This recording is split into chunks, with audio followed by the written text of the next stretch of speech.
It's day 5 of the 49erFX and Nacra 17 World Championships in Cagliari in the south of Sardinia. It is the penultimate day. This is the last big moving day of races before we get into the real crunch time tomorrow when the medals will be decided. And we'll find out who our 3 new world champions for 2025 will be. Hi, my name's Andy Rice, veteran journalist. And with me, one of the reigning world champions from last year from the Worlds in Lanzarote. It's Odile Lambrix van Aanholt, and that wasn't your name a year ago when you won the 49erFX Worlds, but because you got married since then. So congratulations. And couldn't ask for a better co-commentator, because if anyone knows 49erFX racing, it's you. And that's what we've got coming up later today. But firstly, let's give you an update of how we've got to this point. Here are the highlights of day 4.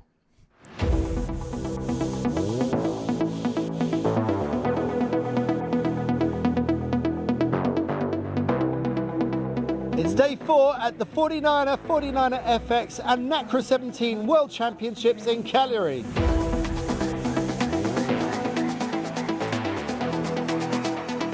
Today, the media focus was on the Nacra 17s and the 49er men. Let's see what went down on the water. In the Nacra 17 catamarans, 3 races were completed. Italians Gianluigi Ugolini and Maria Giubilei won the first race. Despite 2 more races where they barely made the top 10, the Italians still managed to keep the lead after the end of today. The second race was won by Tim Morniak and Alois Retornas from France, while the final race of the day was won by Swedes Emil Jarud and Hanna Jonsson. Over to the 49ers. Winds were all over the place today, proving really tricky on the racecourse. In race 1, the win was picked up by Diego Botín and Florian Trittel. The second race went to reigning world champions Erwan Fischer and Clément Péquin.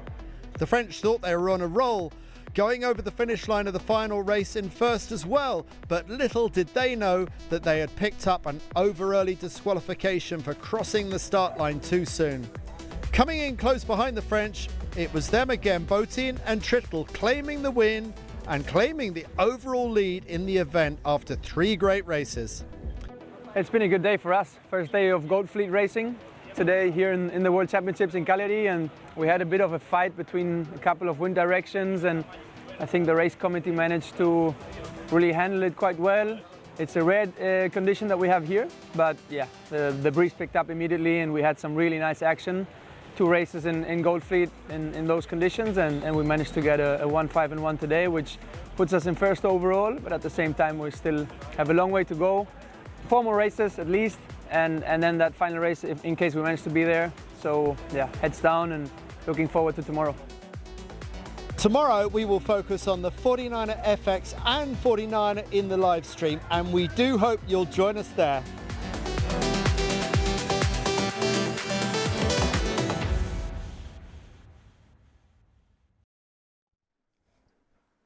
Well, no rest for the wicked, because they sailed in at sunset last night and they're first up on the racetrack today. It's the continuation of the 49er men's competition. We've got just over 10 minutes to the start of the first race that we'll be covering, so it'll be 3 for them, but later on in the afternoon we're going to be looking at up to 4 races for the 49erFX, because they missed one of their races yesterday, so we're going to try and catch up on the schedule. Let's just take a look at the current rankings for the women's 49erFX fleet.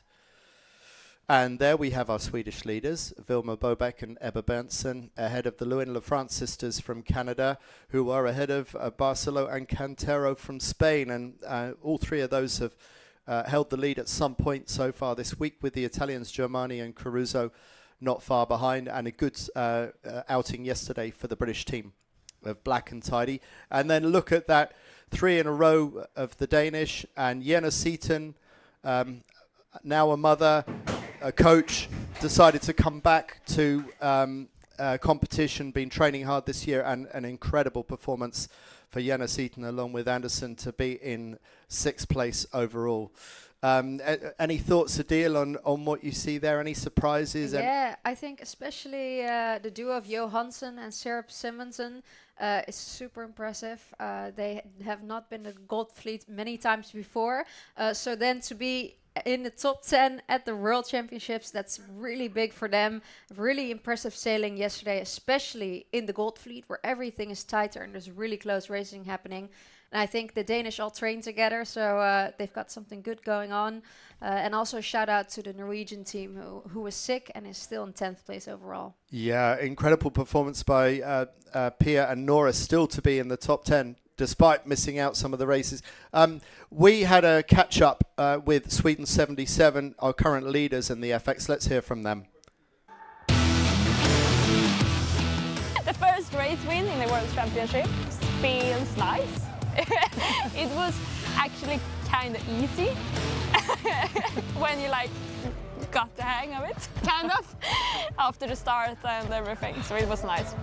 It felt great. Vilma, obviously you've won races in a World Championship before. How special is it to win when you're in partnership? Because I'm not sure you're expecting to find yourself leading the championship at the halfway point. So what's it like leading at the halfway point, considering your lack of training? Yeah, I think to come into this event and now be able to put a few race wins in here is very special for us as a new team. And yeah, we came in here expecting absolutely nothing and did not expect us to perform this well at this stage of the event, but it's now, we also remember that now is the real regatta starts when we go into Gold Fleet tomorrow, and we're just happy to kind of do the first check and make it to Gold Fleet, and now we take it from here and we just keep on learning. And I think today we progress throughout the day, and we are also during the week, but we're mainly learning and just enjoying sailing together. Yeah.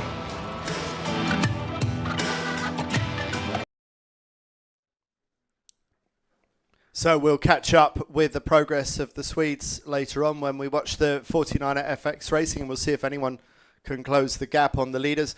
But we are now just a few minutes away from the start of the first 49er men's race. We're 7 minutes away. Let's look at the rankings so far. It was a really amazing day's performance yesterday by Diego Botín and Florian Trittel, the reigning Olympic champions, who have mostly been focusing on their SailGP season, and only last weekend were racing in Cadiz before they rushed back to start competition here, and they got a 151 from their scores yesterday ahead of Bart Lambrechts van Aanholt and Floris van der Werken, who had actually a pretty solid day. I was thinking they hadn't had a great day, Adil, but actually, I mean, it's really not too bad, is it? Lying in second overall. No, I mean, it's such tight racing, and you have to keep working at it to sort of get okay results back in. And I know they're very critical of themselves, so even if they're in second overall, they of course want to go to that top spot. Yes, well, let's see how they do today. The points are very close behind them. Jack Ferguson and Jack Hildebrand were leading going into yesterday. The young Aussies still holding on for third. And James Grummet and Ross Hawes already GBR4 on their sail. They were fourth at the Worlds in Lanzarote last year, currently lying in fourth as things stand ahead of Molleris and Bornath from USA. And who else do you see down there that stands out for you, Adil? I mean, there's also a couple of boats who are right now outside of the top 10. We see the reigning world champions, Kevin Fisher, Erwan Fisher. They had a UFD in the last race, but their skill level was really impressive, and they still have that skill level today.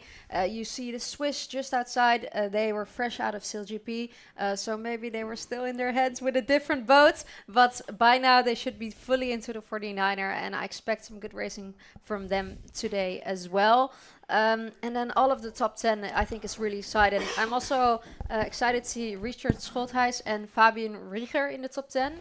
Richard, up until recently, was representing Malta, but he also has a dual nationality and was having some trouble finding a good crew in Malta, and has now teamed up with veteran Fabian Rieger, who has been both a helm and a crew, and so far they've been doing really well this season.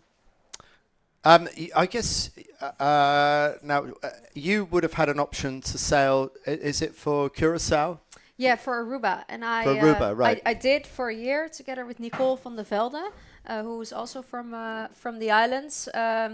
But we had a lot of trouble funding. You see this in the small countries. It's a lot harder to actually get the campaign to work. So we went our separate ways. She's representing Spain and I'm representing the Netherlands. Yeah, it's. I wonder if that factors into Richard Schultheis's decision to move across to Germany as well, being part of a bigger structure. Yeah, definitely. If you want to get to the top and progress, it's really great to have this good structure, this federation that can help, and also teammates, sparring partners who you can train with every day to get the best out of yourselves. And well, I think the Germans have a lot of good teams, so that benefits them. And we're only 4 minutes away from the first start. What do you think of today?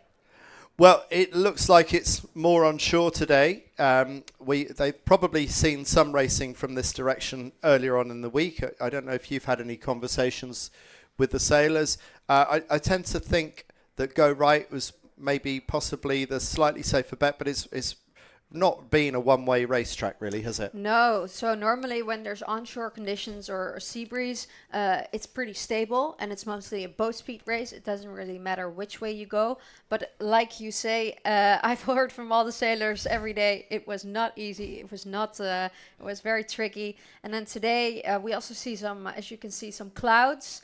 So those will probably factor into the day. And for non-sailors out there, if it's a dark rain cloud, you want to sail towards it. If it's a white cloud without any rain, usually there's less breeze. So for now, it looks like there's a big rain cloud on the left that might influence racing. Okay, and so you actually want to sail towards the rain? That doesn't sound like a good idea to me. It's not the most comfortable, but there is a lot of wind in these rain clouds, and wind makes the boat go faster. Yeah, and that's what's fascinating about this sport. You're looking for your fuel source the whole time, and sailors get really, really good at seeing where the best fuel on the racetrack is. You're always looking for the maximum amount of fuel, and the darker the water that we see here is generally an indicator of where the stronger wind is. Why does darker water mean stronger wind? It just is. It just is, right? Sure. It just it's is. a feeling, something experience I've built up over the years. I think someone can say in the YouTube comments why and tell us. When wind's blowing on water, it makes it darker, doesn't it? And then when there's no wind blowing on the water, it's more reflective and it's lighter. Yeah. It's glassy. Yeah. Okay, anyway, we're not going to get too far into the theory of it. That's not our strong suit. But we are going to go into racing. It's only 1.5 minutes left. Lots of nice breeze. I think about 10 to 12 knots out there, which means the sailors are in full power mode. They can plane. They can both go out onto the wire. And everybody's already setting up for this first start. A little bit of wave in between there as well with some chops. So it will still be really important to make the boat go fast, but probably not a boring race track either. No, we don't like boring racetracks. We've got 1 minute to go. And I think the French, France 1, who you can see more or less in the middle of the fleet here, they must be relishing the prospect of this big lumpy sea and these full power conditions, because we saw what they were capable of yesterday. They've just got to make sure they don't pull the trigger too early like they did yesterday and get that UFD disqualification. Definitely, and we see the two Danish boats who were fighting for the pin all day yesterday. They're still at the pin. They didn't take a break all night. They still like that left-hand side. A little bit of a banana again. You see the boats at the ends being really close to the start and the ones in the middle being a bit further away. 20 seconds to go. All the sailors almost have found their position right now. Looks like some boats will do a port tack start again, but almost all of the fleet will start on starboard. Well, just yesterday, Adil, you said that your husband likes a port tack start. I think we're about to see one. 5 seconds to go. 4, 3, 2, 1, and they're off. And is it a clear start? Austria and Uruguay look close at this end, but we will find out shortly. And look at here are the starboard tackers coming out of the pin end. And Denmark 79 normally win the pin. They're in a bit of a sandwich there right now, but Denmark 79 fighting for air against Poland 19. who won the pin and are looking really fast out of this end of the line. Yeah, and you can see how technical it is. The bow is really hitting those waves, trying to stop the boat from moving forward. Denmark didn't like the lane they were in. They decided to dip down, and now they're going to try to speed underneath Poland 19 to get fresh air again. Yeah, that's quite a giveaway, but it's probably a sensible move. Maybe they just felt they couldn't live with Poland there. But look who we have going out to the right-hand side. Some familiar sail numbers here. Netherlands 2. This is Adil's husband, Bart, sailing with Floris. And they started on port underneath the fleet. And Adil, you said this was a favourite starting strategy of this Dutch team, and they've made it work really well here. Yeah, so usually boats start on starboard because then you have the right of way. So if somebody comes, you can just scream, get away, and they have to listen to you. But then when you need to do a tack, that you lose a lot of speed and a lot of time with that. So it's more efficient to start on port already if you really want to get out to that right-hand side. And it looks a bit like a split in the fleet there, with quite some boats going to the left, quite some boats going to the right. The tracker right now is giving the boats towards the left as if they're in the lead. But I do also see some boats here who don't have a very nice lane, and they'll be a bit slower because they're sailing behind other boats. So you want to go to the favorite side, but you also want to have fresh air. And the boats are right now balancing which one they think is more important. And we can confirm it was a clear start. So there's some really, really close starts. And I thought Uruguay was close, but they were clear. And they're benefiting from having made a really good clear start, because Uruguay coming out of the middle of the pack at the moment, looking quite strong in the early stages. And there's Denmark 79.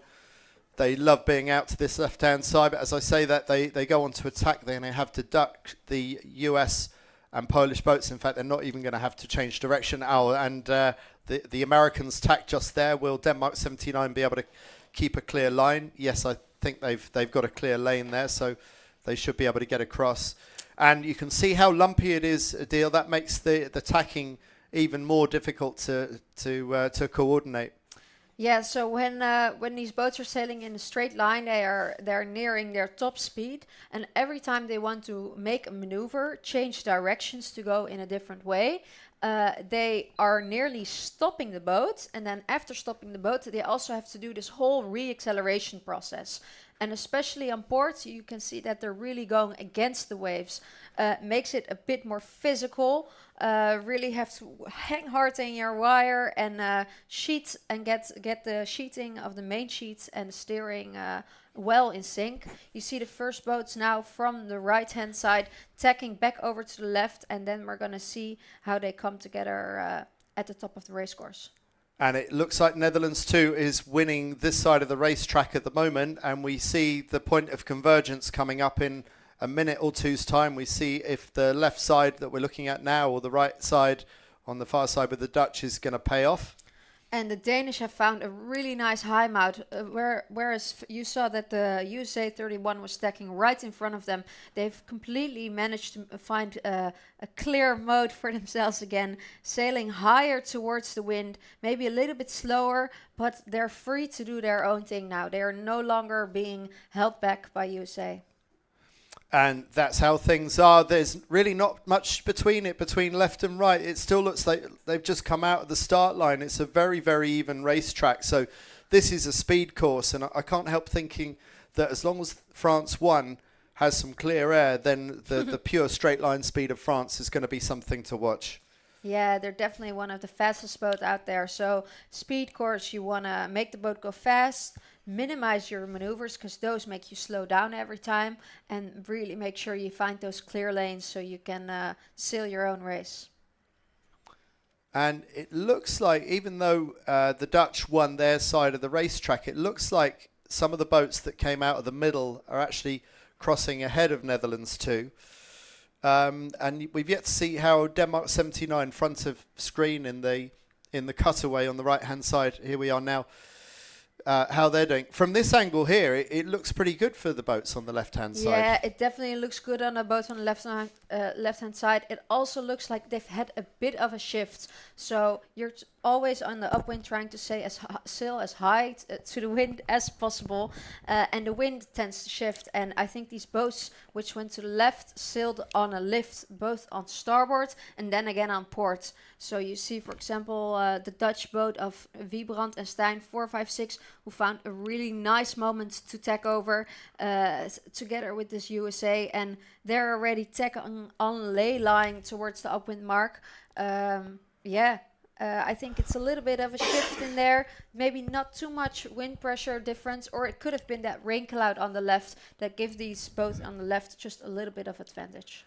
As we saw yesterday, a slight bit of overstanding by some of the boats that we're looking at on the left of the yellow mark, but I wonder if it's the Americans that are going to go round in the lead. We've been looking at them a lot. They managed to break out ahead of the Danish, so I think it's America going round in first and second. I think it's two American boats going around. They've nailed the ley line, whereas Denmark and Poland have overstood the ley line a bit, have sailed those extra meters, and the US boats are already up with their spinnakers, flying away from the rest of the fleet. Really great for them. Really good hoist by the Orange Jenica of Nevin Snow and Ian McDermott, who are in the lead ahead of their compatriots Andrew Mulleris and Trevor Bornath with the black kite. They were a bit slow to hoist, so that's given the lead Americans a bit of a jump, and it gives them some protection because the second American team had a bit of a slow hoist, and that provides a blocker for these guys, who are now quite comfortably ahead at the moment, and they're right at the back of the bus. They've got their feet in the foot loops. I think they're really enjoying it a lot, and this is a new pairing since this year. Previously, they had sailed with different teammates. What's also nice to say is that Ian McDermott won a prize in the US for being the kindest, most sportsmanship person out on the field. So that's someone you definitely want to have in your team. I think Nevin is really enjoying working with him, and they definitely look in sync as they're sailing down these waves right now. And I don't know these guys particularly well, but I did interview them a couple of days ago, and they come across as very humble. They know they're good, but they're keen to learn. They've got that sort of mix of ambition and humility, which I think marks out really strong athletes in any sport. They're also from the US, and their training base for the summers are in the Olympic venue in Los Angeles. So in a couple of years' time, who knows, it might give them a home advantage. Hans Henken is also here, not racing, but bronze medalist from the 49er last year, supporting his wife and sister who were racing together in the FX. So Hans Henken, he hasn't committed to coming back to a campaign, but these guys leading this race might have to get Hans Henken if he decides to go campaigning again. Wonder who this is down the far side. They look a bit stretched. Have they? Yeah, it's Poland, and as you can see, it's a really long starboard tack on this downwind. That indicates that there was a really big shift in the first upwind, and that also explains why the boats from the left came out on top and why a lot of people overstood the ley line. It's just a really short jibe here on port for the US, and then they can already think about rounding the bottom gate. Yes, and it's so much easier when you've got the choice, you've got all the options available to you as they drop that bright orange Jenica, and they decide to go round the left hand of the two marks, and they're going to go out towards the left-hand side. And remember, it was the left-hand side that they chose to go the first time round, so it makes sense. And that rain cloud is still there, so I can imagine they're all still attracted to getting towards that more breeze on the left-hand side. So it's USA, Denmark, and just going out left of picture, it's France 1. They're in 6th place at the moment, I believe. It was just jibing back into shot. Uruguay going round in 4th, Sweden going round in 5th, and now it's France 1. I would say possibly one of the fastest, if not the fastest boat on the track, and rolling down a big wave as they drop the Jenica. Quite a big swell out there. It's Conrad Conitzer and Antonia Turara Martinez. I also see the Uruguayans, who were in 12th position this morning, doing a very nice mark rounding. They're going to need a couple of good races if they want to get themselves back into that top 10. And Spain 707, Conrad Konitzer and Antonio Martinez, 5th overall in this competition. Absolutely amazing performance. There's the bright yellow and red Spanish Jenica just going down in the distance, about to go round the left hand of those two marks as we see them. Spain 74 struggling. They're some way back in the pack right now. Yeah, and where you could see that the front runners really had some space to make their own decisions. Now it's getting really crowded and everybody's fighting for their spot on the racetrack. USA 31 still quite comfortably in the lead. I would say they've still extended their lead. So really good sailing, good solid defensive sailing by Nevin Snow and Ian McDermott. And you see a lot of boats who have already tacked out onto port. The reason they are doing that is that the upwind mark is relatively still very far to the right. With this left shift that came in, that means that they'll have to sail a lot longer on port than on starboard. And the sailors have a decision to make at that point. What do we do first? And most of the time it's more sensible to do the long tack first. So you still leave a little bit of space if ever a shift comes in to do that tack on the left. And look at them standing on their tiptoes. They've got split toe boots, so that their big toe is separate from their other toes. Why do you have the split toe boot?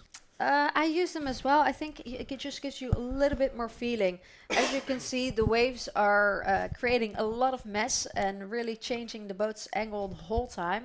And you want to feel that because that with that mess comes more and less pressure, and you also want to steer and sheet to that. So every bit of information you can get, whether it's through your hands, through your feet, through the wind you feel in your face, you want to take all that information as good as you can so you can do your technique as well as possible. Yeah, so the thinner the sole of the rubber on your boot, the better you can feel the boat underneath you. Yeah, the more connection you have, and it actually feels like you're sailing on those waves.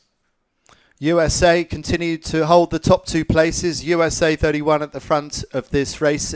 It's race number 4 of Goldfleet. It's the top 25 competing for the 2025 World Championships. And this, if you are an American fan, is great news. This is the build-up towards Los Angeles 2028. Over the past 20 years, USA has struggled. It's still, in overall historical terms, one of the most, I think it's behind Great Britain, the second most successful Olympic nation in sailing, but that's not come from recent performances. So this is really encouraging for USA to be holding the top 2 spots, with Denmark 79, the 2008 Olympic champion, born in 1979, age 46, Jonas Vora has stepped back in to see if he can take the fight to the young guns, and he's certainly proving that he can do that right now. Yeah, definitely. And as we can see, a lot of boats are still sailing on ports. There has still not come in a right shift. So the first shift that we got in the first upwind towards the left, the wind has remained there. It might be a permanent shift, as we say, so the wind will stay in that place and will not shift back. It might shift back, and we don't know if you will see that in this upwind, in a downwind, or possibly they'll have to wait until the next race. For now, USA 31 looks like they're in a good position. They're in between their competitors and the upwind mark, relatively safe. The only one that I could see challenging them right now would be Denmark 79, who are below them and have chosen a bit of a faster mode. So they're extending towards that right side, hoping to pick up a little bit of a lead there. Yes, I think there could be an interesting battle developing between second and third. It looks like Denmark 79 could start threatening the second place US boat. That's Andrew Molleris and Trevor Bornath. But I still think that on the left-hand side, USA 31, Nevin Snow and Ian McDermott are relatively safe for their lead. And Adil, you said this is a bit of a one-side skewed course, and that makes it relatively easy for these front runners to defend from the attack behind. Definitely, definitely. And it's a little bit boring wind-wise, but it gets really challenging because that means the only way you can pass boats is by technique, going faster, better maneuvers, or being a little bit smarter and finding a clear lane. So it becomes really precise when you tack, and you need great teamwork communication because you might have one moment where there's a possibility to tack in between, and if you're too late and you miss that moment as a team, then you're stuck in a bad lane again. Now we see the first boats tacking back over to the left, heading towards that ley line. On the tracker, it looks like the front boats might have overstood the ley line. Let's see if that's the case, because that could provide a opportunity for Uruguay. Well, let's see. Yeah, Uruguay on the tracker is showing as having moved ahead. I don't know if that is quite accurate or not. I'd be surprised if USA have given up that much distance to Uruguay. We will find out shortly. And they're going around a pink mark. And it looks like they're spot on with their ley line. USA 31, no threat whatsoever. But it does look like Uruguay, slightly to the right of them, has made a bit of a gain by going further left. So it looks like Uruguay has put itself into the conversation about who might get second, third and fourth in this race. Yeah, so once again, this left-hand side has worked out well for the sailors. For now, it looks like there's a favorite side of the race course. Yeah, so that was my commentator's curse, suggesting that the right-hand side might be the more favoured, because it certainly isn't this time round. Beautiful rounding by the USA pair, and they can now stretch their legs and head towards the finish.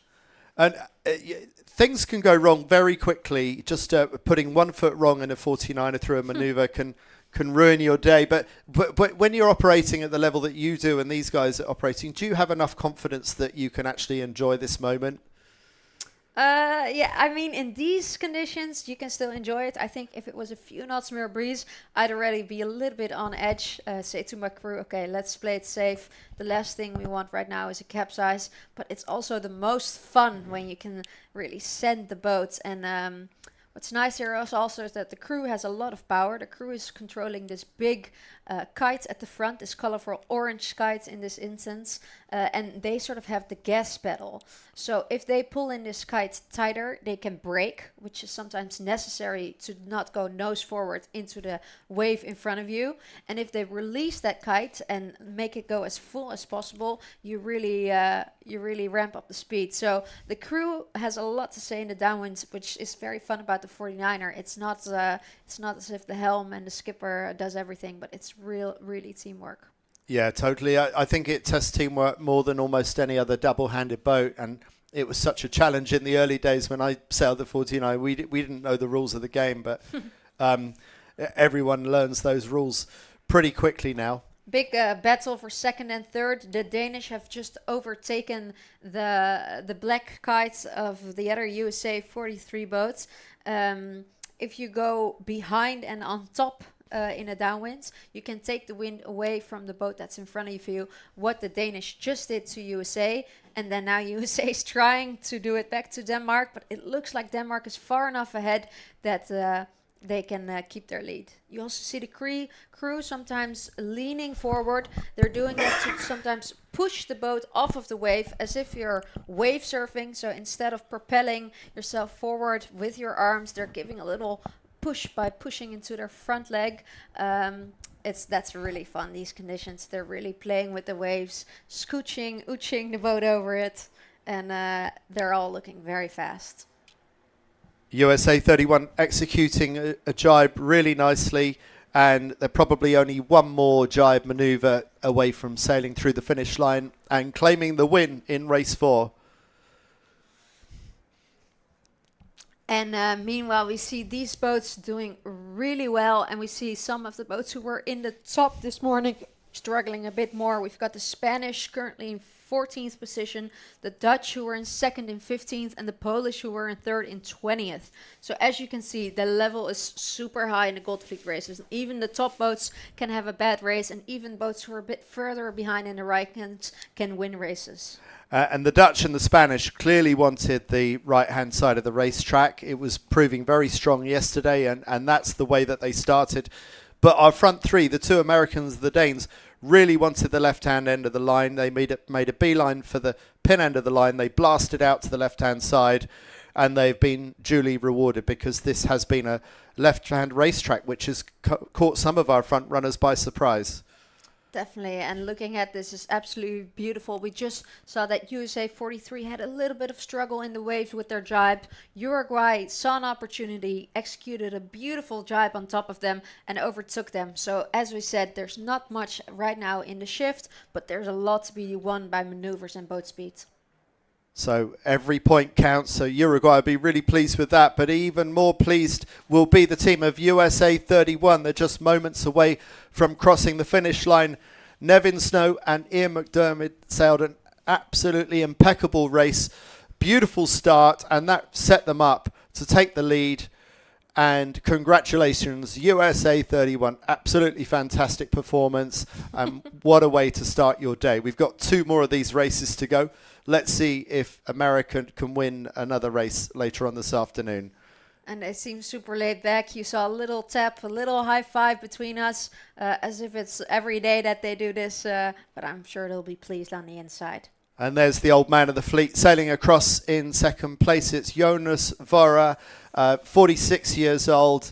And really important game for Jonas and Matthias Lemsleden, who went into the day in 17th place. I wonder if they might get up into the top 10 with a few more performances. Uruguay, as Adil said, has moved up to 3rd ahead of USA 43. And there we have the French coming in. I'm sure they're very happy with the 5th place now, because they have a little bit of work to do. If they would not have had that disqualification, I think they would have been in 6th overall this morning.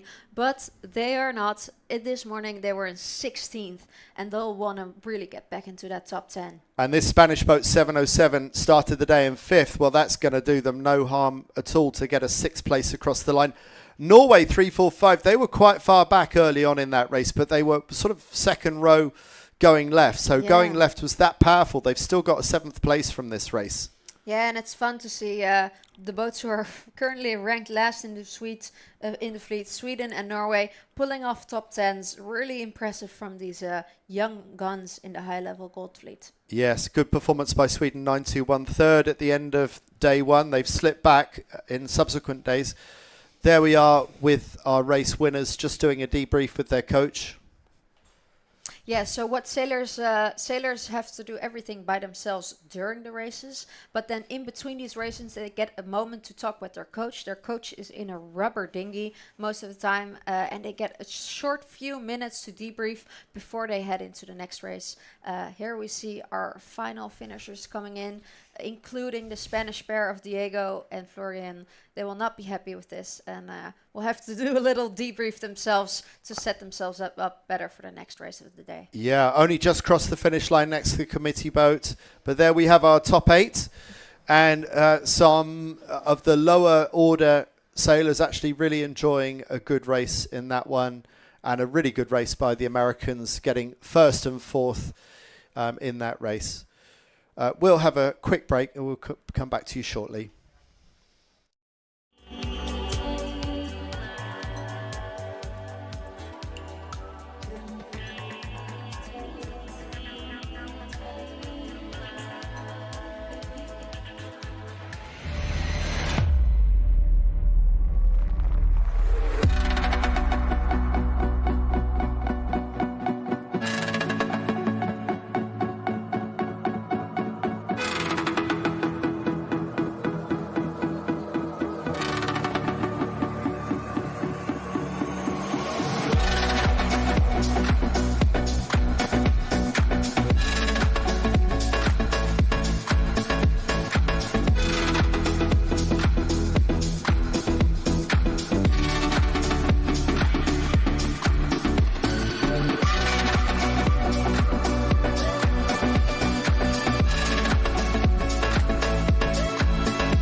So just to recap, it was the Americans who won the first race of the day. We're expecting 2 more races for the 49er, and later on this afternoon, once the men have finished on this racetrack, it's going to be potentially up to 4 races for the women racing in the 49erFX fleet. And joining me for day 2 of our live stream, tomorrow will be our final day for the medals. Adil Lambrechts van Aanholt, and I can't wait to have you commentating on the 49er FX. I'll try and make the mean comments about who's made a mess of the start or who's made a mess of going left or right or whatever. I don't want you to have to be too tough on your friends and rivals. The goal is to get back into the fleet, and it's been really nice. Everybody's been really welcoming so far. Excited to see my little daughter Kato saying they're keen to see me back in the boat, so that's really nice. And yeah, it's also nice to see everyone developing after this Olympic year. A little bit more freedom again. Everybody seems a bit more at ease, and now is really the time that yeah, you can try new things and hang out with everyone and kind of see who will be your friends for the next 4 years, because it is a big family of everyone traveling in the circus around the world. So it's better if you can enjoy it. Now, you achieved so much sailing with Annette Dutz, and she'd already achieved a lot before you started sailing together. She's a multiple winner of medals at World and Olympic Games as well. But there's a really interesting scenario in the Netherlands where sometimes there's a squad and it's the coaches that chooses who sails with who. And I don't know of any other country in the world in sailing where that's the situation. Sounds more like rowing, where you've got rowing 8 and the coach says, right, I'm going to have you at stroke and I'm going to have you at bow and I'm going to have you people in the middle. And you're basically part of a squad, bit like football team that gets selected. Yeah. That's a little bit like what goes on with the Dutch team. It's a little bit what goes on. I think we've had a really good setup from 2012. They announced that the FX would be Olympic. They got a lot of girls in from a lot of classes, said, everybody just sail together and learn. Nobody knows the boat yet, so we might as well learn from each other. We don't have to team up yet. Out of that came the pairing of Annemiek and Annette. After the Rio Games, they weren't sure in the beginning if they wanted to continue, so they set up a similar program again, this time with 10 girls, who I was one of. So I already got to sail a few days then with Annette, but not too many. We ended up teaming up, having several teams in the top 10 at the Worlds, and then ending that campaign with a bronze for Annemiek and Annette. We had a similar setup again. So while they were sailing the Tokyo Olympics, we were already in Marseille practicing for the next Olympic Games with teams. And then right in the summer of 2021, my crew got injured, another skipper got injured, and that's how I matched up with Elise, and we ended up winning Europeans and world champion. So it's just really great if you have a big pool of girls to choose from, and then if ever anyone ever gets injured or sick or can't sail, the others don't stand still. So the focus is really on improving and not on performing all the time, but improving, because it's a long 4 years if you're focusing on improving straight away. I do have to say a little bit, in the end the sailors do get to pick who they want to sail with, because having that click in the boat, having that match is really important. And you can be really high technically, but then you have to make it work with communication and being in sync with each other. So I think that was also a very strong suit between me and Annette. I think it started with the England keelboat, a 3-person keelboat, and the 2008 Games. And from what I heard, the 3 girls that ended up going to Beijing to race together didn't know until about a month beforehand who those final 3 were going to be. The squad gets picked. Right, you're the 3 going to China. You better learn how to start sailing together. Yeah, and they go and win a silver medal. Yeah, so it's a big balance between staying in this learning mindset, keeping improving, but then you also need some time to get used to each other. And because if, like, for example, when we look at this medal race in Paris of Annette and I do think that what helped us get through this final moments is that we really were a team and we didn't doubt each other for a second. And even when the outside circumstances got really hectic, we were very calm inside the boat. So I'm really glad that Annette and I had those 2 years to work on our team bond. But it's a balance, because if you're already 12 years, for example, with the same person, irritations could come up. You could get a bit only going one track because you're both starting to think the same way. And it can be really refreshing if you sometimes have a new person step in, say something, and you think, oh, I hadn't thought of that. Maybe that's a good idea too, to try. And that's surely one of the strengths of the Dutch setup is everyone, it doesn't matter where they are in the fleet or their experience, every question is valid up to a point, I would think. You know, just if once you're experienced in the 49erFX, you could just think, well, this is the way the boat goes fast. This is the only way, and someone puts their hand up and says, well, what about this? And yeah, definitely. You also saw that a lot in 2021 after and 2022 after the Tokyo Olympics. That all of the boats who hadn't gone to Japan, because Japan was very far away, had kept sailing and training in Europe. And a lot of the young girls, I think they were like 18, 19, for example, from Germany, they were sailing this lot lower mode in the downward. And in the beginning, I was thinking, what are you guys doing? But then I tried it a couple times and I was like, oh, it works. So anyone can come with a good idea. It doesn't matter their background. And that's very fun. What you see right now in the 49er fleet as well. You see, for example, he's not in the gold fleet right now, but you see John Baptiste from the laser, who is a big veteran in the laser, sailed a lot of Olympics. He joined the 49er right now. He's probably still learning to sail the boat first, but I think once he learns to sail the boat, he will bring in some of that Ilka 7 experience, and who knows what they might come up with. yes, maybe sailing dead downwind without the spinnaker. And just the main out one side and the jib out the other. I mean, don't knock it till you tried it. Yeah, no, don't knock it. Right, here we are. We got 6 minutes to go to the next race. I don't know if we got time to just show a bit of SailGP stuff, because what's really interesting is some of the guys from 49er who've moved into the really glamorous world of SailGP have put themselves back into the cauldron here of 49er racing. Let's hear from some of those guys from SailGP.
So no SailGP this time, since we're so close to the start of the next race already. Orange is up. We've only got 4 minutes and 15 seconds to go. Conditions, I see a little bit of clouds in the backgrounds over those mountains. What do you think, Andy? You think they'll have an influence on this race or not? Oh, you're asking me something that's well out of my level of expertise. But me tending to want to follow the herd, I would say, having seen the Americans and the Danes do so well out of the pin end of the previous start, unless something massive has changed, I would want to be emulating that, and I would want to be going for that. But it also depends on the line bias and which is the favoured end of the line. Yeah, I hope that the race committee has shifted the course a bit so we can get a bit more tacking in, a bit more sailing on both sides. You do see a big difference on the race course. On the left, we see these big clouds over the mountains, and on the right side, we saw earlier, it looks a bit more like sunshine, a little bit more open. That can be tricky because open can mean more breeze, but if the clouds on the left are rain clouds, it can mean less breeze. So that's for the sailors to figure out. They've still got 3 minutes to do that. So far, a lot of people are liking the race committee, Andy, and not the pin end like we predicted. They are sailing, so they probably know better than us. We even see the Danish boat 79 at the race committee, far away from pin end, his favorite. And I have to say, when it looks like this, it looks like the race committee is a little bit biased. So I understand that all these sailors are lining up there for now. Yeah, I'm surprised how much bias there is towards the committee boat, and it really isn't making the pin end look very attractive down at the bottom of our screen, and that's why there's so much empty space down there. So I don't know if there'll be a readjustment, but there's a lot of temptation to want to start up the far end of the race course, up at the far end of the start, up next to the committee boat. And look how busy it is up there. Yeah, very busy. And the more boats that are around you, the harder it is to get a clear picture of where this start line actually is. If you're Norway 345 right now, for example, you're supposed to calculate where the start is by looking at the 2 orange flags.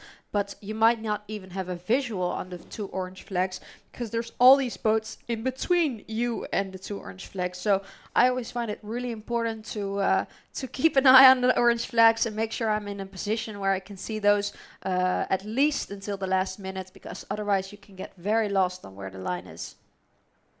And how much do you go on transits? Are you sighting along the line of the 2 orange flags and see what you can see on the shore back on the city of Cagliari? Yeah, so we use them a lot, actually. We try to get them at around 7 minutes before the start, because it does take a lot of time to get these transits. So it also depends, because the race committee is allowed to still change the pin end position up until 4 minutes. So you don't always get the time from the race committee to do this. But there's a lot of nice sights. At least on the left, we see the city and the village of Quartu Sant'Elena there. We're here in beautiful Cagliari. Great sailing spots. We had a little bit of trouble getting races in yesterday, but today seems to be no trouble. And we're only 1 minute away from the second race of the day for these 49ers. And it's so favoured to the right-hand end that Denmark 79, Mr.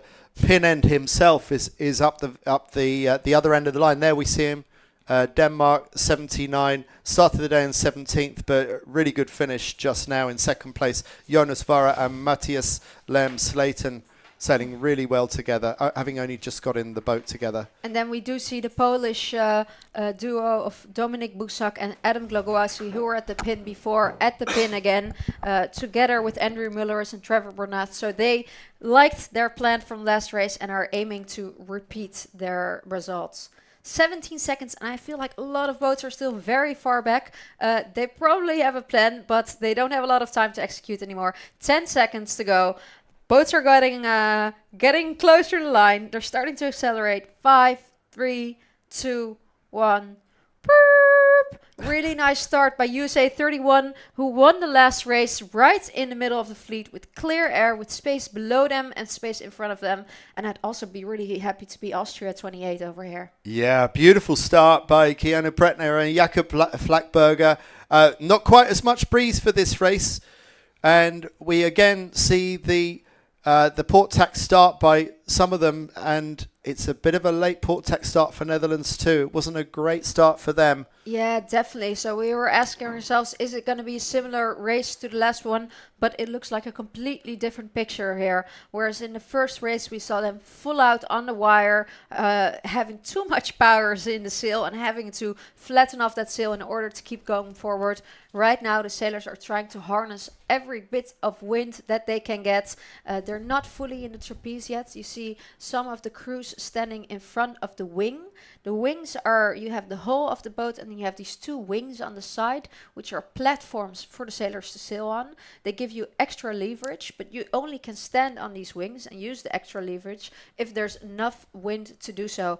Right now you see that they're right on edge. It's super technical, especially because all the waves and the chops that have developed with the wind that was here before are still standing, but the breeze is not longer there. We're looking at Poland 64, Mikolaj Staniul and Jakub Storch. They were leading overall a couple of days ago, and they went into today still in 3rd place overall, and they are winning the race out to the right-hand side. Is the right-hand side the right place to be, though? It wasn't on the previous race, but as Adil said, things have changed dramatically, not least that the wind strength has gone down. They do seem to have found a bit of breeze. You can see them hanging quite low in the wire again, sheeting the main sheet. You're only sheeting the main sheet if there's enough wind. Otherwise, you're holding onto the main sheet as tight as you can. So they have found a lot of some breeze, but you do see the boats on top of them. They're starting to shift a bit inside them. They're quite easily managing to keep their lane behind the Polish.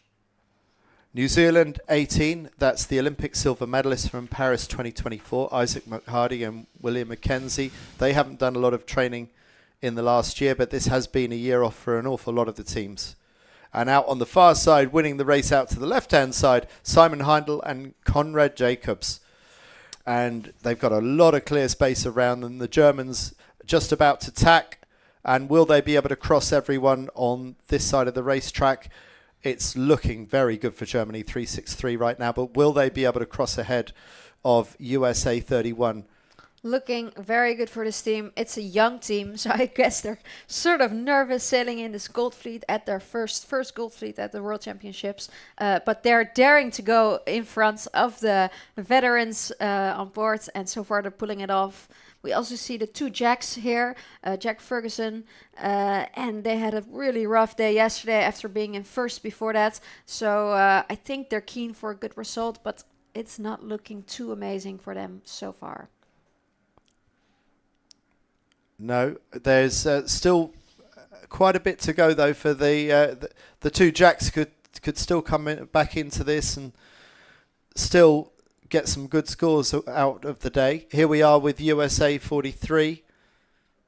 They went into the day in 11th place. This is Andrew Mulleris and Trevor Bornath, 4th in the previous race.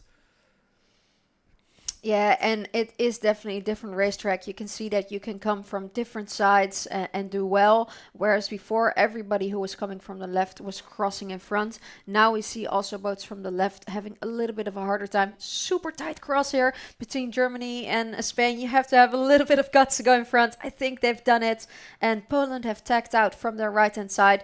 They've gone all the way. As we say, they banked the corner. They don't have any space left anymore towards the right, so all they can do now is hope that it worked out well for them and sail as fast as they can towards the rest on the fleet and consolidate their advantage. And New Zealand is shouting at Denmark saying, come on guys, we want to tack.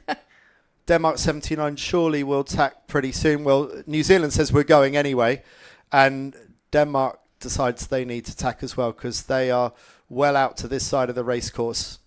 And they've got this sideways sweep of this big swell of waves. So port tack, you're sailing into the swell, and starboard tack, they've got it side on. How much does that affect the way that you sail the boat, Adil? A lot. So on port tack, you will probably want to have a little bit of a twistier setup. You're banging into the waves, which means the waves are constantly trying to stop the boats, which means you're all the time accelerating and de-accelerating. So you need a little bit of a forgiving setup. The sails cannot be too tight, too harsh, too critical. Whereas on starboard, the pressure you feel in the boat is constantly being less and more because of the waves coming from the side, and you want to have something to hold on to lean into. So I'll expect that they're sailing with more vang, boom, vang, we call it, more leech tension on starboards, less sheeting, whereas on port they're constantly sheeting to get the boat back up to speed again after having a little stop. And it looks super tight when you look at this tracker, seeing all the lines so close together. It's really hard to see who's in front, who's behind. This is going to be a really close matchup when all the boats do come together for the top wind mark. It sure is, isn't it? And it partly depends, is the wind going to shift maybe just 5 degrees one way or the other? And that could really determine the outcome of who comes in hot and fast into this course. But there's a lot of people, as we've seen in a number of these races, a lot of overstanding of the port tack ley line. And here we see the point of convergence. And it is still so close between those that went left and those that went right. Very close between them, but before I thought that the right hand side really had it, but it does seem like here, top left, the left have gotten a bit of a shift and completely brought themselves back into the game. Poland also is not on ley line yet, so miscalculate that a bit, or got a unfavored shift at the very end, because the left is still coming in hot. On the left of your screen, you can see the yellow and red of the Spanish boat, Spain 74. Our current series leaders, Diego Botín and Florian Trittel. They're not going to be leading at this first mark, but they're not doing too badly. And they're heading towards the yellow mark, and it looks like it's New Zealand 18. No, I am wrong. It is the Germans of 363 together with New Zealand 18. New Zealand managed to roll over the top of the Danish team, executing a really nice tack that we saw in the corner, putting the bow down. And it looks like they're also going to roll over this German team to take the lead at the first open mark of the second race. And this tells us that this is a very even racetrack, because Germany won the left-hand side of this race course and New Zealand were one of those on the far right of the race course. So there really isn't much to choose between left and right on this course right now. And as Adil correctly predicted, New Zealand sail over the top of the Germans, and it is the Olympic silver medalists from New Zealand who hoist their Jenica, with Germany following suit. And look at these rolling waves, absolutely beautiful. Reminds me a little bit of Lanzarote last year. The waves were enormous there. And around go USA 31, having an absolutely stellar day. Winner of the previous race and third currently in this race, Nevin Snow and Ian McDermott. And now around come the traffic. Poland 64, Spain 74, leading this series overall. Netherlands 456, France 1. And a bit of a slow hoist for Swiss 77, and an early jibe set for, I'm trying to work out who on the far side. It's an Australian boat, Australia 61. That's the two Jacks that went into the day in 8th place overall. Jack Ferguson and Jack Hildebrand doing an early jibe set. And a great first bit of downwind also for the German team. They've managed to stay attached for the New Zealand boat. They're also right now trying to stay in their lane, because if they jibe in sync with the New Zealand team, they've got a chance to overtake them by taking their wind away from their sails from behind. So the New Zealand team right now will be focusing on going into a low mode, so they create this separation in height, and the German team will be trying to match that. You see that the crew is walking a lot front and back, whereas the skipper is stably in the footstrap. He is trying to steer the boat in a straight line. The crew is trying to get the boat to go off the waves, and here they go for their jibe in the corner. Beautiful, stable platform, a little bit of heeling, and then a nice pump. The Germans tried to jibe on top of them, but the New Zealanders had such a nice jibe. It seems like they're etching out in front, but they're going to be a little bit scared and trying to work really hard to remain ahead of the German and keep their pressure. Good pressure being put on by Germany 363. Simon Heinl and Conrad Jacobs showing no respect for the Olympic silver medalists, looking to take the fight to the more experienced Kiwis. Yeah, there's no room for... I think they have respect, but there's they're not giving them an inch, and right on them. And just to windward of them, on the right-hand side of our picture, in third place is USA 31, Nevin Snow and Ian McDermott. Really enjoying these conditions today. So far, the outstanding performers of today, having won the previous race, and if they can hold a top three or even overtake the front two, what an amazing day for that American team that would be.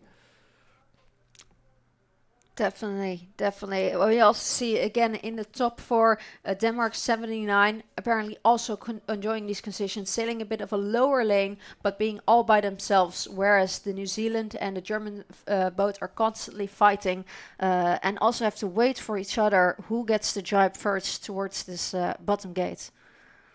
How much fun are these waves? It just adds another dimension, doesn't it? It looks so much fun surfing down these waves. A lot of fun, but also quite tricky on port. Like we said, on starboard upwind and on port downwind, the swell is coming a bit from the side, which is constantly changing how much pressure you feel in the boat, how much pressure there is in the sails, which means a lot of adjusting, less time to look outside of the boat because you're so focused inside the boat trying to make the boat go fast. Surprising to see Germany jibe a little bit before. I wonder if they've judged their ley line correctly. If they have, then could this be Germany stealing a march on the New Zealanders, or have the Germans jibed a little bit too soon? There's still more jibing to be done, so looks like a bit of an early jibe from Germans. They probably did it because that was their only shot at overtaking New Zealand, but now they're going to be in trouble going towards that mark, and they're going to have to do extra maneuvers, whereas New Zealand can surf these waves very nicely on starboard downwind, drop the spinnaker while they're surfing a wave, and with a very smooth mark running are heading up into the second upwind of this race. It could be close between Germany and Denmark as they come down. Is Denmark going to get round the outside? So Germany had the legal rights to go inside that mark there. As you see, Denmark has to give them enough space to make a proper mark rounding. But Denmark managed to keep a bit more speed around it. But they're also in the dirty area of the New Zealand. So, even though they're in second and third, which normally you have all the space in the world at the front, they're in a tough position right now. And meanwhile, USA 31 decides, well, we're going to go our own way. We're going to choose the other mark. And we're going to plough our own path out towards the right-hand side. And here, Stijn and Wiebrand, the young Dutchies, in 7th this morning, even though this is their very first Gold Fleet, doing very well again in the top 10 of this race. They were really happy. They asked me, if we sail a bullet, you really have to cheer for us. And I said, well, let's make a deal. If you sail a bullet, I will cheer for you. No bullet yet. They were second in the last race yesterday, but we are rooting. Meanwhile, you see all these boats there almost standing still. And that's not because there's no wind, but it's because all the boats from behind are creating a wind shadow for these boats. So there's the sails of the boats behind is blocking the wind for these boats. It's a messy place to be. You can see with all that messy traffic at the leeward mark, you can see how the rich get richer in these races. If you can get cleanly in and out of the leeward gate without the big traffic jam, that's a big win over everybody else that gets stuck in traffic. Yeah, and I'm happy to see the Dutch here. They came a bit from behind, but managed to take that mark where there was less other boats and are now in free breeze. You do see that the top sailors are heading out towards the left-hand side, where we had the top final gain in the last upwind. Curious to see how that plays out. Netherlands 2 tacking onto starboard, going back towards the middle of the course and sailing further out this way. The two jacks from Australia looking for something out in this direction. Big lumpy waves. The waves seem to be getting bigger and bigger. Yeah, while the breeze is not increasing, so that means it's more and more difficult for the sailors. What's also nice to know is that the sailors can change the tension on their masts. So the mast is connected to the boat, to the hull with stays. These are metal stays, and by turning these stays, they can create more tension on the mast or less tension, in turn creating more power in the sail or less power in the sail. What's tricky about it is that you can only change these tensions before the race starts. So during the race, they cannot change these tensions.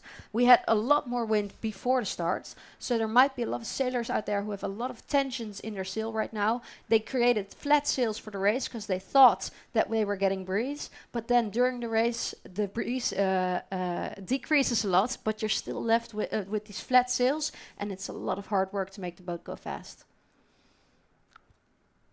Denmark 79 certainly seems to be going pretty fast out towards the right-hand side of the race course. Germany further to windward. Those are the two boats that went round neck and neck round the leeward gate. And then top right of your screen, those are our leaders from New Zealand.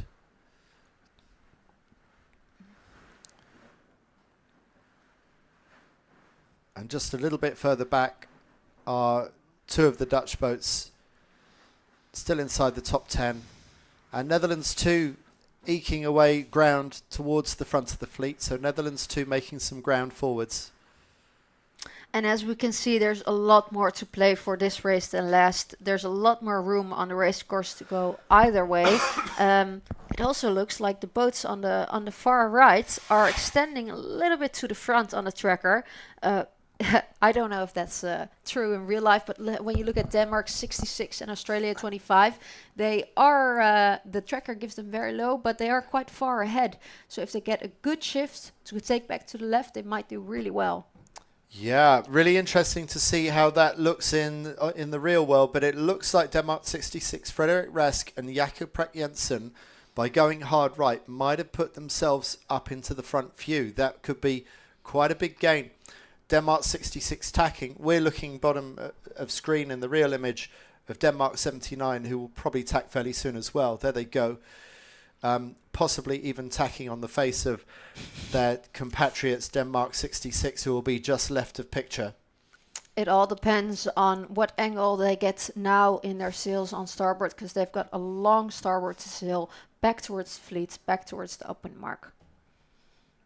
So things are still moving around on this race course, and the Danes out on the right-hand side will be hoping that things have shifted a little bit further right in their favour, and it could be Denmark is reeling in some of the meters of the current leaders. That's New Zealand with Germany 363. That was the boat that Denmark was pretty much neck and neck with going out of the leeward mark. So Germany just above the top of the Denmark 79 mast. That's the gauge of how well the Danish have done on this racetrack up this second leg of this 2-lap course. This is race 5. This is the second of 3 races that we'll be covering today in the 49er Men's Gold Fleet. Top 25 racing in Cagliari in the south of Sardinia.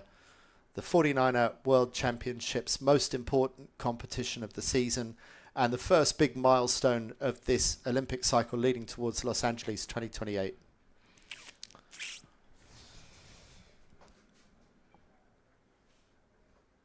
Still very close in amongst the front few. Germany tacks on to port along with the rest. New Zealand to windward. That's the New Zealand boat at the top of picture. It looks like they're still in the front, so they played on the left. They didn't go hard, but they did go left, and so far it seems to be working out for them. And not much ley line left on that side of the racetrack, so New Zealand sailing pretty solidly. And we've yet to see Denmark 79 come back into picture. We should see them appear from the right-hand side fairly soon. There we see them on the left of our screen. So they haven't done enough to overtake New Zealand, but they have done enough to take over the rest of the fleet. They sailed clear the whole time, and they took a nice shift back towards the left. Really solid racing. Not a big surprise. Jonas has been at it for a long time, and he's especially known for staying strategically very well, and he's showcasing that now. New Zealand safely and comfortably around the top mark. They've gone out of picture. Denmark 79, they went to the right of the second beat. The Germans went to the left, but the Americans look like they might just be able to claim third spot around this mark. It's going to be a matter of who gets that Jenica up and set quicker between these two. Who's going to get the better hoist between America and Germany? And then coming round in 5th place, it's going to be the 3-time world champions from the Netherlands. Netherlands 2 just going round there, followed by Australia 61, the 2 jacks from Australia, Ferguson and Hildebrand. You always also see James Grummet and Ross Haas from GBR just rounding the mark. I know that last year at the Lanzarote Worlds they were the big surprise of the fleet, finishing 4th. I think they surprised not only the fleet but also themselves. Yesterday they sailed better every race, so they seem to really like this Gold Fleet racing, really getting in tune with it, and they'll be really happy to be at the front again this race if they want to, get 4th at the Worlds again, or possibly try to get even better. Quietly sailing a very, very good series. We don't find ourselves talking very much about the British team, but they, as you say, went into the day in 4th place, and with a result like this, they could well be holding that position or even improving.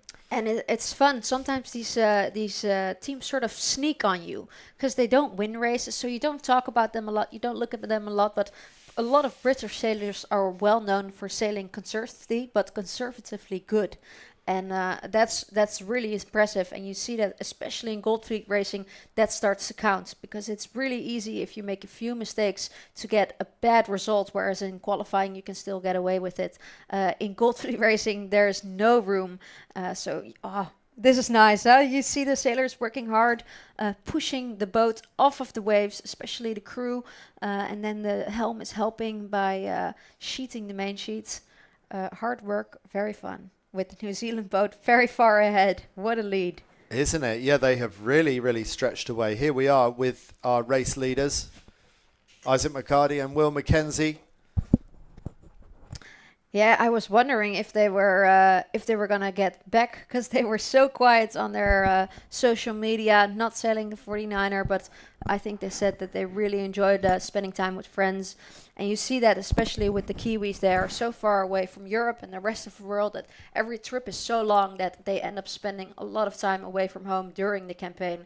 So I think they really enjoyed the fact that they could be at home, spend some birthdays there, be there for special occasions, and then hopefully now go full throttle into the new campaign. Well, this will give them a great encouragement to want to continue all the way through the next 3 years to Los Angeles.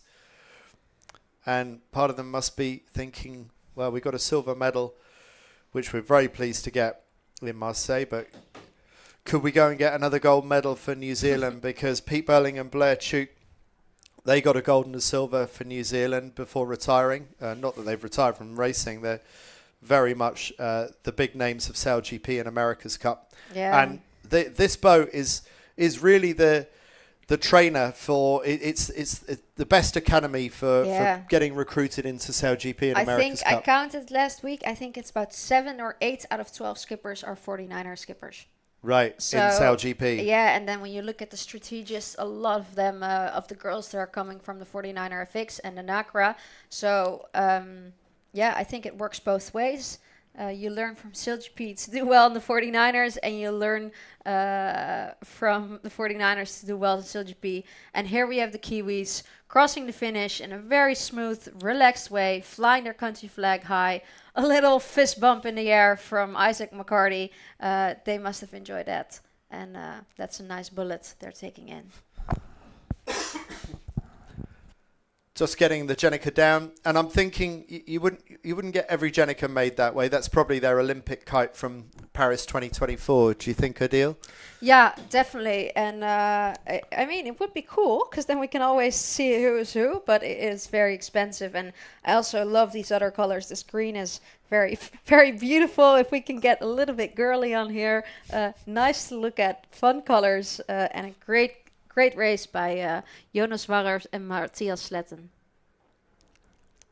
Saying that right? 2 great races by the Danes so far today. They must be starting to knock on the door of the top 10 the way they're going. They started the day in 17th. And the young guns coming in, Simon Hendel and Conrad Jacobs. Most surprising so far, and very fun for them. Yeah, really well sailed by them. Really got that pin end start. Turned out the pin end wasn't so bad after all. Oh, what are we cheering for now, Adil? Woohoo! Oh, tight finish, and just in front, it's my husband, Bartel Weeks van Aanholt and Floris, and then a really tight finish between GBR4, USA 31. Who's that behind there? Iquant Cantwell. I think it's another British boat. They're all coming in quick now, and this is Goldfleet Racing until the very last second at the finish. Very tight together. Well, look at the wave state, huh? Yeah, it's really built up, and I love watching 49ers in waves. It makes it much harder to sail the boat, but also a lot more fun. France won, the defending world champions coming across the line ahead of the reigning Olympic champions who started the day in first place.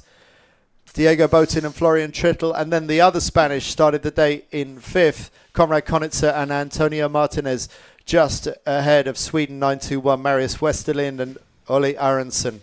That's another mid-fleeter for the Spanish.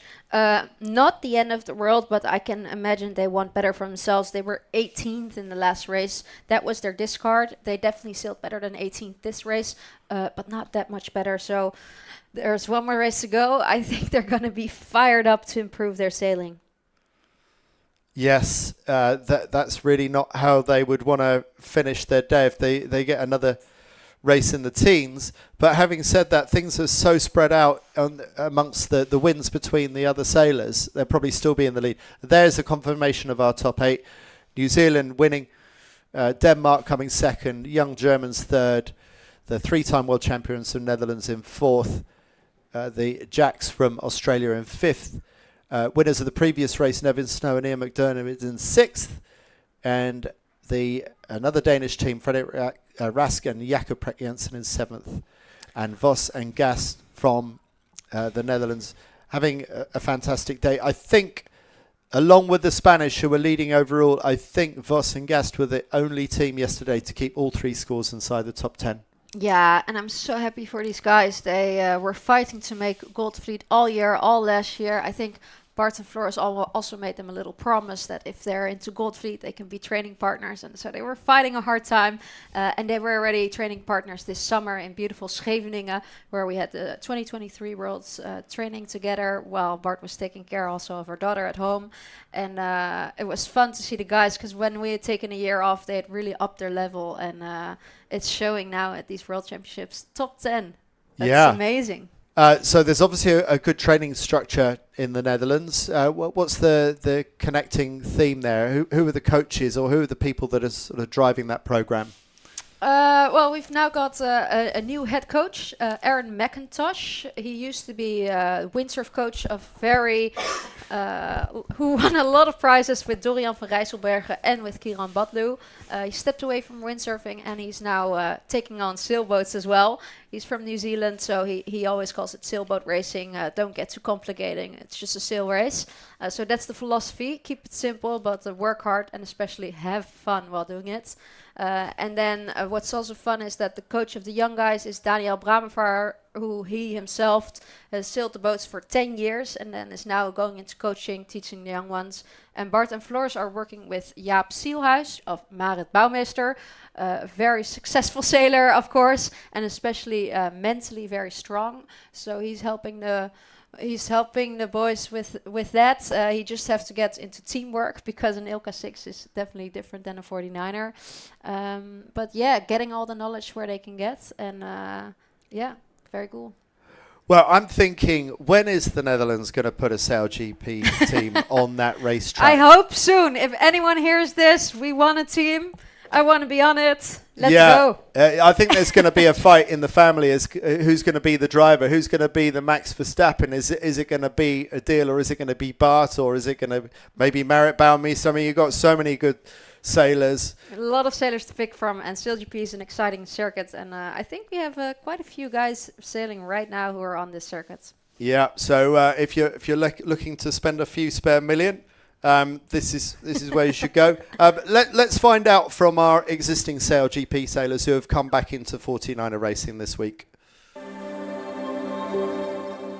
Yeah, I mean, SailGP is very restricted into how many days we can sail, so it's important for us to stay sharp between events. And I think the 49er fleet at the moment, in terms of one design Olympic sailing, is really pushing us to get to the next level. So it's cool to combine both. I think at the same time in SailGP you really learn to maximize every minute you have on the water and how to be as productive as possible. So I think there's a lot of things in both that are positive for each other, and we try to combine it the best way possible. Starts are extremely different. 49er is a lot bigger fleet. We're starting upwind. SailGP we're starting reaching with fewer boats. So in the end it's very different, but it still comes to set plays and communication and how you identify some situation and how you react from them. So I think mentally and how you approach a start is quite similar. So I think there's always something to learn out of it. The same when we go sailing them off, and again here it's again different, but it's all about learning as quick as possible, finding solution, and yeah, try and improve every day.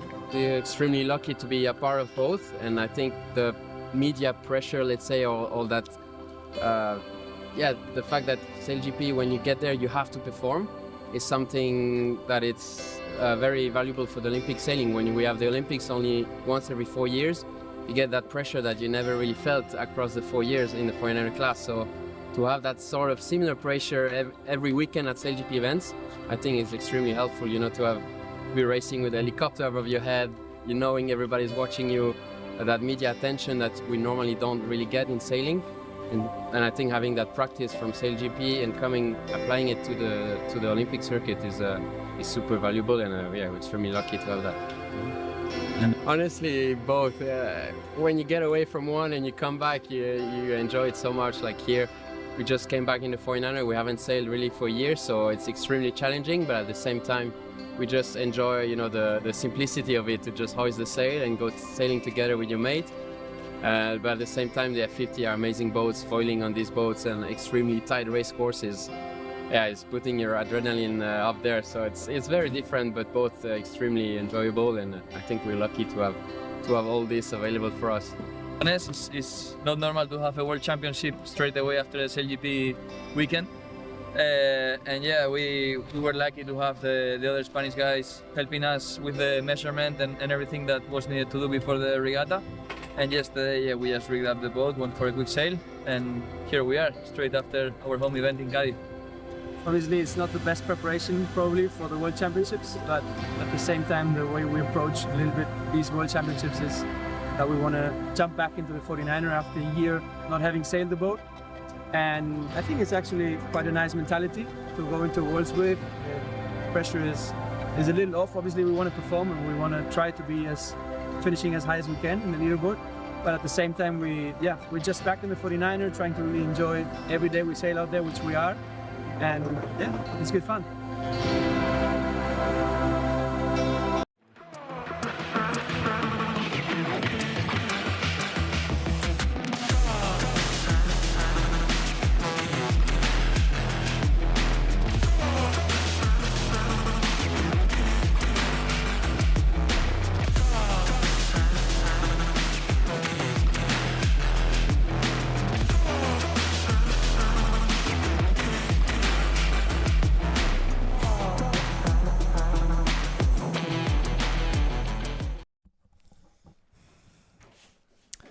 Well, there's the orange flag just going up.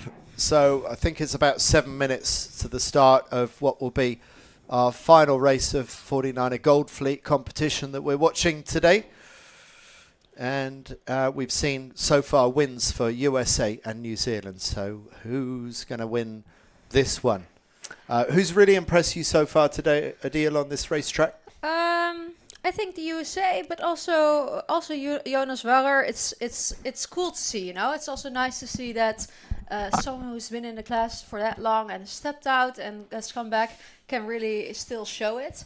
He's also shared his knowledge with a lot of sailors here. He's coached a lot of the sailors he's competing against, but he's not afraid to get back in it. And I think it's nice to show that this 49er sailing and Olympic sailing, it doesn't have to be just for a few years while you're in your prime 20 super fit, but you can actually do it for a long time. And it also shows that sailing really is a sport of experience, and he's using that to its advantage and probably having fun while doing it. So very fun to look at him sail, and yeah. And what about the Spanish? Not those Spanish. I was thinking actually 707, although they're sailing phenomenally well. Very consistent, Very Connaughton, consistent. yeah, I mean, started the day in 5th, and I suspect maybe they might have even moved forwards. They've already moved up into 3rd place after that first race of today, and who knows where they'll be after that 2nd race, because they had another solid race.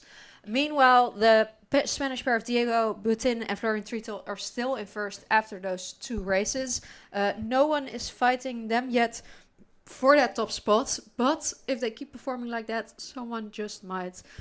So they're going to have to up their games a little bit. So Spain 1st and 3rd in the standings, with Adil's husband Bart Lambriax van Aanholt and Floris van der Werken in the middle in 2nd overall. Not too shabby. Yeah, and I'd also like to talk about someone a bit further down in the fleet. The duo from Australia, 25, Harry Price and Max Paul. Max Paul, before this, was sailing with Jack Ferguson, who's now sailing with Jack Hildebrandt. So in Australia, they're also not afraid to mix things up between teams. And Harry Price is a top match race sailor. So he originally comes from a bit slower boat, but he's really good tactically. And it's really cool to see them as a new team and already straight away into Gold Fleet, where a lot of top teams did not make it into Gold Fleet. So shout out to Harry Price and Max Paul, and congratulations on getting into Gold Fleet. And I think it's really exciting to see over the next few years how they develop, because if Harry managed to sail the boat better and better, they've got the racing skills to fire it up with the top teams. Yeah, let's see how that develops. So many good new teams coming through, and we're seeing some of those new teams really performing on the highest stage. But in the end, it is 2 very experienced sailors, Diego Botín and Florian Trittel, that still lead the way, even though they're having a bit of a wobble today. It's not been a particularly strong day for Spain 74 in the middle of our picture right now. Setup looks quite similar towards the last race, I would say. Maybe a little bit of a bias again for the race committee. A little bit less maybe than last. Maybe pulled the pin up a little bit. So far the sailors are still liking the race committee. Most boats on the right hand side of the course, but they still have 3 minutes to find their final spot. I think you see some sailors still, as you said, taking transits. Transits is when you try to find a point on shore that matches up with the orange flags, and then when you're somewhere on the line you can try to find that point on shore, and you know, for example, okay, I'm 10 meters away from the start line right now. So that's a little bit of a tool you can have in your backpack. If it gets crowded during the race start and you don't know where you are exactly, you find a point on land and you get some footing again. Yeah, super helpful, and I'm sure some of those sailors are certainly using transits. I had a conversation, I did an interview with Santiago Lange, the 3-time Olympic medalist and Nacra 17 Olympic champion 2016. Amazingly, Santiago Lange, for all that success, doesn't use transits. He doesn't believe in them. He just feels where he is. He feels where he is. Can you imagine? Yeah. It's probably all that dancing they do down in Latin America and Argentina. They sort of, they've just got that feeling. Yeah, and they've got a lot of family talent as well. We've talked a lot about Nevin Snow and his crew today. And who is their coach? It's Klaus Lange, Santiago's son. So the whole Lange family is still involved into sailing and even involved in today's racing, which is exciting to see. Yeah, lovely. And Santiago Lange also here coaching the Argentinian team in the Nacra 17, who are doing really well this week. The Olympic silver medalists, Matteo and Eugenia. Definitely. We see once again the U flag up. That's this red and white checkered flag, which means that in the last minute before the start, which is in 15 seconds, boats cannot go over line. We're getting a really nice shot of the race course here. You can see the sort of stripes in the water with darker water and lighter water. That means that there's more pressure in some places. I see a bit more pressure on the right-hand side right now. It looks a bit like the water is more unrestful there. So if I had put my money somewhere for the first bit of the upwind, I would say the right hand, especially bottom left. It's looking quite light. Bottom top, left top, it's windy again. So that's where I would put my money. But let's see what the sailors think, because there's only 40 seconds to go. And as Adele likes to point out, there is a bit of a banana. It's a straighter banana though, isn't it? Because everyone's still slightly further back than they normally are at this point. Everyone a little bit more line shy than we've seen in other starts. Maybe just keeping some distance so they have space to accelerate. In starboard, they're going against the chop, so it takes more time for the boat to go from full stop to all the way up to speed. So they're getting that distance now with only 10 seconds to go. I want to hear the sound signal from you, Adele. Okay, here we go. 3, 2, 1. Oh, wow, that was a really big start. I definitely think Sweden was a bit early, potentially Uruguay 14, maybe a few more boats, or they were just right on it. They were a little bit behind earlier, but not at the moment of the start, huh? No, I mean, it was really, really close. And Uruguay, I thought they were close on the previous start, but it was a clear start. Uruguay, another great start by them. They're really poked out on the left of our picture. We'll wait for confirmation to hear if that was a clear start or not. And what do you reckon? Have you had any update? Well, waiting for it now, but Uruguay so far has taken advantage of the good start. They've got a lot of space below them, and this is a really nice drone shot right in front of the fleet. We can see how they're all lined up, fighting for that spot to go forward. They're taking some time writing the updates if anyone was over, so I'm guessing someone is over. We do see, again, poking out Denmark 79, Jonas Warrer and Matthias Sletten with another great start, and they're trying their luck again on the right-hand side of the course.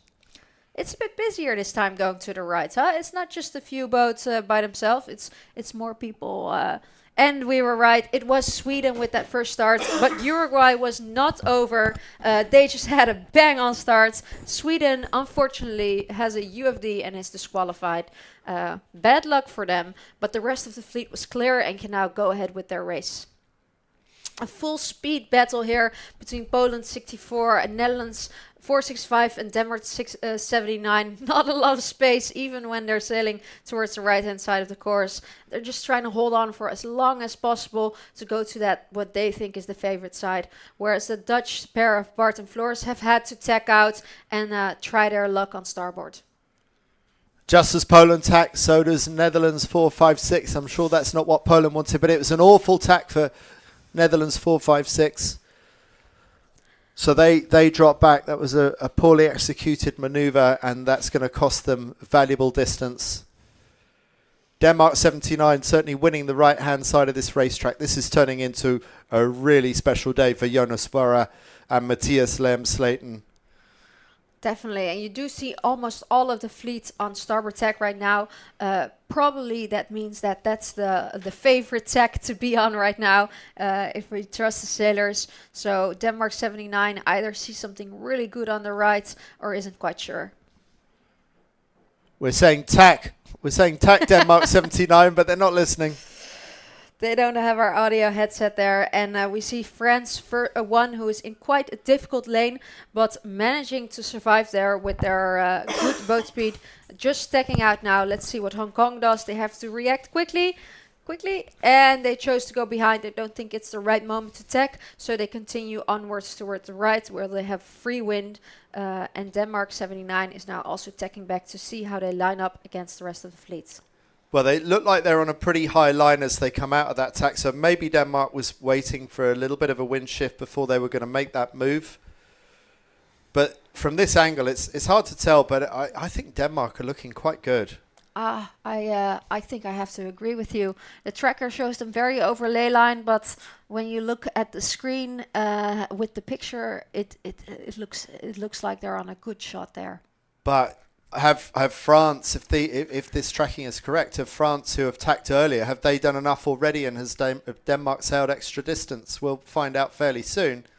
The thing that France and Denmark avoid on this side of the racetrack is it's really stacked on the other ley line, and very hard to keep your clear air. There's a lot of traffic there, so all the boats there are fighting, whereas these people can just sail their own mode. Some people actually prefer it to be around boats because it gives you a little bit of a compass of where you need to go. If you're very lost of what the angle should be you're sailing, that can give you a bit of a compass, but you also are interfered by other people's moding. There's a perfect example of that. These boats all living in thin lanes, only just enough room for USA 31 to live between New Zealand and Germany. And it's funny because it's the three boats that were doing really well the race before who have found each other on the racetrack. So they're on the like-minded about where to go today, but they're a bit further in the fleet this upwind. Let's see how they get to the top of the mark. Waves are really building, which stops them a little bit from gaining speed in the upwind, but can potentially get dangerous in the downwind. And we see Norway just going across the front of Denmark, and there's Australia 61 just on the left of picture, Jack Ferguson and Jack Hildebrand. Frederik Raskin, Jakob Prak Jensen, Denmark 66, doing pretty well up the front of this fleet. And middle left of screen, coming into the middle of the screen, that Union Jack of GBR4, James Grummett and Ross Hawes looking like they're going pretty fast. And on the far right of picture, Netherlands 2 also look like they're going pretty well after a bit of an average start for Netherlands 2. It wasn't the best executed of port tack starts, but it looks like they're using the shifts, they're using their speed to work their way back up towards the front of this race. Yeah, and it looks their decisions. Otherwise, they had to go behind all of these boats that we now see heading towards the top mark. Wow, beautifully executed by Netherlands 2. What an amazing windward leg they have sailed. Adil, you must be silently cheering. But Lambrix van Aanholt and Floris van der Werken, the three-time world champions, get that kite up, pop up onto that wave, and they are leading this race. Well, there's an awful lot of jibe setters led by the Olympic champions going out the other way. Yeah, and the Spanish duo of Diego and Florian must be happy to be in the front again. And we know once they are in the front, they usually don't fall back anymore. So they must be relieved. But I would not be relieved in this pack right now. It's still really closely packed together. And both the top boats going on a straight set and on a jibe set already have clear air very quickly, can now sail their own downwind. How's this jibe going to work out for our leaders? Nicely executed, straight back onto the trapeze on the new side, fully back up to pace.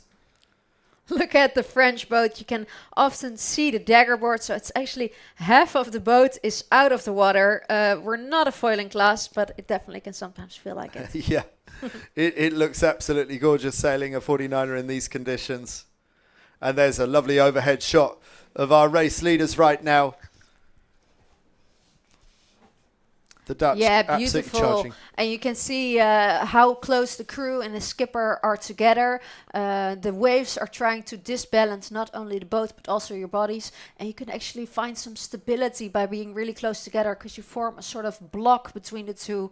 And that's also why you really need to like the person you're sailing with. You spend hours either attached to them or only with 10 centimeters apart. So if you're in a bad mood with each other, that's not a very nice place to be. And that makes the teamwork extra important on these boats.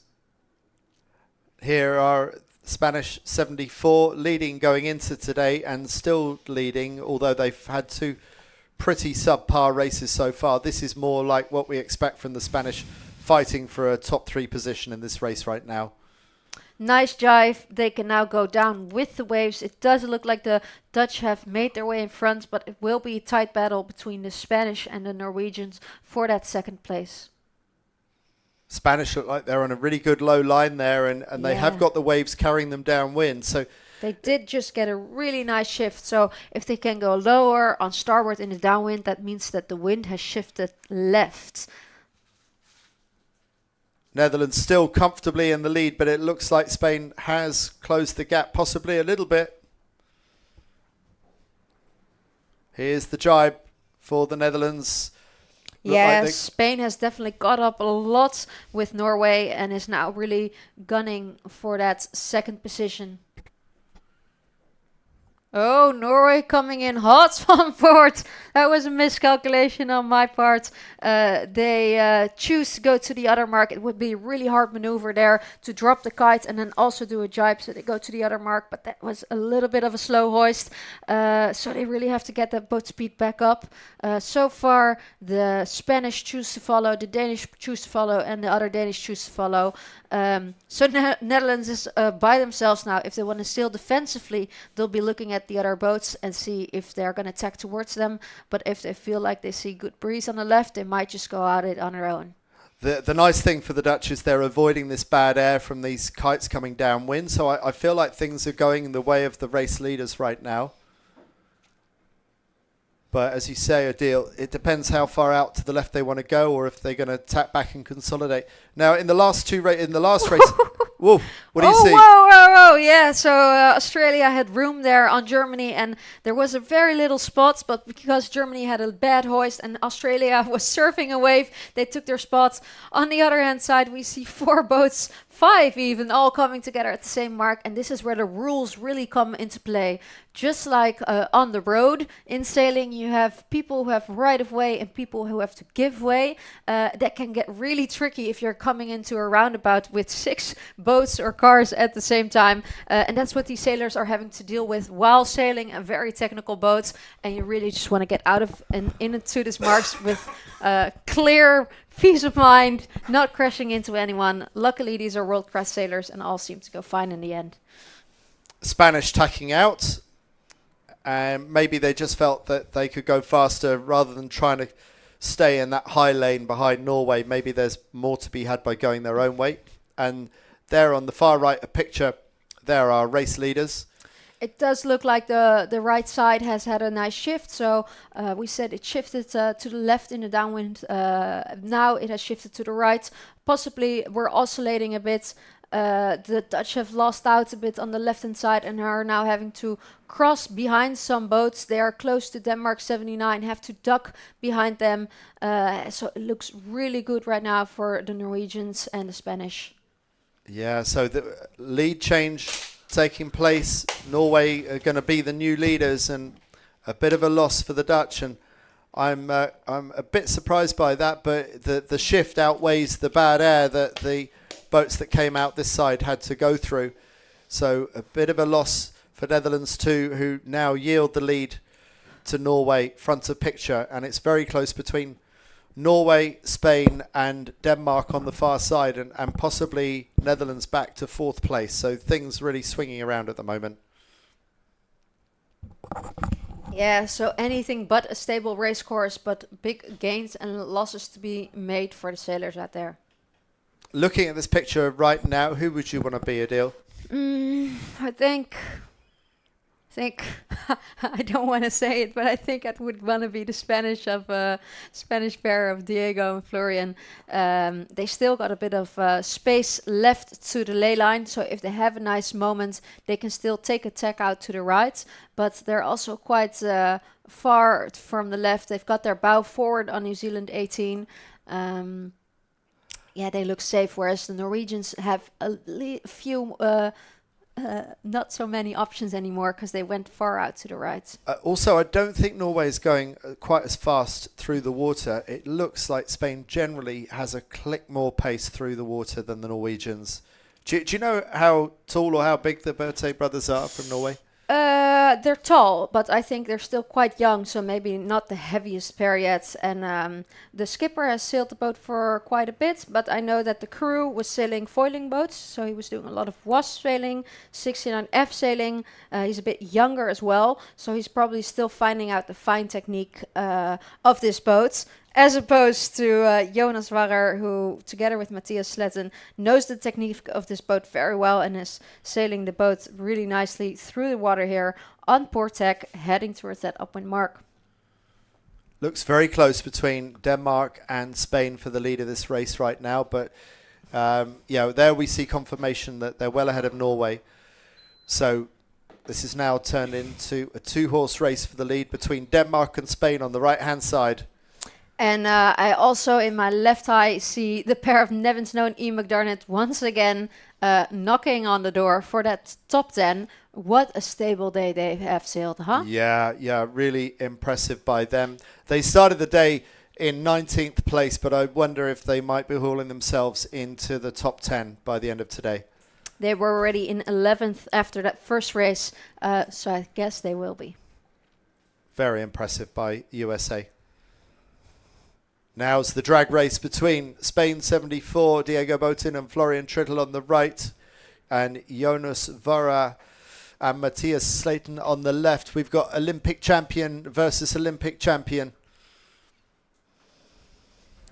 And look at that breeze picking up. There's really nice breeze out there.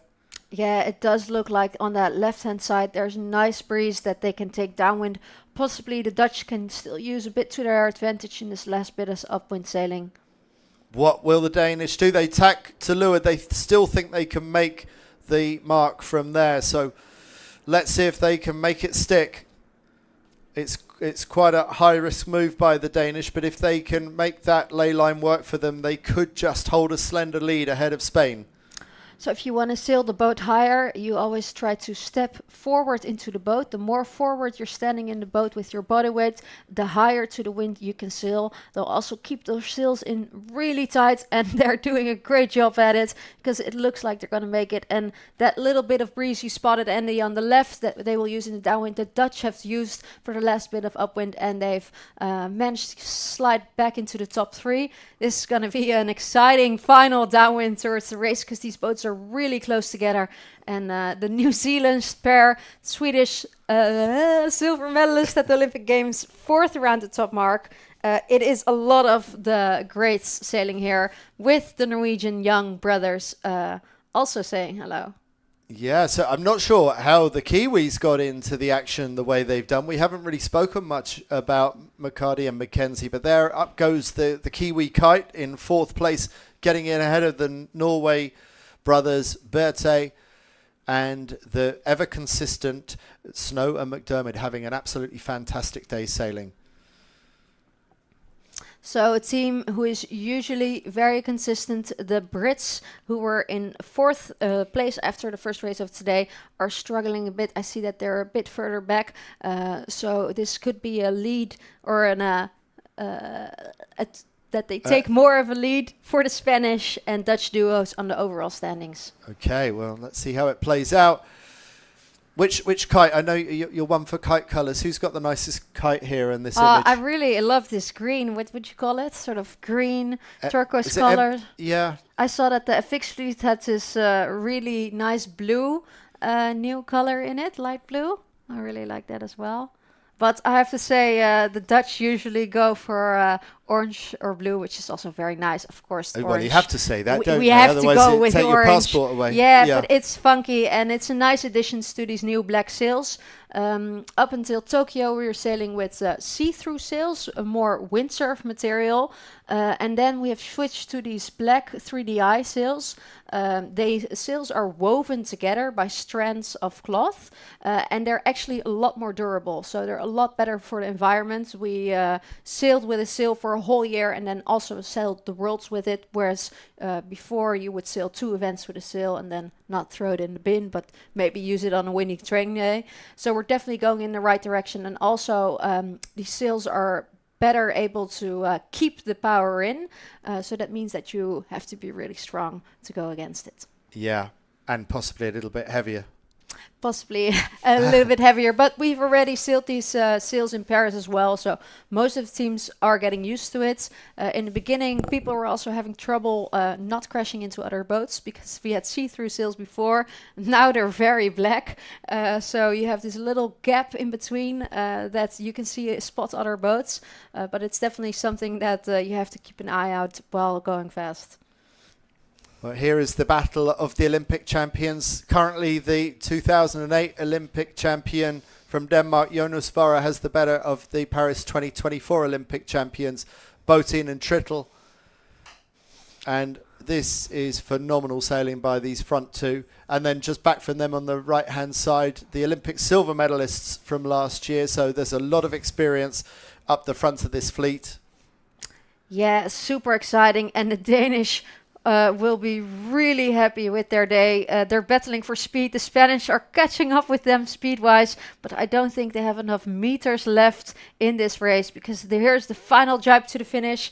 It's also going to be really close for 3rd and 4th, but the Dutch are coming in. They're almost even grabbing the Spanish, but the Spanish will have a nice jibe, finishing 2nd. Really great race. Nice comeback for them after those first 2 races of today. Yeah, really close all the way to the finish. No one ran away with that race. Normally we see a runaway winner, but not on this occasion. And there are New Zealand 18 really good climbers during that race. They really managed to put a good score on the door by some smart sailing up the second windward leg of that race. And while we've been enjoying this race, the wind has really picked up again. You can see a lot of white caps on the water, the crew being fully in a trapeze. You see a few affixes there on their ribs. They're keen to get racing, and they're going to be racing in beautiful breeze after this race. Yeah, it's just getting better and better, isn't it? I've been here for nearly 3 weeks, and I've done 3 separate competitions: wing foil, kite foil, and now 49er and Nacra and 49erFX, and we haven't yet, touch wood, lost a day's racing. Yesterday was probably the toughest. It was a bit all over the place, but in the end, in the afternoon, just before sunset, we had some fantastic 49er racing in that northerly breeze coming off the shore. Definitely, and the race for the world title has gotten even closer, whereas the Spanish pair of Diego and Florian were quite far ahead this morning. They've had a little bit of an off day and are now only 11 points or 12 points ahead of the Dutch. It's getting close towards the end of this competition. And one big race for the top 20 tomorrow before the final 4 are pulled out of those top 20 to contest the medals. Yeah, I guess we have to talk a bit more about that later to explain everyone, because it is exciting and it puts a lot of emphasis on today's racing, but then also the top 20 race that we'll have tomorrow. Maybe even the sailors will be listening to what we've got to say, because it's new to everybody, isn't it? Definitely. So there we have the confirmation that winners of that race are Denmark 79, Jonas Vara and Matthias Lem Slayton, who managed to hold off the Olympic champions Botín and Trittel, breathing down their necks all the way across the finish line, who in turn were nearly caught by Bart Lambriax, Van Aanholt and Floris van der Werken, who were third across the line.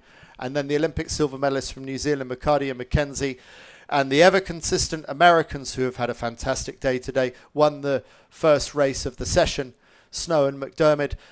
Berthe and Berthe for a while were at the front of this race. They've dropped back, but still a very encouraging race for the young Norwegians. And Schneider and Planter in 7th, and Rask and Pret Jensen from Denmark in 8th. So good race for the Danish squad. So that concludes our 3 49er races. We've got our 49erFX races coming up. We are going to take a little break, but do keep tuned in to this live stream, because it's not going to be too long before we get into the first of those 4 49erFX races coming up later on today here in Cagliari. So we'll see you back very shortly.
Three minutes 30 to the start of what will be the first of 4 49er FX races this afternoon.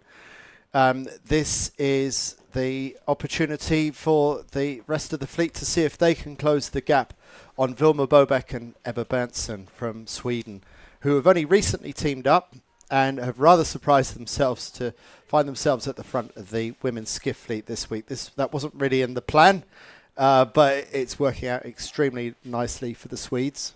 And we know that Vilma Bobeck in the past has been extremely fast, with Rebecca Netzler winning the World Championships 2 years ago and winning the silver medal together. But Rebecca Netzler recently announced her retirement, and so Vilma has now teamed up with Ebba Berntsson. And it normally takes a while for a new partnership to get bedded in, but to find yourself leading the World Championship by 5 points ahead of the Canadian sisters Georgia and Antonia Lewin-LaFrance, that is quite an achievement. We've got 2:30 to go.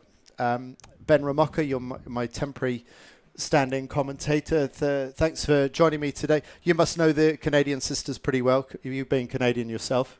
Absolutely. They only live 6,500 kilometers from me, so we're practically besties. But no, they're a lovely couple of sailors and sisters, and it's following on in a long tradition of siblings being 49er sailors together. We've had many, many top sailors who are brothers and sisters in the past. So they're the latest iteration, and they're our European champions. So they're looking to repeat or hold their championship form for the rest of the season.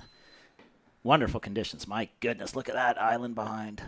Yeah, it just gets windier and windier, doesn't it? It's still well within sailing range, but what we saw the men's 49er fleet beginning to experience at the end of their last race a few minutes ago, it's got even a little bit windier since then, and we see the fleet of 25 pretty much taking up the whole length of the line, so not quite as congested towards one end as we were tending to see with the 49er men. Pretty hot action towards that pin, and this amount of wind, there's going to be a little slippage as people accelerate, so tricky for the farthest pin boat to hold their lane. Minute 10 to go. That would be a challenge to have everyone at this pin end. Norway 11 looks to me to be in a tough spot to get to that pin, but let's see if their holding power is enough. Of course, USA 49 and Australia 5 will be hoping that the Norwegians bail out and do a port tack start, and I can see them starting now to do that. So that opens up some room for Australia 5 going into that double tack. The Americans are trying to defend. No, they're bailing out for a port tack start as well. So that tight pin is opening up a little bit, and it might actually be pretty easy for Australia 5. Yeah, it could well be. It looks like on the far right of the screen, Spain 76 still on starboard. Surely they're not going for the pin from where they are.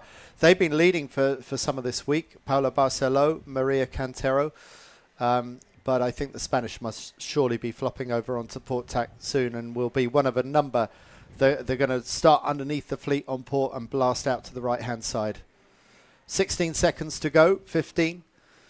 I don't know if you're able to do the sound as well as Adil does it as the gun sounds. We got 5, 4, 3, 2, 1, beep, and off they go. Poland 74, the first of the starboards out of this side, but we've got another Polish boat going out to the right-hand side. That's Poland 14, along with the Canadian sisters. The Lewin-LaFrance is coming out this way, along with two of the French, and Sweden 77, our current series leaders, also deciding to come out towards the right-hand side. Right as might. There was no fooling around. These teams with the red flags were pretty keen on getting right.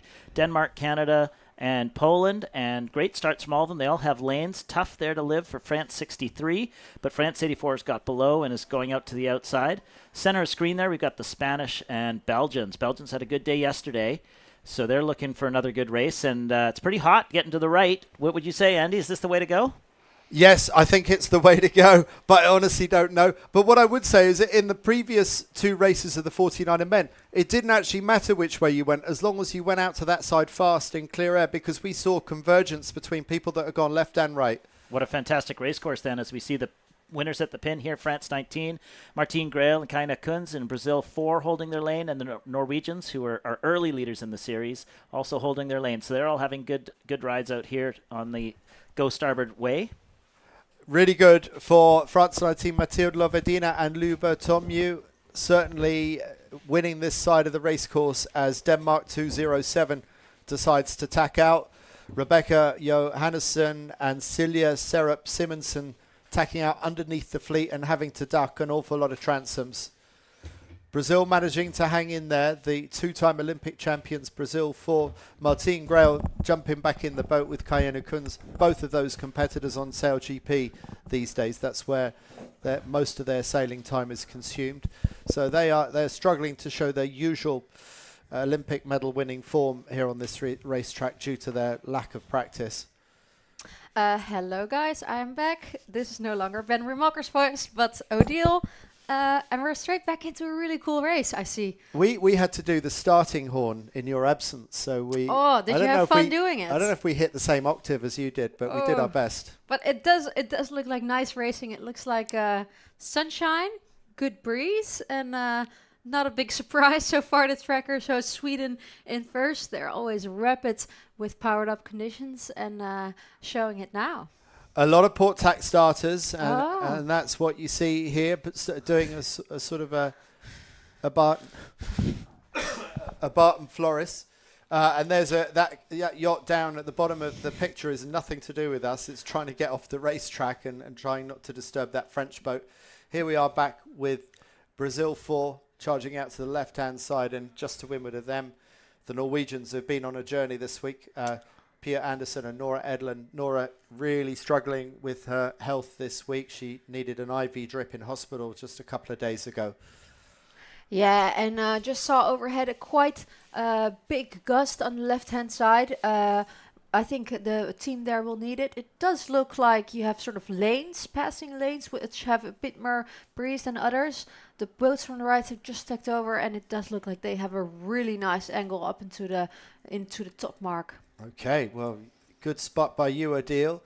ESP 76 looking very high on the right of our picture. That's Paula Barcelo and Maria Cantero, and there are overall series leaders on the far right with a really high lane. Sweden 77 looking very good right now. Usually I wouldn't want to be below the Swedish in breeze. They are known to especially have a good bow down mode, go very fast. But the new pairing of Paula Barcelo and Maria Cantero is also a really tall team. Paolo up until now was crewing in the 49erFX and before that crewing in the 470. Very experienced, and she said, you know what, I like that helming, let me have a shot at it.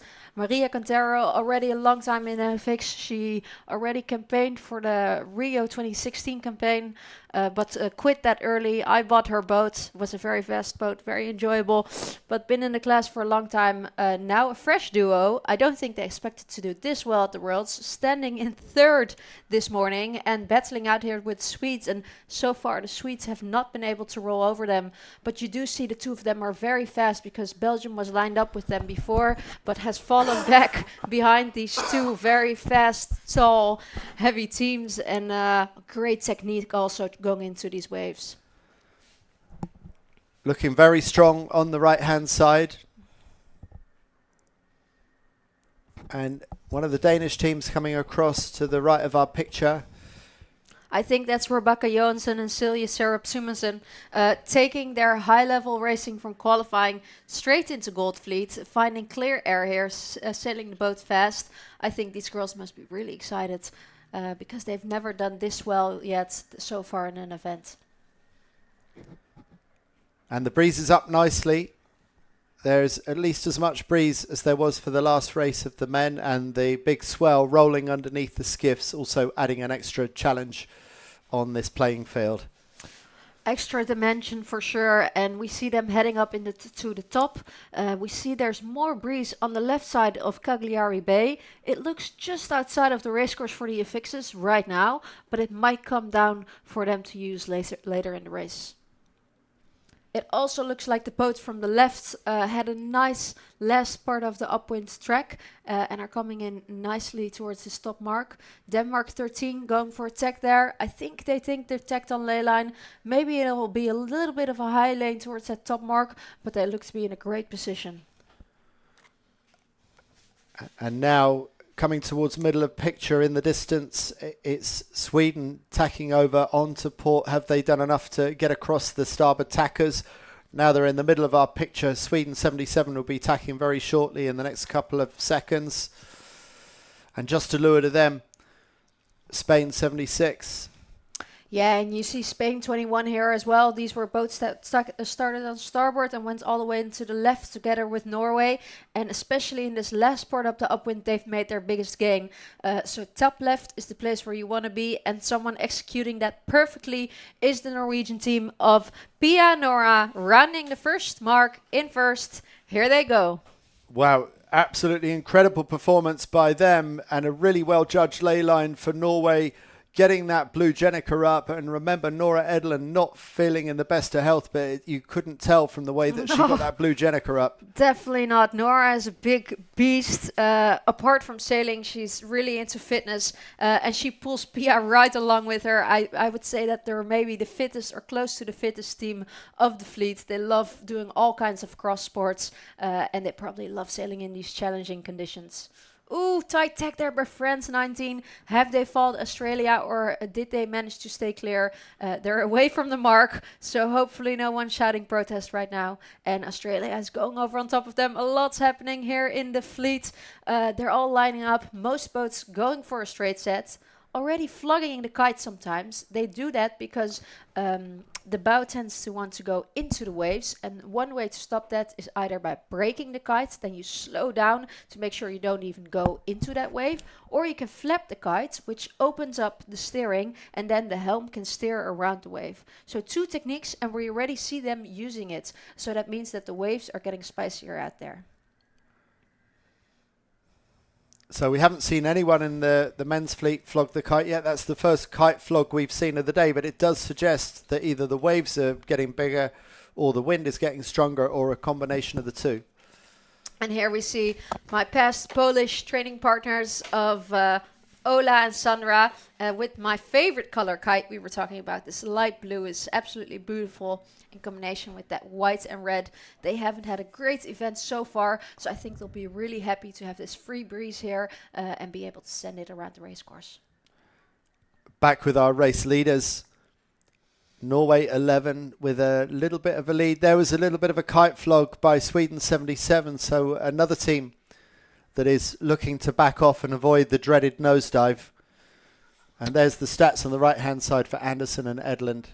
Yeah, they've been a top team the whole last squad, but they had their fellow compatriots, Helene and Marie, who just won the national trials. It was really scary last year in Hyères. Was between the last seconds who would go to the Olympic Games, though they have a lot of high level, but they haven't gone to the Olympics yet. And this is really their quad, and they're starting it off well by doing so well at these World Championships here in Sardinia. Looking well in control of the beast, and you can see that bow charging into the wave from time to time as they go through a jibe. Beautifully executed. Very nice acceleration at the end. You are controlling the kite during the jibe, but then you want to release it as soon as you can again, so it gets to full power, and they did that very nicely. Here they come with the hoist. They're taking down the Jenica, the third sail, which they use in the downwind, and coming back up into an upwind angle, rounding still in first. And the pace never came off through that whole maneuver, and they had all the time in the world to sail how they wanted, whereas we're about to hit the high traffic zone now, and it's the traffic jam is about to begin. Definitely. You see Brazil dropping the kite a little bit early and slowing down a lot in that maneuver. Kaina taking a little break. Come on, girls, get back out there, get racing. Germany doing a really nice rounding, Germany 17 and Spain 21, whereas the other boats are sort of stopping each other a little bit here, struggling. The Spanish are going to have to find space underneath to go fast, to find free wind again, but that's a lot of space they're going to take because the Brazilians are also blocking that wind, and now you just see all of the kites coming downwind together. It's really tricky to go clear around the marks. And Canada, the maple leaf kite just coming down into the Canadian chute. The Lewin LaFrancis is not having a particularly good race, which is surprising after they had a very good start, but they're struggling with that leeward mark round, and the Canadians are not even rounding up. If you look back at the leeward mark, I wonder if there's a problem. I don't think they can get their kite down properly or something. Ooh, that looked like a little bit of a disaster and not what you want a second into today, but this is not the race they need if they want to stay in a second place. A big rounding around the outside for Denmark 13, a bit of a giveaway for them. These are the boats going out to the left-hand side, and there on the left is the speeds of the relative boats. Brazil certainly one of the leaders, but I'm not sure if they've overtaken the Norwegians. I think the Norwegian tracker, we might have lost them. That's technology, but I think the sailors are still out there sailing fast. It does show Brazil still doing very well as well. Swedish are going at a very high boat speed out on the right by themselves. No one stopping them. I do see a nice gust there on the left. Do you see that, Andy? Yes, I would agree. A bit of darker patch of water. You see here a little bit of trouble with the maneuver in the waves. Also, the higher the waves become, the harder the tack comes. The wave sometimes tends to throw you back in the boat a bit during attack, as we could just see. But they recovered very nicely and are back up to speed, charging towards the left-hand side of the course. They look like they've got full daggerboard down on the Swedish FX. I thought maybe people would have a little bit of daggerboard up to release a bit of the power. Yeah, you could, especially if it's very choppy, put the daggerboard up again to release, like you said, a bit of the power. But I think they're just in the switchover mode where they can probably just still hold on to that. The wind is still up and down. It's not full blowing the whole time. I reckon it's about 12 knots, 13 knots right now. Yeah, it looks windier to me than that, but that's probably the wave state that's misleading me. Yeah. Norway still leading quite comfortably at the moment. I think maybe the left-hand side has paid in this early phase, but look at this gust that Adil talked about. We're just sailing into the windier stuff in the next 10, 15, 20 seconds. So when they sail into this windy stuff, they still have got options to trim their sails. The crew can handle the vang, the boom vang, where you can make the sail flatter and change the leach. And they've also got the Cunningham. With the Cunningham, they can pull the sail down and take power out of the sail and open it up at the top. So when this gust hits, you can probably see crews going towards their controls to adjust these settings to make sure that the boat keeps going fast instead of being blown over when the gust hits. And the Norwegians will be into that stronger breeze now, so we may well see people adjust their controls. And Norwegians looking very, very fast, and it's great to see them back up to full pace again. I haven't had a chance to catch up with Nora Edlund to find out if she is feeling fully better, but she was in a really poorly way a couple of days ago, so it's really nice to see them at the front of this fleet. And Germany 17 in second place, Sophie Steinlein and Katrin Bartelheimer. Yeah, that's also fun. That's a new pairing. Two girls who have sailed the FX for quite a while, but both in different teams up until this season. They've decided to bundle their powers, and I think they're having a lot of fun together. And it's nice if you have two experienced team members stepping into the boat together from different teams, bringing new knowledge. And yeah, they're having a lot of fun, and let's see how they go. This morning they were in 11th, so just outside of the top 10. With a good race, if they can finish it, they'll slide into that top 10, and that's what they're looking for. We're looking at 4 races this afternoon. This is the first of 4 races for the top 25 women in Gold Fleet of the 49erFX World Championship. So a lot could still happen today. This is a big moving day with 4 races, a huge proportion of the overall championship.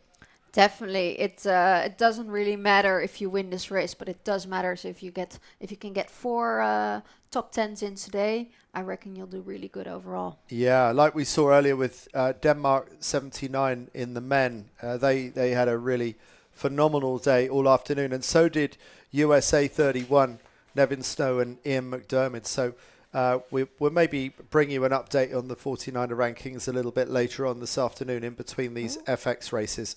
And here we are with the overview of this race, and Norway still looking like they're in the lead, but here come the Swedes from the middle of the race course. Norway staying ahead. So it's a very good race for Scandinavia right now.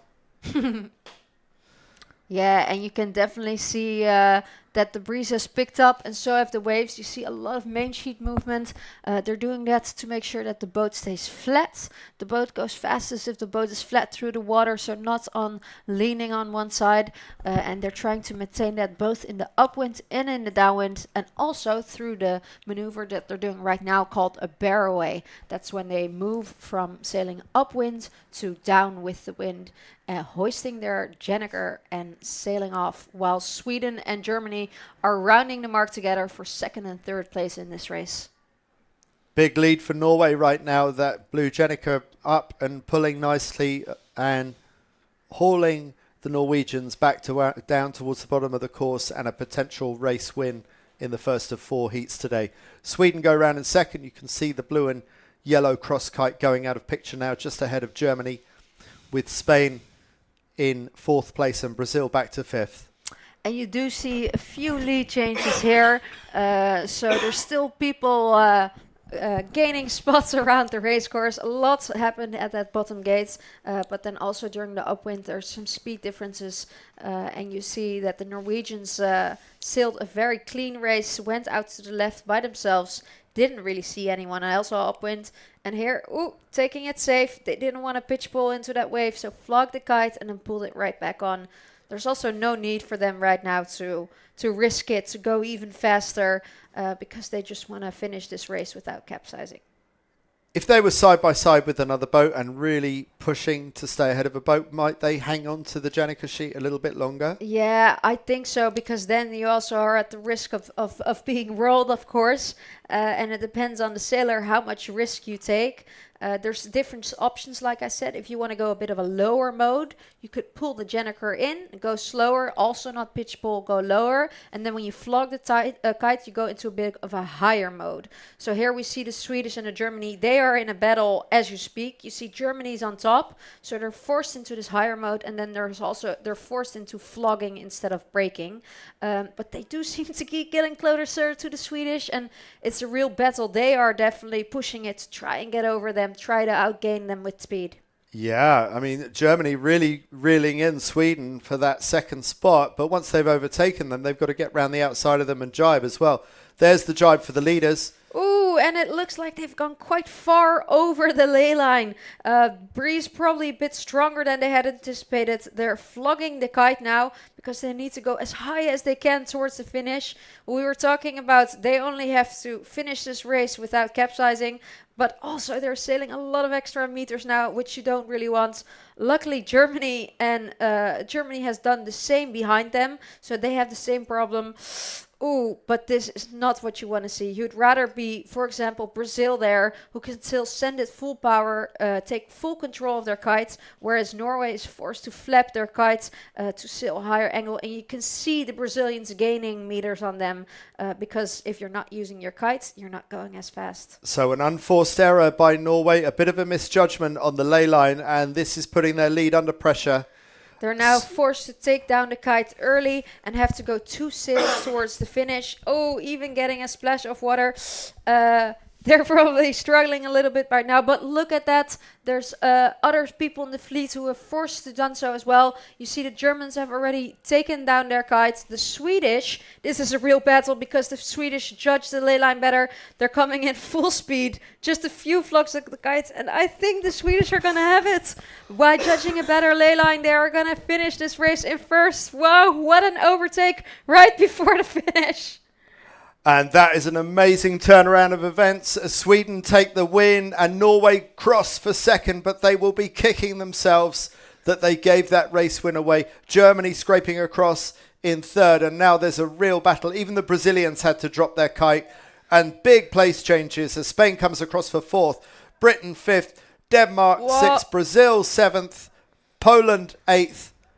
And that just shows, you see Germany 17 now. They were just fighting for the second place, but lost sight of the overall picture. And sometimes it's really is like this. You do have to do the simple things right. But sometimes you can get so caught up in the little fight that you lose where the finish is, for example. Now, it was such apparent misjudgment. Maybe it wasn't pure misjudgment. Maybe the breeze really did shift an awful lot as well. I don't know. It might have shifted a bit. It also looked like it has picked up a bit because it's definitely getting spicier. But that's something that sometimes you want either the skipper or the crew to look behind and check, hey, is there any big gust coming, and calculate that into your ley lines. So a bit of a rookie mistake. The Swedish didn't make this mistake and took advantage and managed to win that race. And they were already in first overall this morning, so only extending their lead, especially with the Canadians having a little bit of a worse race.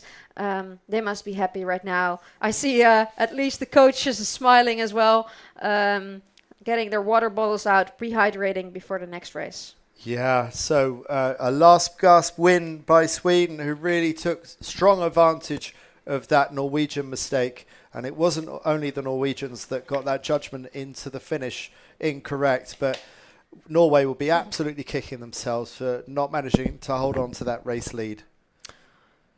Oh, and here I think we see the British pair of Ellie 713, yeah, Ellie Kears and Jessica Jobson capsized. We talked about it. If you sail it too risky in a downwind with the kites or during jibe, you can risk a capsize, which has happened to this team here. The hull is now in the water, as well as the mast and the sails. You can see one of the crew on board sitting on the dagger boards. They're sitting there to create enough leverage to pull the boat right back up. They tried first with only one teammate there. Oh, and there is another pair. It looks like it might be another British boat. Yeah, that looks like... I think it's... Oh, no, you're right. Maybe it's two... Yeah. I think it's Freya back and Saskia Tidy. Quite a seasoned team, but as you can see, even to the seasoned teams, this can happen. Saskia is a tall girl, so it makes sense that they're putting her on the dagger board to create enough leverage to pull the boat back upright, and then put Freya inside to steer the boat once the boat's back up.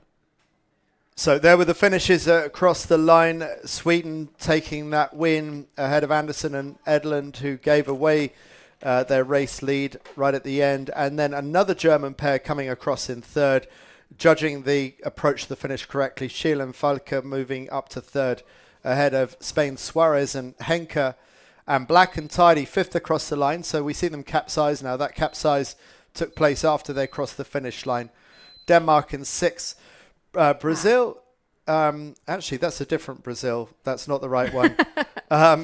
And then Poland in eighth. Ooh, exciting race, huh? I think you're right, and it was not 12 knots, but more like 15. The wind must have really picked up during that race. Well, when you're having to back off on the kite as much as that, and when you're overstanding a ley line and struggling and flogging the kite, I mean, it's okay pushing a little bit high like the Norwegians initially did, but when you've got to drop the Jenica to get to the finish, you really know you've made quite a big mistake. Definitely. And as you can see, some teams are very fired up, but sailing is also an endurance race, and especially for these girls, if they're going to have 4 races today in this breeze, it's very physically challenging as well. And even if the capsizes took place after the finish, you don't really want to be capsizing because that just drains the energy as well. No, you prefer to take a little break, talk with your coach about what happened at the race, rehydrate, get maybe an energy gel or banana in to get you ready for that next race. But I'm sure the British team of Freya and Saskia are able to do that in a short time as well. They're getting the kite up now. That's because when you capsize, a lot of water comes into the kite chute. They don't want to start with all that extra water in the boat for the next race, because that's a lot of extra weight that they would be keeping with them. So they hoist the kite quickly, get all of the water out there and drop it back down.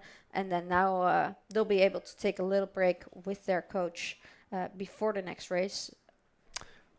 We've got 11 minutes to the start of the next race. I wonder if there's a video that we can play, maybe a rerun of that interview with the Swedes. Highlights from yesterday, I'm hearing. So, yeah, let's get a catch-up on what happened yesterday.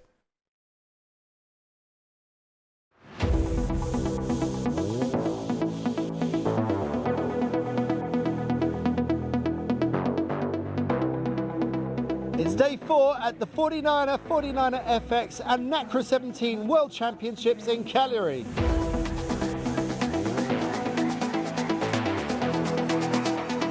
Today the media focus was on the Nacra 17s and the 49er men. Let's see what went down on the water. In the Nacra 17 catamarans, 3 races were completed. Italians Gianluigi Ugolini and Maria Giubilei won the first race. Despite 2 more races where they barely made the top 10, the Italians still managed to keep the lead after the end of today. The second race was won by Tim Morniak and Alois Retornas from France, while the final race of the day was won by Swedes Emil Jarud and Hanna Jonsson. Over to the 49ers. Winds were all over the place today, proving really tricky on the racecourse. In race 1, the win was picked up by Diego Botín and Florian Trittel. The second race went to reigning world champions Erwan Fischer and Clément Péquin. The French thought they were on a roll, going over the finish line of the final race in first as well, but little did they know that they had picked up an over-early disqualification for crossing the start line too soon. Coming in close behind the French, it was them again, Botín and Trittel, claiming the win and claiming the overall lead in the event after 3 great races. It's been a good day for us. First day of Gold Fleet racing today here in the World Championships in Cagliari, and we had a bit of a fight between a couple of wind directions, and I think the race committee managed to really handle it quite well. It's a rare condition that we have here, but yeah, the breeze picked up immediately and we had some really nice action. 2 races in Gold Fleet in those conditions, and we managed to get a 1-5-1 today, which puts us in first overall, but at the same time we still have a long way to go. 4 more races at least, and then that final race in case we manage to be there. So yeah, heads down and looking forward to tomorrow. Tomorrow we will focus on the 49erFX and 49er in the live stream, and we do hope you'll join us there.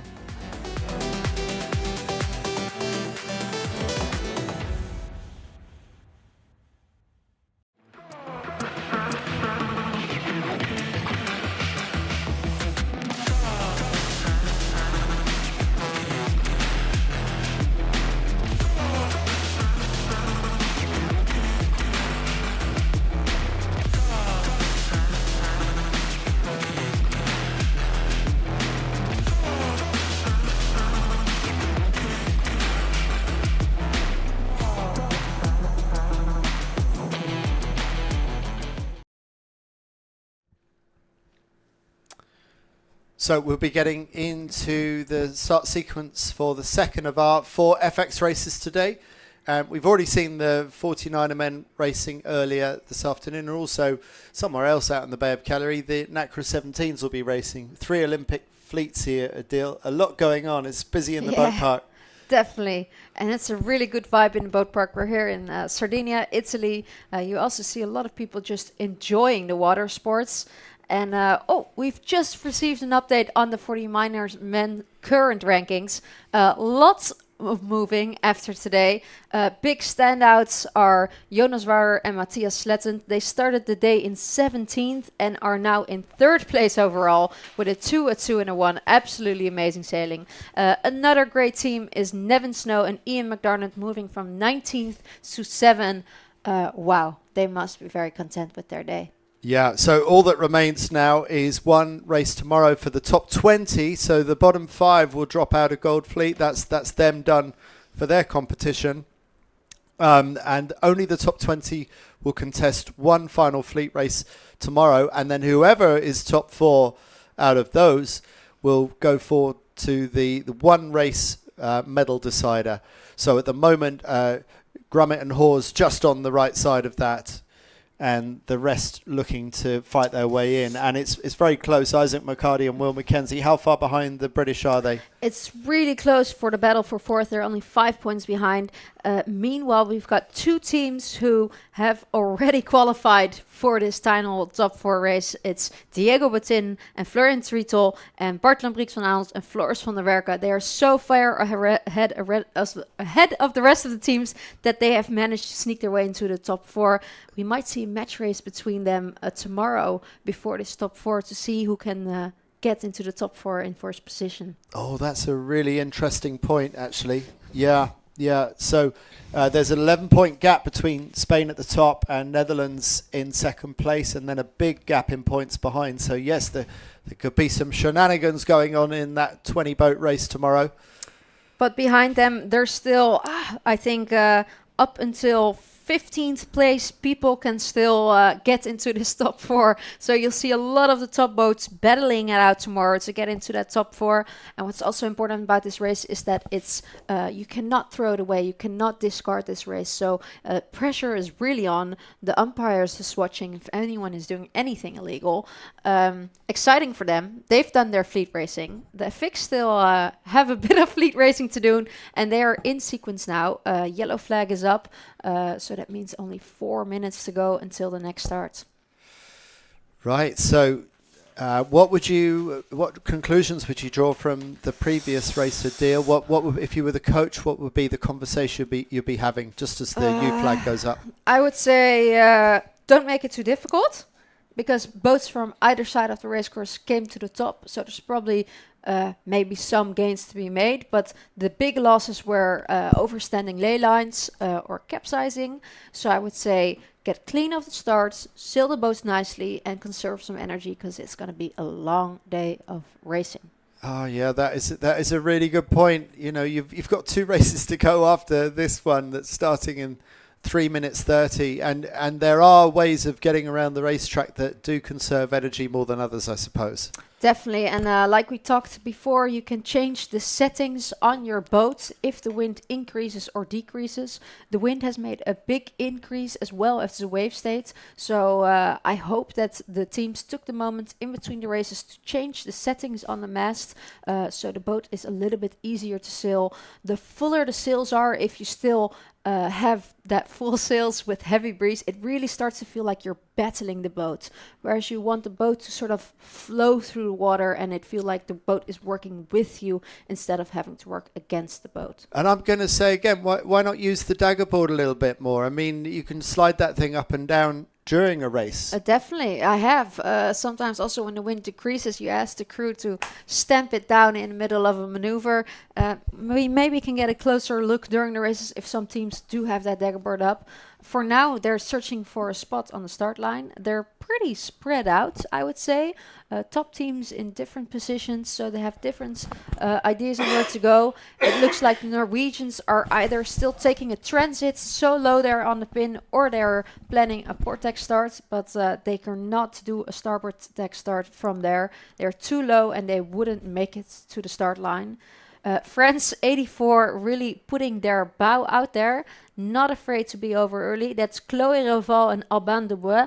Chloé is new sailor, a very young girl, and Alban is a very seasoned sailor. She sailed the Tokyo Olympics, finishing 6th over there as a crew in the FX. Took a break after that and is now back for the 28th campaign. New pairing, very excited to see them straight into Gold Fleet, and let's see how they fare in quite windy and wavy conditions today. Now, looking at the overview of the breeze, what would you say about the breeze and how it's spreading out across the track? Yeah, it looks pretty spread out. If I would be sailing right now, I can't really tell where I see more breeze. Maybe a little bit more right in the beginning, but we have seen that left top working out very well. So I would say just find a nice clear lane on starboard out of the starts. Keep that lane and then see if you can find a nice moment to tack back over towards the top mark. And here we are in the final minute. All of the boats are still quite far back, especially in the middle right. They're about 5 boat lengths back. That's a lot of distance to sail. Like we said, 84 is still punching out a bit together with their French teammates, and then the Italians underneath them. They are trying to win the pin and start. They probably like the left-hand side of the course. Sweden is still a few boat lengths behind, wondering what their plan is. They're probably not going to start there. I think they might do a port tack start from the middle of the line. Let's see. 25 seconds to go, very evenly spread across the line. And you can start to see those port tackers lining up behind the fleet. The starboard tackers looking very even across the line, and the port tackers a bit more chaotic behind, but they've not 10 seconds, and I'm going to hand over the countdown to Adil. 5, 4, 3, 2, 1. That looked like a clear start to me. A pair of Ellie Keers jumping out a little bit. Very nice start in the middle, as well as Sophie Steinlein at the race committee. And then the Portex, they're just flying behind right now at a very high speed. Most of them seem to have a clear lane, and it's almost 50-50 going to the right, going to the left. It does make sense because it is a bit more of a boat speed type of day. Oh, amazing to see it. It's just Paula Barcelo and Maria Quintero who did not manage to pull off a nice Portex start. Probably still in their early days, haven't practiced it so much, but it's hurting them now. But teams who have done a really good job is Polish pair, was at the Paris Olympics, Lara Grenier and Amelie, and then the Danish Schmidt sisters going out towards that right-hand side. And Italy 15 at the bottom of our screen, certainly one of the ones doing well out towards the left-hand side. They're looking good so far. Definitely, and they were 25th going into racing this morning. Sofia Gioncigliala and Giulia Schio, I would say they are a light wind specialist, so maybe it's not their favorite breeze today, but in this race, so far, they're making it look good. And France 84 up on that line so early. They booked their spot early and they've managed to make it work because they also were looking very strong in the early stages. Chloé Reville and Alban Dubois. And it was a clear start. We have it confirmed. So nobody was over early. Everyone is still in this race. No disqualifications. They can all go and send it. Well, left-hand side of the track seemed to pay in the first race. I remember Brazil coming in from this side and doing very well at the first mark. And Brazil again going out to the left amongst this group.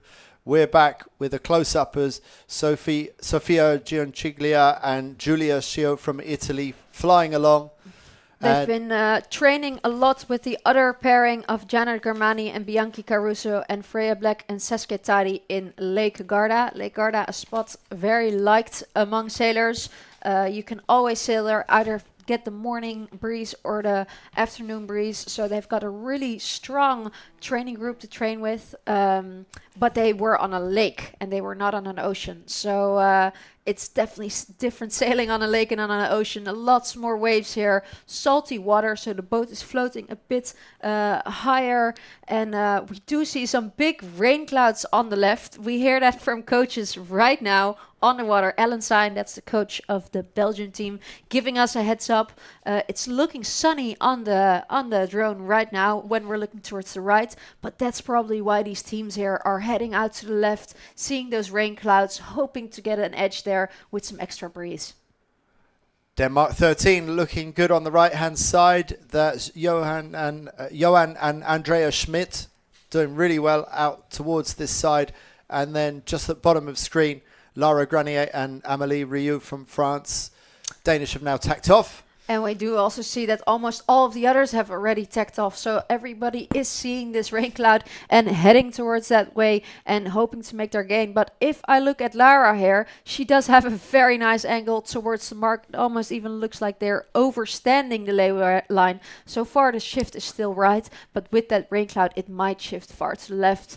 And we can already see the rain falling far away in the distance. The sailors don't want to get wet, but they do want to sail on the breeze. I doubt our drone pilots want their drones to get wet either, so I'm not sure how that's going to affect our coverage if the rain is coming in.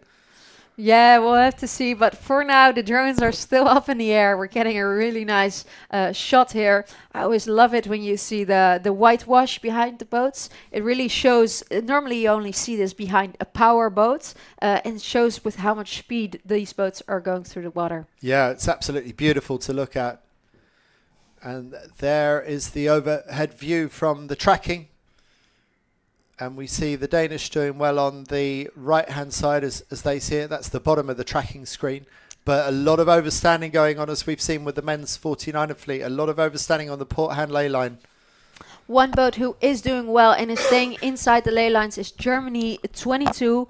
The pair of Marushil and Freya Ficke, who did really well in that last race. They managed to take advantage of the boats overlaying, and they're once again staying inside the ley lines and just crossing in, on port in front of everyone so far. They just have to nail the ley line towards the top mark.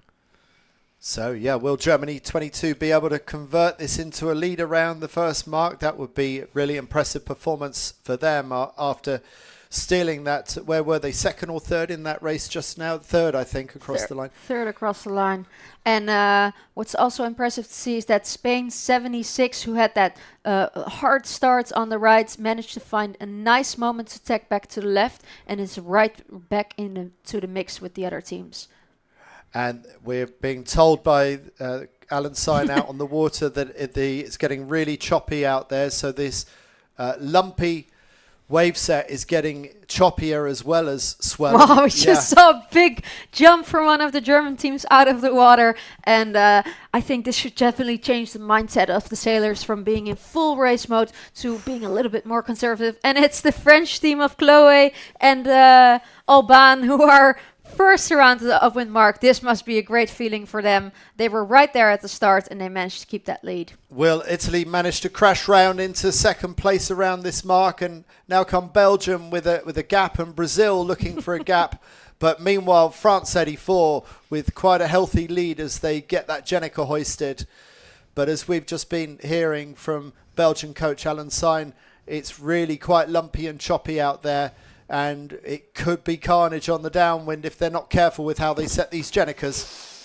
And a lot of people from the right side ended up overlaying as well. That's what happens when the fleet is close together and you're all waiting for each other to tack towards that upwind mark. And now they're all with 5 boats deep coming around the upwind mark, very busy, but not for this French pair of Chloé Reville and Alban Dubois, sending it downwind, flogging the kite to make sure their bow stays clear and they keep moving forward instead of capsizing.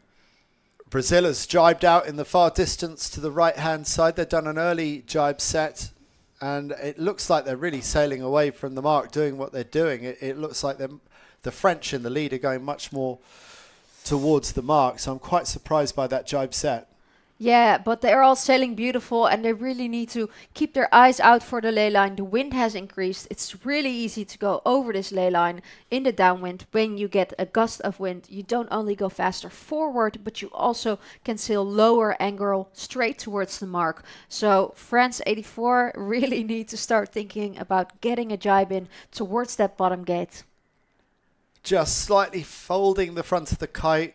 The crew just giving up a little bit of the power as they go into a jibe, and also Brazil from the far side of the course going into a jibe, and they got away with it. It wasn't the nicest looking of jibes, but they're back up to speed very quickly again, the double Olympic champions from Brazil.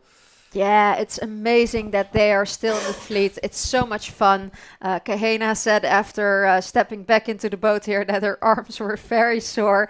That's the difference between SailGP. You can just push buttons, but this is very physical, especially for these conditions in the crew, since they have to trim and detrim the kite the whole downwind, and it gets super sore on their arms. But so far, no problem for Alban. She's doing very nicely. They even jibed a little bit early for that gate. Probably they saw it and wanted to be extra safe, but they probably have to do another maneuver now. Let's see. Better to do another maneuver than to overstand like we saw the Norwegians leading that previous race. But having said that, every jibe is a potential moment of hazard. Here goes the jibe. How will they do? They're safely through it. And how quickly will they get up to speed? Very quickly. Really nicely executed by the French. You do see that in the entrance, the skipper is letting out the mainsail a lot. That gives it a big bang when it comes across, and that's a potential capsize. So they got through it now, but maybe something to focus on for the future. And maybe they have overstood. They seem like... Oh, there they are. So that's a bit of a sloppy rounding by the French. Oh, they hit the water. Mainsail was out. Miscalculate there. The pair of Sophie Steinlein got back in there, took advantage of the other's mistake, and Catherine Battelheimer with a also hit the water. Maybe the wind just decreased a little bit, and they had less breeze than they expected. This is a little bit funny. Th- Funny this to is- look at. The sailors are struggling now that the waves and the breeze is coming in. Late drop by the Italian team 15. And a tricky maneuver here by Germany 22. But they managed to pull it off nicely. I think it's a matter of time before we see a capsize at this leeward gate. There's not a big gap between the two marks. And Definitely not. And we see a lot of kites being either dropped very early or very late, which means that it's getting harder for the sailors to calculate. Australia 5, not afraid, dropping the kite right on time, very late, gaining a lot of speed meters. I think there's going to be more carnage at the bottom gate. And here we see the boats going upwind again. I already see one boat there that's capsized, another boat that has to avoid this capsized boat. I think it might be Canada Canada. about to tip in. Oh, there goes Canada. Canada team of Georgia Lewin-LaFrance and Antonia Lewin-LaFrance. Very, very good sailors, but even they are struggling. And here we see the boats have to avoid them. The other team is Lara, Granier and Amelie. They just got their boat back upright. Here you see they were trying to avoid the other boats to not create a collision and by that capsize themselves. And now they're going to have a hard time flipping this boat back over in the waves. And they went into the day in second place overall, and this is not going to help the Canadian effort at all. More capsizes. There, it's a bit of a graveyard at the bottom of this race course right now. I would be happy to be Belgium right now. They are. They had a nice rounding and are definitely gaining distance on Germany. Germany 22, Germany 17, and the French pair. They are known to go very fast in breeze. The Belgians also have gotten better in light breeze. Anouk had a really bad concussion a couple of months ago, so up until recently they weren't sure if they were able to race in the Worlds. Took it day by day, started with a 10-minute sail, 20, 30-minute sail, all the way up until now, racing hopefully 4 races here at the World Championships today, and it is looking wild. They're going to be so tired at the end of the day. They're not even at the halfway stage of this marathon day, but beautiful sailing there by the French. After a bit of a sloppy mark rounding at the bottom of the course, the French look like they're going fast and well up to speed again.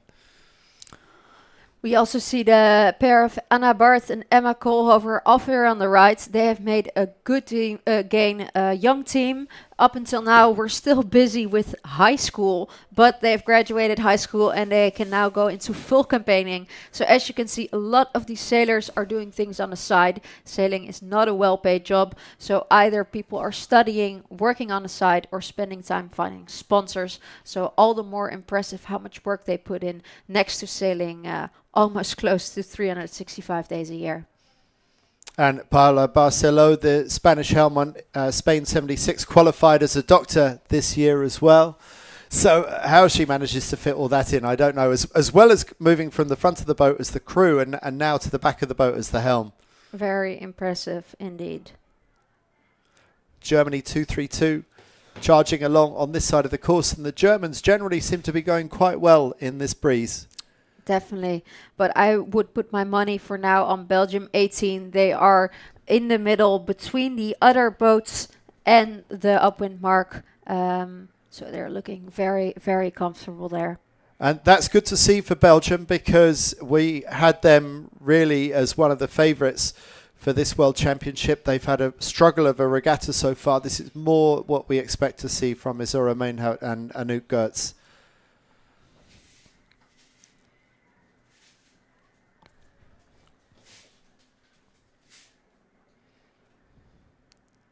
So the gap's opening up on this race course. France 84 seems to have dropped back to third place, and it's possible that is the case, or it could be a tracking glitch. Let's see how France is doing once we get to the top of the course, because they were our leaders. We also see a pink mark now, whereas before we had yellow marks. That means that the mark has had a change of course. They have changed the mark to lay further towards the left. So that means that we've had a left-hand shift in the past speeds. And they now have to round this new pink mark. So hopefully all the sailors have spotted that and are sailing towards the correct mark. It does seem like it's pretty tight race here at the front. A bit of a three-way battle going on here between Germany, France and Spain. Yeah, I have to say I'm very impressed with this, with the French team that they are keeping up speed-wise in these conditions with the others. Belgium onto starboard, and look how many German boats are up here. Germany going really, really well in this race. They've obviously got good settings or good technique that they've been sharing in the German squad. Yes, and Germany tacking underneath the Belgians, making it, laying the mark. France 84 tacking right in front. They just have to pull off that tack, get settled, get everything ready for this maneuver called the bearway. You have to change a lot of settings before you go into it, and it's one of the trickiest maneuvers around the racecourse. Let's see how they go at it. 3, 2, 1, and they pull it off beautifully. Still in first. Belgium overtook Germany by having more speed in that last bit of upwind sailing and got their kite up by far the fastest. Anouk is very strong, but they're going to have to find a way to go past France 84, even though France 84 is blocking their way right now. Yeah, what do you think was the right way to go? Holding off on the hoist like France or going straight for it like Belgium? So the reason sometimes you hold off with hoisting up the kites is because of the waves. So sometimes if you jump in right at the moment that the bow is also going into a wave, you go into a pitch pull. So sometimes you have to wait back a little bit to have your weight back so the bow doesn't go in. And then when the bow is free off the waves, you get a moment to jump in and hoist that kite. Also, the skipper, who is usually also the lightest pair of the pair, they have to have enough leverage so the boat can go flat. So sometimes you have to say, give me a second so the boat's flat, and then the crew can jump in. It's really tight here. You see them flogging, and they're coming into a three-way battle. The Germans just had a big pitch pull. Boat completely stopped because they were a little bit too late flogging the kite. It's right on edge here. Canada just going past upwind, having recovered from that capsize. Canada a long, long way back in this race right now. They started the day in second. And Ellie Kears and Jessica Jobson from Great Britain, I think they also capsized on that downwind leg. We probably haven't seen the last of the capsizing in this race, and there is the battle for first, just 30 meters in it. Yeah, and going very similar speeds we see. It's going to be all about them judging the ley line correctly, but it's a very long starboard tack. As you can see, they're sailing almost straight into the finish. So it shouldn't be too hard of a job anymore if they can just keep the mast upright and keep the boat going fast for this French duo.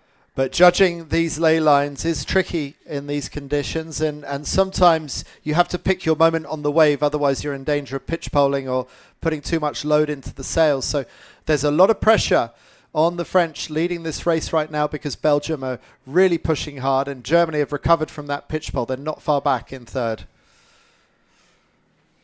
So we've had a big left shift again today. So far, Andy, I would say that left has been a bit of the safer side during both the 40 minor races and the FX races.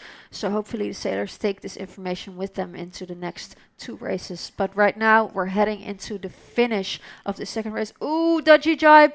Cancel, don't cancel. Oh, that was a little bit of indecision there by the look of it. That mainsail didn't really want to go over smoothly, but they get away with it. And France 84 look like they're on a good angle towards the finish line. So have they done enough? They've jibed a little bit early, so they're going to have to sail a little bit of a low mode towards the finish line now, or pull off one more jibe. They're going to choose to pull off one more jibe. Hopefully they get through it. They're doing a safe jibe. Oh, Jenniger is getting into a twist. It's not looking very pretty, but that doesn't matter at all. They've done enough. They've crossed the finish line. Their first win at a World Championships in the Gold Fleet.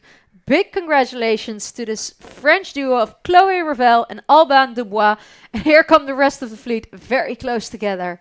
Really, really close. I wonder if Germany 17 or Germany 232, I forget which one it was, did just enough to get ahead of Brazil. But Brazil might have just stolen third place across the finish line. So a really good downwind leg by the double Olympic champions. Yeah, definitely. You could still see that they were sailing a very low mode, taking advantage of that. And here we have the Spanish duo of Paula and Maria finishing by themselves in rest. Good comeback from them.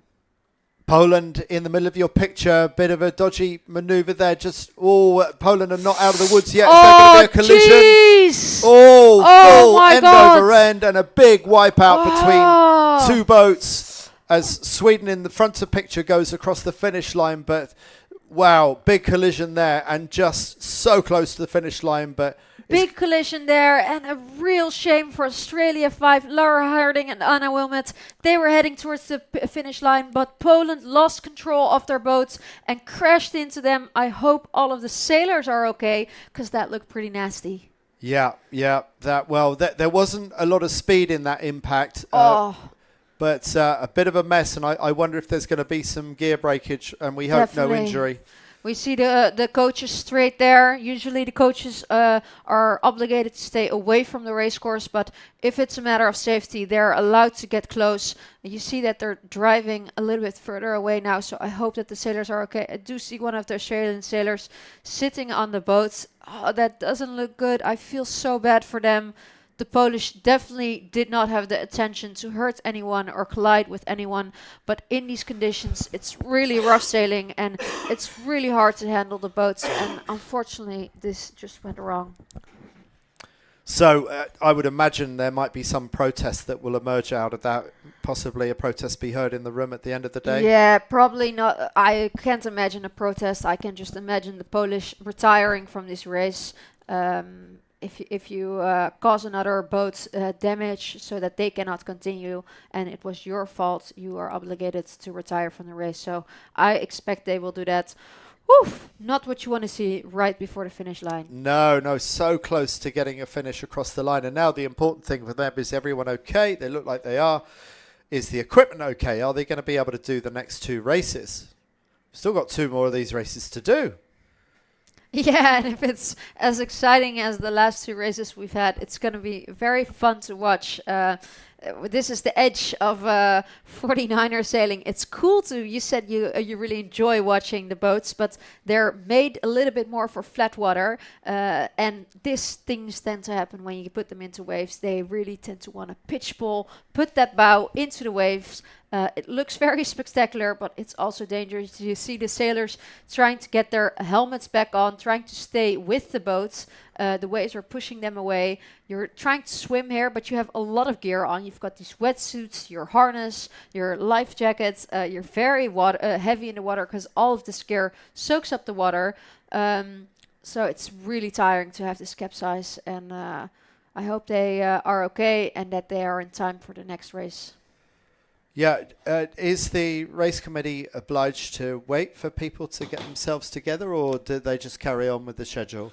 I think they can just carry on with the schedule, but if they're nice, they give them a little bit of time because they, of course, also want everyone to be able to join the race. Here we still see France 63 finishing the race, who had capsized earlier. There is a time limit between when they can still finish and when they are a DNF. So if you take too long before the first person finishes, you will get a DNF. But I think these girls, together with the Canadians, are still in time and they will still get scored for this race. Not a good score, but a score is better than a did not finish. We're just seeing the last boats finishing here. The British pair have also capsized earlier, but are also finishing this race. And I think it's still GBR 24 we are waiting for. Here they are with their yellow kites. Also a mishap somewhere in the race. That's not good for them. They were in 5th place going into it this morning. They need to keep their boat upright because I know they can be very fast in a straight line. Yeah, they will certainly be expecting a good deal better than that. Well, we don't have a start time for the next race yet. We're going to have a short break and then we'll be back into the start of the third of our races this afternoon in the 49erFX. See you.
go darker, turn to night.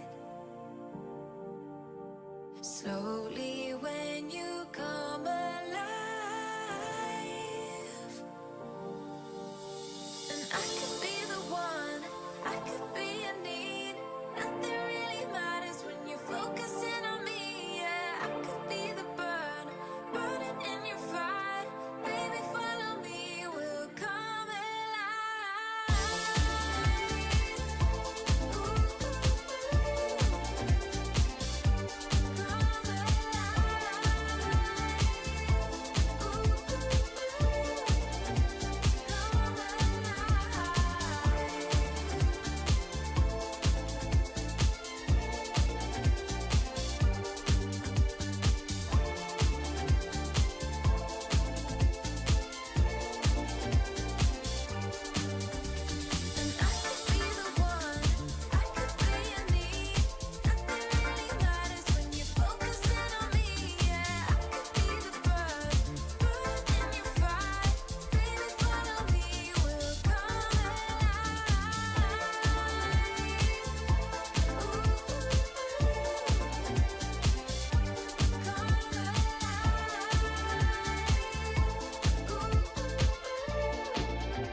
Thank you for joining us back here in Cagliari. We've had a bit of a gap between the end of that second FX race, won by France 84, Chloé Reville and Alban Dubois. And Adil, we had a bit of an update on that collision between those two boats before the finish. What can you tell us about that? Yeah, so it was between Poland 14 and Australia 5. We've heard that all sailors are okay, so we're very happy with that. But they have retired from racing. So sad for them. Probably the material is not okay, but we're very happy that their sailors are okay. That's most important. And it's also, unfortunately, what happens in this high-speed racing. Big waves, big breeze, high level, everyone's super closely packed together, and then accidents happen. Let's just get a quick update of the Nacra 17s. We're not looking at the foiling catamarans today because we're focusing on the men's and women's skiffs, but let's just remind ourselves of this other championship that's going on here, and it's Italy's Ugolini and Giubilei who are leading overall, but only by 3 points ahead of Gimson Anna Burnet from Great Britain, and Kurtbey and Kaynar from Turkey looking really, really strong for a new partnership that's only been together for 7 months, and it's all very tight on the points, as you can see. Very tight indeed, and they're very far into the championships already, so that shows us that the level is really close together, and they'll probably be battling it out all the way until the very end. Yeah, I remember it's for all three fleets tomorrow, it's about making sure that you're in the top 20, but even more importantly than that, there's only one race for the top 20, and it's about making sure you're in the top 4. So at the moment, Sweden would be taking the fourth of those places in the 4-boat medal final to decide who's actually going to get the podium spots here in Cagliari. 3 minutes to go. Now, we've heard from our man on the water, Alan Syne, the Belgian coach, that the breeze has gone left a little bit, but also the breeze has dropped in wind strength a little bit. So maybe not quite as crazy conditions as we saw just now. So yeah, it'll be fun to see a nice, clean race by these girls. Still challenging conditions. The waves haven't left the chat, but the wind has left the chat a little bit. We want to see some boats going fast. Particularly, we would love to see the Canadian team getting back up to the level that we are used to for them, so they can stay in the hunt for the medals. Sweden doing very well so far, winning the first race and sailing solidly in the second. We've also seen the Brazilian team, who were not in a great spot this morning, in 20th this morning with 2 good races. Their experience is certainly showing now that the conditions are getting harder to sail. Let's see, everybody's already quite lined up for the start with 2 minutes to go. Most of them are near the race committee, but also in the middle, still far back from the line. You kind of want that in breeze because the boat accelerates very quickly, so before you know it, you're through that line, and you definitely don't want to be early and give yourself a disqualification. Well, that is certainly an early lineup, and it's a bit surprising to see them that close in this kind of wind strength. We're used to seeing this in lighter winds, but yeah, I'm quite surprised to see that they're so close to the line with still 1 minute 35 to go. We see Italy 15, who was at the pin end, the last race at the pin end again. They seem to like that spot. Right now, no one is challenging them for that spot, and they're only about judging the ley line towards the pin. They are all drifting a bit further back now, apart from the Brazilians at the race committee. So they have enough space, but they are leaving a lot of space, and it's getting harder and harder with this breeze to judge where the line is. We'll see in about a minute how they have done. Everyone just holding position. Not a lot of boats back on the line. So if they would start like this, almost everyone would get a clean line off the start. It's nice. You mostly see this in high level racing. If it's lower level, you see boats straggling behind who are having a hard time judging where the line is, miscalculating that. But now almost everyone is straight there, ready to race. But surprisingly, one boat that is back from the rest are the overall series leaders, Sweden. Can't really see them in this shot at the moment, but they're very late booking their spot. Potentially setting up for Portex start or going into a last minute spot that looks nice. You can defend your position for minutes, but it's open for anyone to take until the last second. You've got 13 seconds left to go. Only boat close to the line right now is Brazil. Let's see if they jumped the gun early or if they're spot on. Poland 5, 74. 4, 3, 2, 1. Oh, that looked close, especially for Brazil 4 and Germany 17. We'll hear later if they were early or if they executed that start perfectly. I didn't see another flag go up, but maybe you don't see that on a U flag.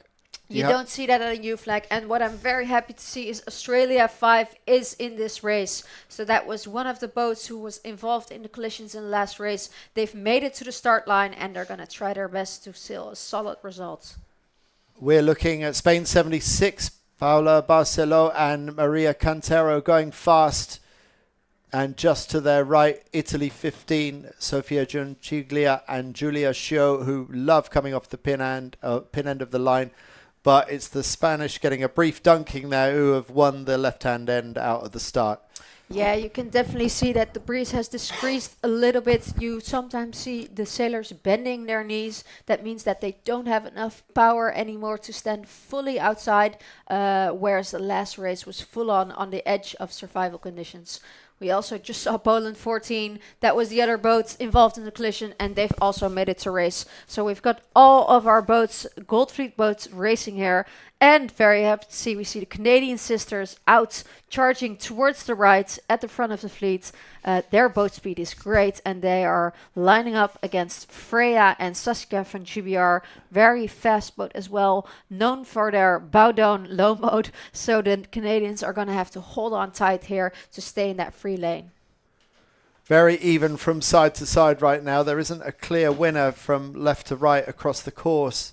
So this is a boat speed racetrack by the look of it. Who can keep their boat going through this slop and this chop? And we've just received information from race committee that it was a clear start. So Brazilian nailed that start. They were there at the beginning and they held it all the way to the end and managed to pull it off. And the tracking showed them in third place right now. So great start for the Brazilians.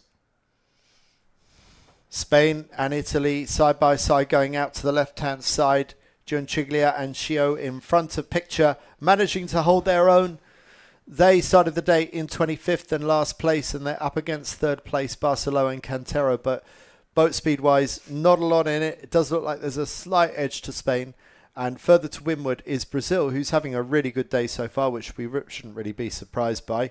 They've won 2 Olympic gold medals, but they started the day in 20th, did Martin Grael and Cayenne Kunz, but they've been having a really good day, finish last gasp second across the finish line of that previous race, and I think the Brazilians are going to climb quite a bit up the rankings today.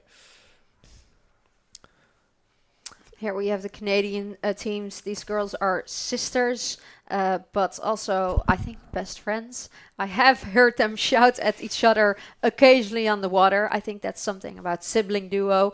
You can take a little bit more from each other. You're a little bit less afraid to tell the other person what's exactly going on in your mind. Can sometimes make it easier because you know each other so well, but can sometimes also make it a bit harder because you can get into fights easier. I sailed with my sister for a couple months and we definitely struggled a bit, even though we love each other on shore. Great tack there by the Spanish, heading out into port onto the choppier area. Choppy means that there's waves across the bow trying to stop the boat, so their crew has to work harder on this port tack, and they'll probably be sailing a little bit faster on the starboard tack in the upwinds. And sailing a little bit faster here, I would say Great Britain 24 has a little bit of a speed edge on Canada 71.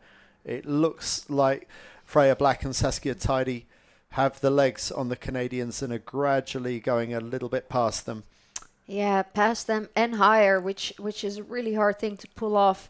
Most of the times you see teams either going for a low mode, so sailing lower, more meters, but going fast, or you see them going for a high mode, sailing less meters but going slow. But they were going in a high mode while going fast. Super impressive sailing. Both these boats capsized in the previous race when the breeze was up. And neither of these boats would you expect to see capsize. Really high-level teams making some surprising errors, but looking really good on the right-hand side of this next race.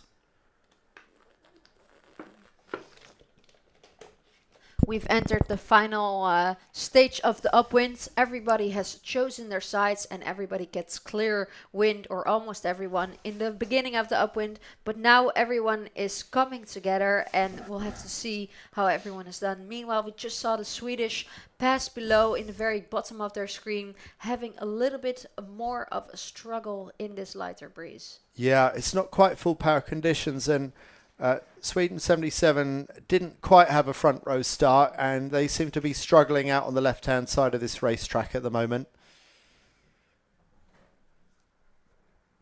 They've got a pretty healthy lead, I would imagine. I haven't seen the updated scores, but I would think Sweden doing pretty well. Yeah, they had 2 great races before this, and they were already in the lead before today. So hopefully for them they can get 2 more nice races. But even if they sail 2 average races, that should be more than enough to keep them in the lead. Great sailing the whole week, and that gives you a little bit of an advantage on a day like today.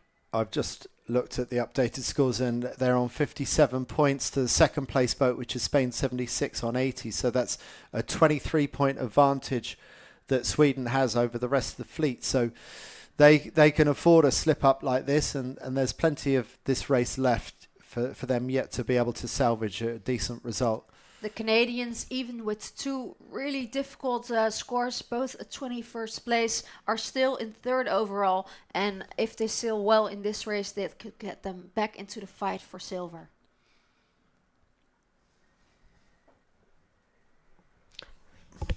Unfortunately, the people who are there fighting for silver are also doing really good in this race. It's a Spanish duo who are winning the left side, now coming back in. Poland 14, just going one more tack to the left, thinking I want to get that top left. Paula and Mario, they're going to cross in front, coming from the left, first boat from the left. Let's see how they tune up against these boats from the right. Yeah, it's looking really, really close between the left-hand side and the right-hand side, so it's been a very even racetrack. Spain looks like they might just be able to scrape across the front of the British boat, and that will be critical if they can achieve that. But they've tacked already, so maybe they think they're on ley line, in which case Britain has overstood the ley line considerably. So who's made the better ley line call here? We'll find out shortly. Let's see, it's this yellow mark that all of the boats are sailing towards. It looks to me like the Spanish are going to make it and made a very good decision. Not a lot in it, as you said, Andy. Difficult position right now would be Poland. If they don't make that mark, they're going to have to do a tack. But there's a lot of boats on top of them who have the right of way. So they're going to have to find a gap to squeeze through, or otherwise duck behind all of the boats. So difficult times for Poland on the right of our picture. They're leaving that tack very late. They've got 2 tacks to execute in very short measure now. Is there going to be room? Looks like Poland 14 might just scrape round in second place as Spain goes round in the lead. Poland 14 executes attack in this sloppy wave set, but they get away with it. So around go Poland 14 in second. Melzaka and Jankowiak ahead of Freya Black and Saskia Tidy from Great Britain, getting that yellow Jenica up very quickly. Yeah, and a very fast hoist by the Polish as well. I know Sandra loves to do a lot of CrossFit, very strong, a lot faster than Maria. Maria, heads up, go to the gym with Sandra and Saskia, because they're right now pulling their Jenica up quicker than you. Again, we see the Friends in the top with Chloe and Alban. A great day for them. They won the last race and they're 4th again now. Very consistent from this new team. Impressive to see. French doing very well and starting the day in 23rd. How much higher can they go? Not a great drive by Spain, just driving out of picture. You do see the team struggling a bit. So you found your settings for the breeze. You think, okay, I know how to make the boat go fast. I know how I want to steer my maneuvers, how I want to walk through my maneuvers. And then all of a sudden the wind drops and you have to completely readjust your technique to make the boats go fast in these new conditions. And especially with new teams, you see that sometimes takes a bit of adjustment. So now that the wind has gone lighter, you have to move slower through the boat. It becomes more ballerina, less CrossFit, and the teams need to adjust that way. Quite surprising to see Spain drive off so early. When you're leading out of the top mark, you normally let somebody else behind you make the call on that. Possibly they saw more breeze on that side and went for it. Or were struggling to keep their lane, but For what I can see now, they're at least There's a overboard in the Spanish boat. Just about managed to hold on, but this is an absolute disaster for Spain. They're going to lose the lead. At least they haven't lost their crew. Maria Cantero hauls herself back onto the boat, but she must have missed her trapeze hook or something. I see Paula backing her up, giving her some confidence, pat on the back. Doesn't matter. We keep going. That's the right attitude. At least she managed to hold on to the boat. And these little rookie mistakes, they're allowed to happen if you're just a new team. Most important is that they can smile about it. These rusty mistakes, they won't happen to you if you're 3 years in. But it's okay if they still happen now. But not what you want when you're leading the race. No, very unfortunate for them. It's going to play into the hands of Britain, who we see here, who are going to move up into second place ahead of that Spanish mistake, while Poland continues to lead.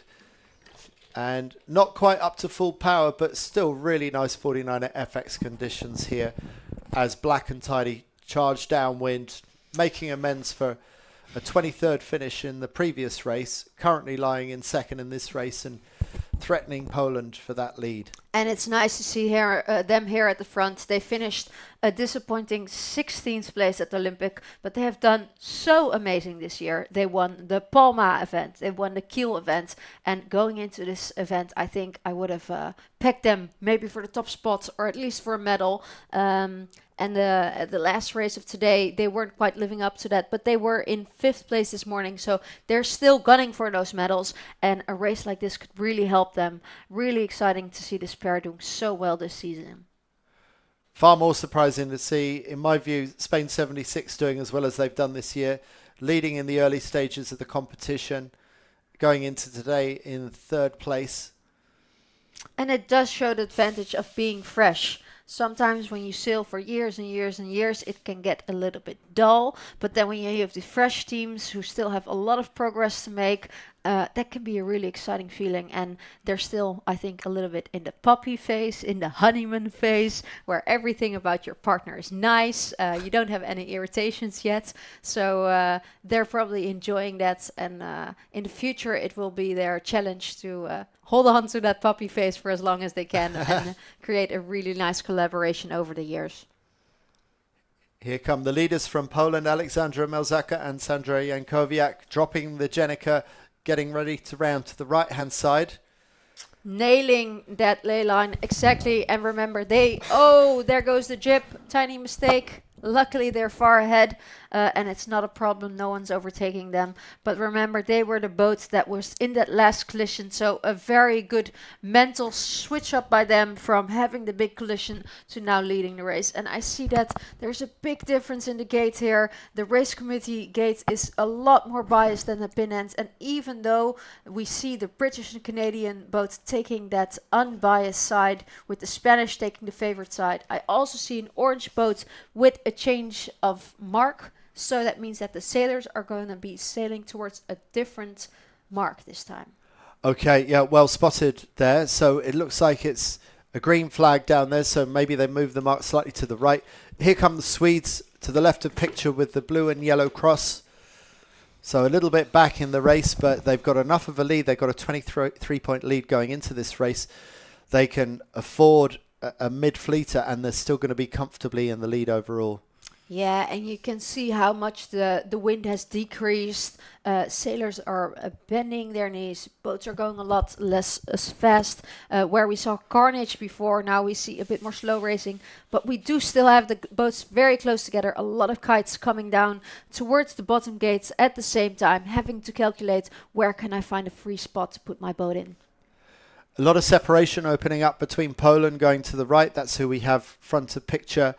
And then the British going out to the far left. I don't think we can see the British in shot here. I think they're too far off camera. But big separation. The Polish are gambling on the right-hand side. You can't protect all scenarios when you're leading a race like this.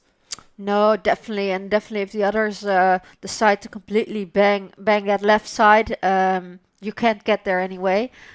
So Yeah, oh, it's hard to see these boats. They're going straight with their bow into the waves here, in light breeze, crouching, trying to keep the boat going, moving forward. And what's a good weight to be? Do you want to be lighter in these conditions, or does it still pay to have the weight to power yourself through this sloppy wave set? I think these might be the conditions where you want to be almost at the lightest. If it's really flat water, all the boats will be gliding because there's no waves stopping. So it doesn't really matter if you're too heavy, even if it's light breeze. But in these light, choppy conditions, if you're a heavier team, your boat is sinking a bit deeper in the water and it's harder and you get more stopped by the waves. So where in the less races you want to be heavy, strong, tall team, these might be just the conditions where you want to be a light team. And you see the Polish here, they're a average size team, I would say, but they're just able to stretch their legs, and that's a really nice feeling. And they look like they're on a pretty high angle there at the moment. It looks like they might be okay on that side of the race course, but these are nervous moments when you're leading a race and you're wondering how the boats have done on the far side. Yeah, especially with so much separation. Like you said, you can't control everything, and the bigger the separation is, it also means the bigger the gains and the losses are. And they don't know how they've done until they do that tack back over and see how they line up against the British and the Canadian. When you look at it like that, it looks pretty encouraging for Poland 14. It does look like they have the better angle, and you look at the top, GBR 24 up towards top right, and it looks like it's not going terribly well on the far side of the course. So looks to me like Poland might actually be extending the lead here. And how great for them after that horrible crash in the last race to come back like this. They probably can use a little pick-me-up. Isn't it funny how things go like that sometimes? Yeah. Maybe it shakes out the nerves or something. And Yeah. I mean, you can respond many different ways to a crisis, but Definitely. But I can imagine if before, for example, you're really in your head focusing on all the details, this sort of slap in the face, and it's like, okay. And also, they probably are very relieved that everyone was okay. That gives a good positive feeling, and it kind of gives a reset to the day, like, okay, that happened. We have to move on. And I know these two are a very close pair. They're able to talk through what happened, and well, looks like it's going well for them so far, crossing in front of the Canadian and the British, but it is still a tight race, with the Canadians also having made some distance on the British, challenging them for the second or third place in this race. and Spain are out of this picture, but Spain are also in the hunt in the front four of this race as well, so we need to bear them in mind. Definitely, and Spain right now with the highest boat speed of all of these boats, either more breeze or a nice free lane there for them to sail the boat fast. Poland look like they've sailed into a bit of light airs there. Sandra Jankowiak at the front of the boat really having to step in at times, and they're having to weather their way through a bit of a slow spot here. And I imagine when the breeze drops and you've got this sort of sloppy waves with swell and chop all thrown into the mix, it must be really hard to keep the boat moving. Yeah, and what's also good to know is that it makes the boat really unstable. If you put a 49erFX on the water by themselves without a crew on it, it would immediately tip over. Unlike a laser, which you just can lay there, anchor it, that would not happen to a 49er hull. And then these waves are also trying to tip the boat over, so the crew are really have to work hard to balance the boat. And look at that, the Spanish duo have nailed the ley line, going towards that pink mark. It's Paula and Maria. They also didn't get shocked by that little fall in the water in their downwind. Picked their feet back up, went to the right-hand course where they right-hand side of the course where they saw a bit more breeze. We saw that in their increased boat speed, and has taken over the lead from the Polish team, now entering the top mark of this third race already. Yeah. Second upwind mark. Yeah, so a great recovery, as you say, Adil, by the Spanish. And having profited from the right-hand side, they decide to go for an immediate jibe set. They obviously think that's where the strongest breeze is going to be, and they think that is the conservative move. It's an unusual one, and it's not immediately followed by the Polish, who are going for the split instead. So the Polish are banking on the far side. The Spanish are thinking, well, we did well from this side just now to take the lead, so let's see what it does for us going downwind. You can see the crews here really working hard to pump the boat over those waves, pushing the edge of what is legal and what is illegal in this sailing. You see Maria going in with her body weight, out with her body weight, to the front, to the back, really working that boat aggressively down the waves. And now big separation developing between Poland on the far side and Spain front of picture. So who's got the better of the breeze? Poland from this angle look pretty nice. They look like they're slightly more on the trapeze on the Polish boat. Have they got the better breeze, or have the Spanish done the right thing by doing the jibe set? They're being followed by Great Britain. So Poland here is really the only threat to Spain at the moment. Looking at the speeds on the boat right now, we see that Spain is going at 11.7 and Poland at 11.7. So super similar breezes that they have at the moment. One little puff of breeze could be all deciding between who gets to that finish line first. Is this where the colour of your kite makes the difference? Is this the fine margins we're talking about? Well, it also depends on what you want to look at all day, you know. Like a light blue color makes me happy to look at. But it can also be a little bit harder to see the depth. So that's why some people might choose a blue or a black kite, a bit of a darker color. It does look good for the Spanish here now. It's got big separation, but they're quite far in front, I would say, as of right now. I don't know. I quite like... You quite like Poland? Yeah, maybe I'm influenced by the kite colour. I don't know. I think they're both very nice shades of blue that we're looking at here. Yeah, we'll see at the end. What we do see is that they're often now standing both on the outside of the wing, we call it. So that means that they have got a little bit more power to lean into. Here we see one of them could also be technique, that they just like to sail down the waves in a different way. Poland have jibed over, Spain has jibed over. Next time we see them, they will be meeting each other somewhere in the middle of the race course. Yeah, here's the moment of truth. Who is going to pull off this race win? Poland, who we're looking at, or Spain on the far side? They're on a course of convergence, and who's going to come across? Spain, now that they're up and running, are actually looking very good. They've got a nice low line. The waves are carrying them downwind very nicely. They've got the waves right on their transom. Very nice. And yeah, you see them changing their body weights a lot. They're changing their body weight because the waves keep bringing in power and then taking away power, and they have to adjust their body weight accordingly, and also using it a little bit to accelerate their boat forward. Ooh, you see very aggressive work by Paula Borcela on the mainsail, bumping her boat off of that wave. That's pushing the limits. I don't know if there's a jury nearby. It's definitely making the boat go fast, but she's pushing the limits on what's legal and what's not. And here we go. It looks like Poland might have got ahead again. Oh, you are right, Andy. They sailed the boat very nicely and calculated it well with that straight set at the upwind mark. Quite a big lead change here. Well, is it a big lead change? I mean, it's definitely a lead change. But yeah, it's still small margins. Is it going to be enough for Poland to hold on? There's not long to go to the finish now. Let's see how they judge the ley line. I think they're going to make it maybe straight or maybe one short jibe.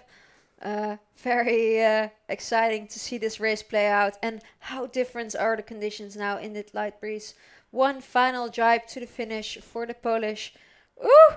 You were right, Andy. It's still a race till the very finish. Poland throw it down, and they just... Oh, close. I think they're a bit early with throwing it down. They could have just kept the speed going for longer instead of putting it dead downwind. Now they've made it very close to finish that race first. We'll have to wait for the official scoring to see if it was Spain or Poland. But for both of them, a very good race. Also a very good race for the British pair of Freya Black and Saskia Tadi, finishing the race in third. Very decent results. And here come The Brazilians, great day for them. Brazil 4 finishing in 4th place, and the Brazilians continuing to rack up some really good scores today. And also France 84, Chloe Reville, Alban Dubois. Can they hold on? No, I don't think they will. I think maybe they've yielded 5th place to the Belgians, who are charging across the far side of the finish line. So 5th to Belgium, 6th to France, 7th to Canada. So a pretty reasonable score for Canada and a good recovery after a poor previous race for them. Definitely, and this is where you see the experience coming in with France 84 stopping the race just a bit too early. They should have kept speeding towards that line, and then Belgium overtaking them in the very last moment.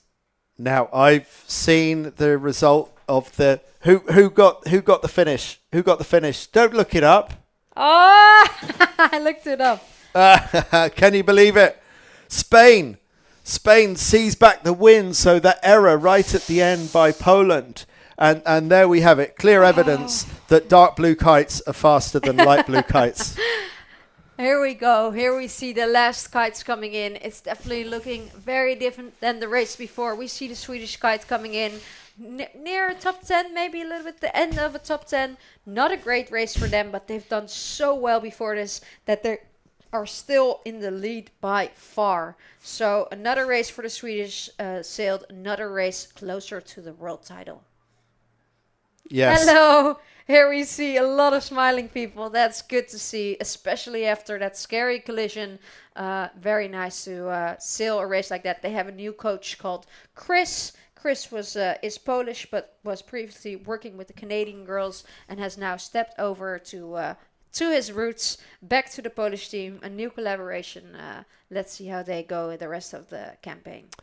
And there we have it. We saw some great lead changes throughout that race, but when it mattered most across the finish line, it was the fast charging Spanish that just got past the Polish in that photo finish, with Great Britain finishing 3rd, Brazil in 4th, Belgium just sneaking past France for 5th, and the Lewin LaFrancis from Canada in 7th, and Steinlein and Bartelheimer from Germany in 8th. What a great finish to that race, and considering that Cantero fell overboard at one point in that race and did well to just hang on to the side of the boat, despite that error, still managing to notch up a race win and close the gap to Sweden, who are still leading overall, despite a finish somewhere around 10th or just outside the top 10. Yeah, and it just shows how important it is to not give up. You could also have the mentality of, oh, I've fallen overboard. How stupid am I? I might as well give up. But by climbing back into the boat as fast as you can, at the end you saw it came down to the very last second. If she would have taken longer to get back into the boat, maybe they would not have had that win. So it does show that keep fighting every moment, even if you feel silly or if you make a mistake. Yeah, I mean, mentally you could see they recovered very well, and you pointed out that Paolo Barcelo on the helm gave a little pat of encouragement to Maria. No harm done. Let's keep on going. Let's keep on pushing. Yeah, and they'll have a laugh about it afterwards. Their coach, Xabi Fernandez, won't, but that allows those two to laugh about it. Sometimes it's quite nice if the two sailors are against the coach, then you have a bit of a common enemy, and that makes makes you two even stronger together. So could be a really good combination to work. I don't think Xabi minds playing the straight man to the two jokers on board the boat. I think he knows that's a good three-way sort of combo to have within that partnership. And we did see a lot of the top teams performing well in that race. Paolo Barcelo and Maria Quintero were in second and then managed to win that race. The Georgia Lewin LaFrance and Antonia Lewin LaFrance were in third before this race and also had a solid result, I think, in seventh. Sophie Steinlein and Catherine Bettelheimer were in fourth and did another great race, as well as Freya Black and Saskia Tiding. So this race we saw the top teams performing.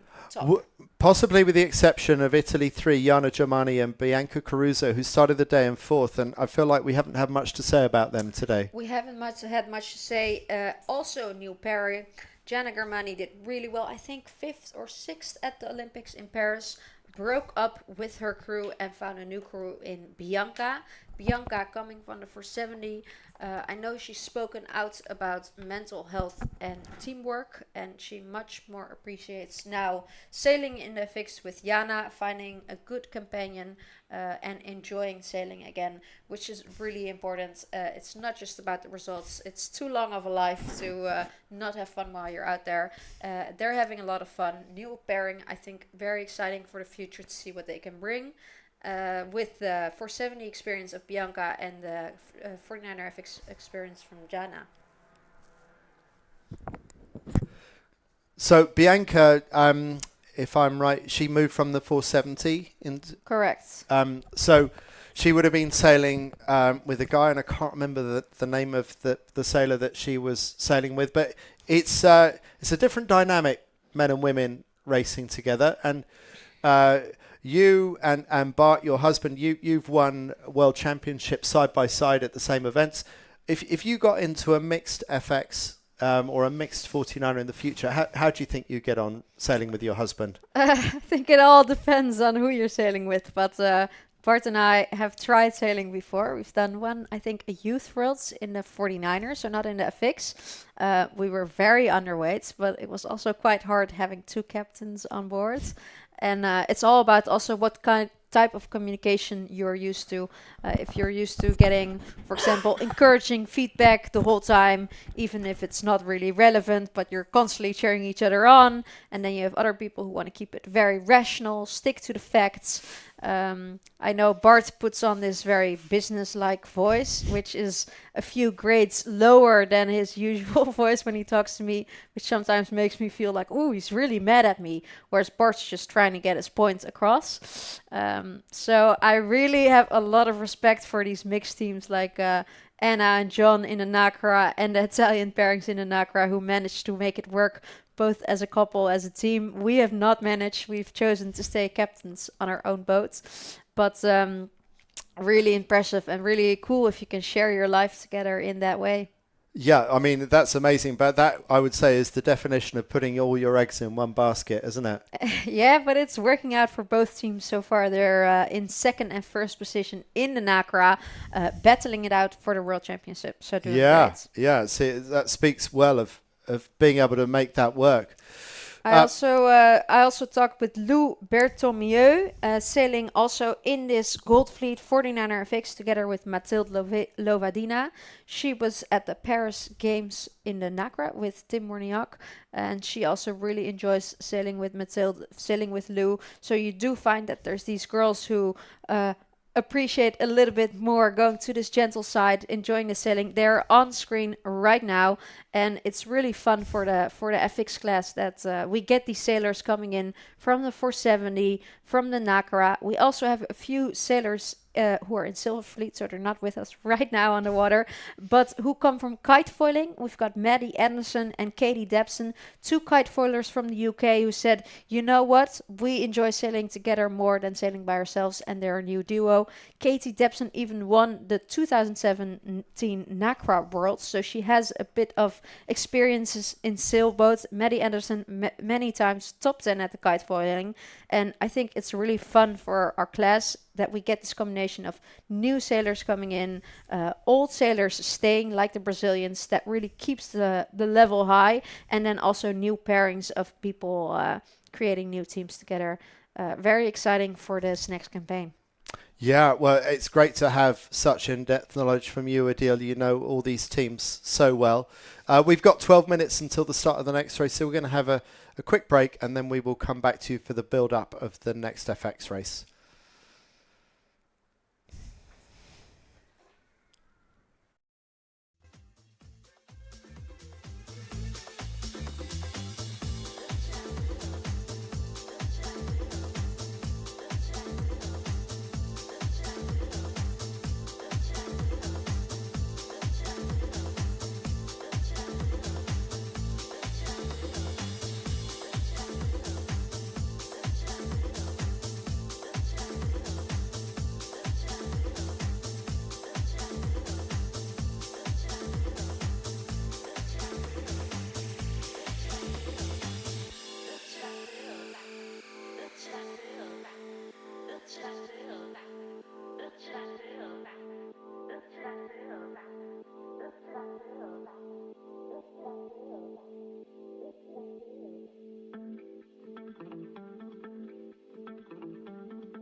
slowly when you come alive.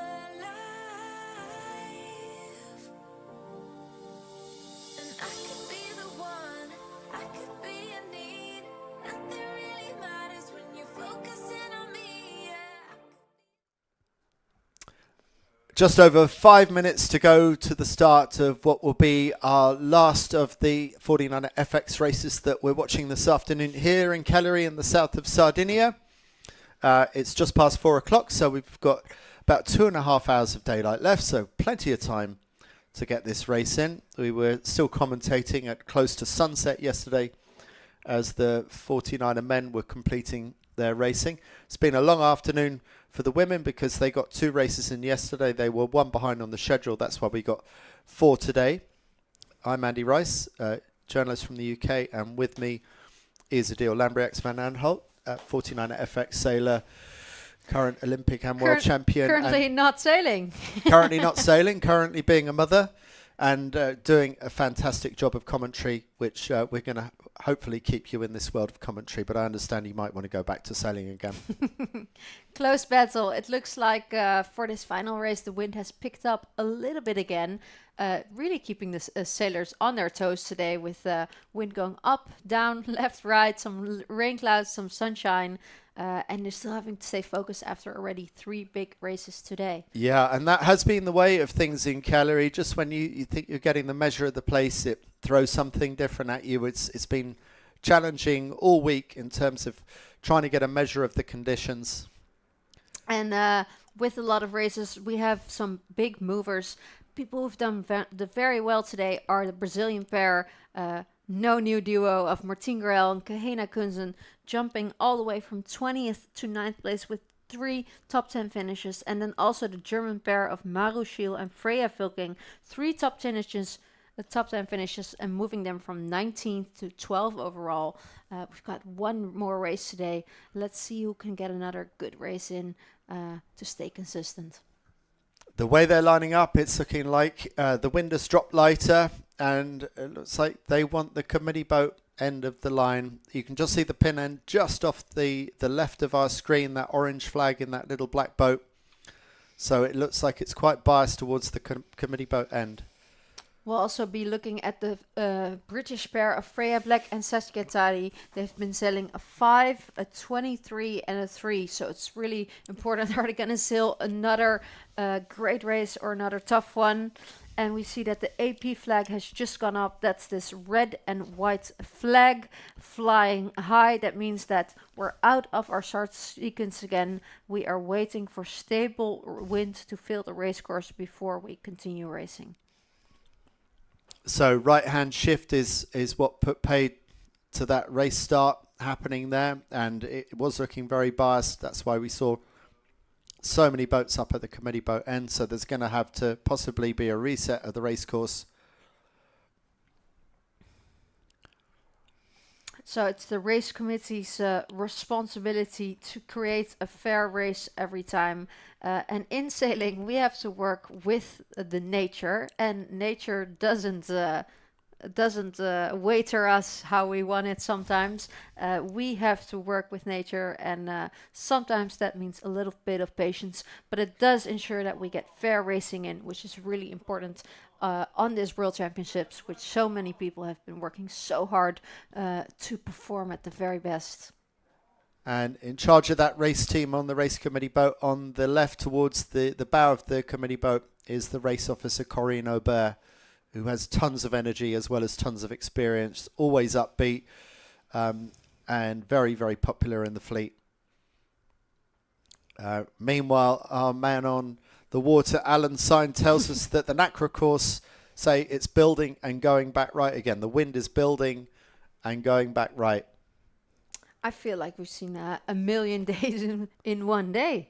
Huh? Yeah, it just changes so much. But I mean, remember yesterday, it pretty much did a 180, didn't it? Yeah, it did. That's also the fun about sailing. It's not the same track or swimming pool we keep seeing. We have new waters every day, and not even every day, but sometimes every race.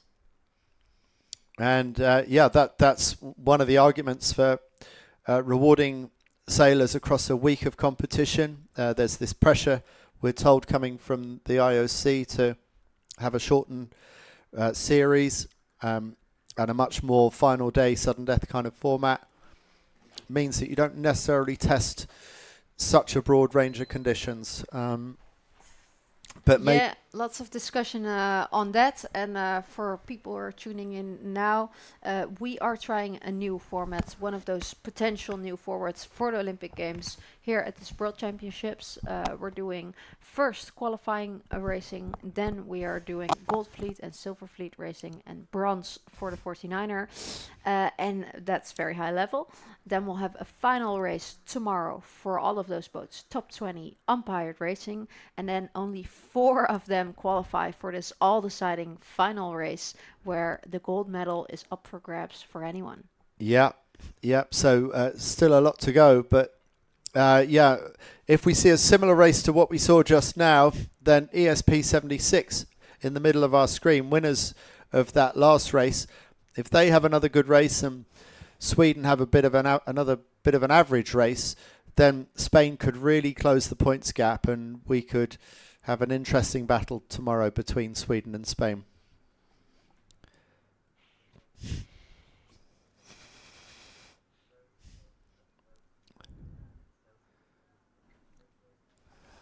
Okay, while we're waiting for this reset of the race course, let's show you some of the really cool footage of the 49er racing from earlier on in the week.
Yellow flag goes up, and we are back into start sequence for the last of the 49erFX races today.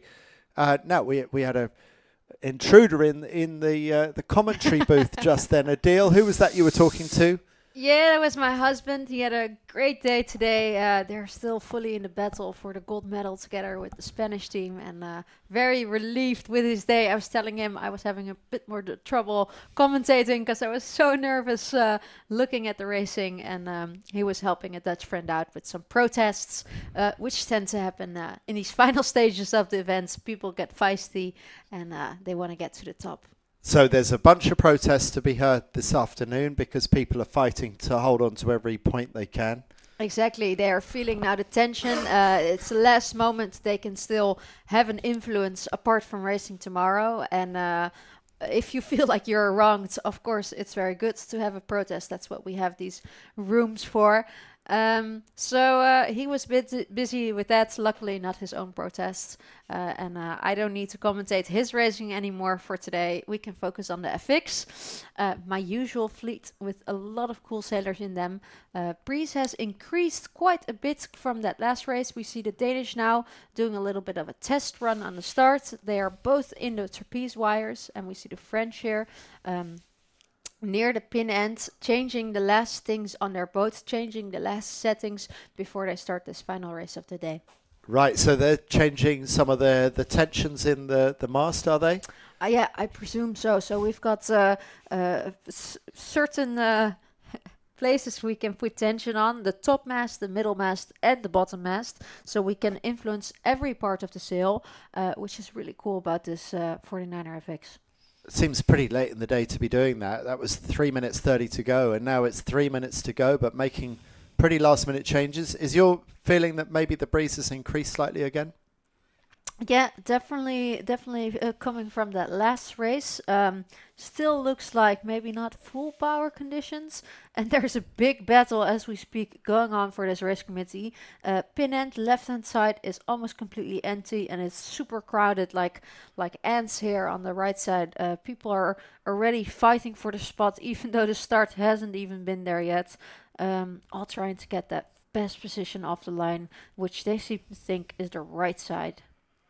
And even Italy 15, who seem to love the other end of the line, even Sofia Giunciglia and Giulia Scio are up this end of the line, along with Italy 3, Jana Germani and Bianca Caruso, who started the day in 4th, who I think must have slipped down the order a little bit because we haven't seen much from Italy 3 today. We get a nice view of the racecourse right now. It seems like, compared to the wind, the racecourse is a bit further to the right. So that means they've got a little bit more runway to sail towards the right than towards the left. And also looking at the gate, it looks like the race committee side of the gate is a little bit biased. But we'll only see that a lot further along in the race when we've already done the upwind and the downwind. We're now gearing up for their start. And from this angle, things look really busy from one end of the line to the other. I don't know if it really looks as busy as that when you see it from another angle, but it looks like there's barely enough room to fit the fleet on the race course, on the start line. Yeah, they've definitely filled out, and everyone is fighting for their spot. You want to have as much room around you as you can, so you then are free to mode how you want. This boat completely in the middle has done a really nice job of that. You also have to look in the back of your head if not someone is coming to steal your spot at the very last moment. Looking up right now, I see a bit more breeze on the left-hand side of the course, potentially, but let's see how that plays out. And on the far left, going underneath the fleet, pretty much the furthest left boat I'm looking at and moving the quickest is Spain 76. They're now the most left-hand boat. You can see them on the right of screen now. I wonder what they've got in mind. Potentially a port tack start behind the fleet, or they're going to do a last-minute double tack to get underneath Australia 5 and fight them for that pin end. But to me, it's looking like a port tack start together with the Norwegian pair of Pia and Nora. They are already starting their track on ports behind the fleet to get across clean. Spanish pair is leaving it late over there. 12 seconds to go, and they're still completely stopped. They have to get the boat up to speed and get behind these boats. Yeah, it looks like they're finally getting up to speed now, and maybe it's not going to hurt them 2, too much. 1. Woo! Very close start by the Australians all the way at the pin. Very sharp, either a little bit too early or right on point. And here we see the Portex starters coming behind. Jenna May Hansen back in the fleet after taking a break since 2017 Worlds in Porto and straight into Gold Fleet with her new crew. Up on top of them, another Scandinavian duo of Pia Nora. Sailing on top of them, doing a speed run towards the right-hand side of the course. So Australia 5 really poked out on the far side, but Spain 76 have been watching their progress after that really unconventional start. They had to weave their way through behind all the starboard tackers, and Spain 76 actually has come out with a pretty decent start. So it looks risky at times, but it looks like Spain 76 got away with it.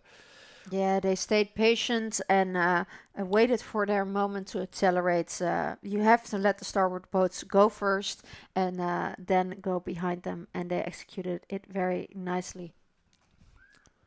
We're now getting a close-up, beautiful close-up of the Italian pair, Jana Germani and Bernanke. Italy 3. They have that 3 in their sail because Jana finished 3rd at the Worlds last year in Lanzarote. Definitely one of the top teams in Breeze. And yeah, they're probably not going to finish 3rd at this event, but they're trying their best. Yeah, they started out the day in 4th, but they've had a bit of a slip today. We're back on the left-hand side. We're looking at Denmark 13, close to picture. Joanne and Andrea Schmidt. But to windward of them, after a fantastic start by Australia 5, it's Laura Harding and Annie Wilmot. And we've just got confirmed from the race committee that was a clear start for the 49erFX Gold. So like you said, great start, winning the pin by Australia 5. And when you see this picture, they look right ahead of that whole group behind them on the left. They certainly do. And out on this side, Italy 3 is having the best of it. Italy 3 sailing very fast out to the right-hand side and pretty good for Spain 76. And we just see that the fastest boat upwind right now is Spain 76 doing 13.1 knots. That's pretty impressive. Yeah, not sure that's and they right. have Surely to, not. 13.1 knots? Maybe I'm not sure. 13.9. Okay, well here that's the top speed in the race so far, the fastest they've gone. But they also need to put it in a speedy mode there underneath those Italians. Danish team has just tacked out on the left hand side on the port, going back into the fleet, seeing how they fare. And you can see that the breeze has picked up. Teams are getting back on the wire. Really nice synchronicity work there by the French team. And here we see the British duo of Freya and Saskia, who could do with a good race today. Yeah, they've been generally sailing a little bit better later on in the afternoon. So they seem to be getting their act together. You do see that the teams who did a low Portex start has sort of lost connection with the breeze. So the Norwegian team of Pia and Nora, they are sailing lower and have been sailing in a little bit less breeze. And the Spanish duo who started on top of them have made more gains with the leverage towards the left. And Spain has now tacked, but so too was Italy just to windward of them. Spain is actually going to bear away and let one of the boats go. So Spain actually looking a little bit low of ley line now. That's Spain on the left, Italy on the right. Might be a protest situation with that boat crossing Spain on port. It was certainly a big bear away, wasn't it, for Spain to let that boat go? Sensible choice by Spain. You'd rather lose a few meters than have a collision and have your race be ruined altogether. True, but they do have to fight now with this Italian to stay in their lane. But it looks like they're sailing the boat very fast underneath this Italian team. So there's that two-boat tuning race between Italy and Spain, and two German boats and French boat not far back from them, and then Norway a little bit further back on the left of our picture. And now Australia leading the charge from the left-hand side, but it does look like the right-hand side has the edge at the moment. Maru Schiel and Freya Vilken, we talked about them earlier, having a really great day, and they are right there in the top 5 fleet again in this first upwind.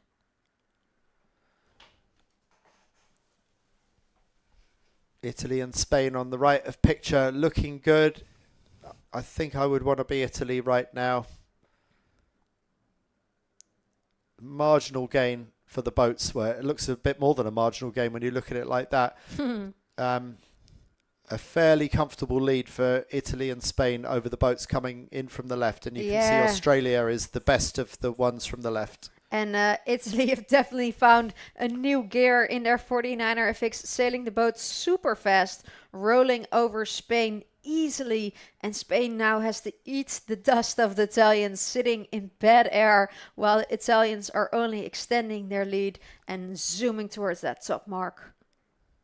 So it's going to be a comfortable lead for Jana Germani and Bianca Caruso, who started the day in 4th. They've not had a great day up until now. Now they've got a chance to make amends and see if they can put themselves back in the fight to get themselves back into the top 4 overall.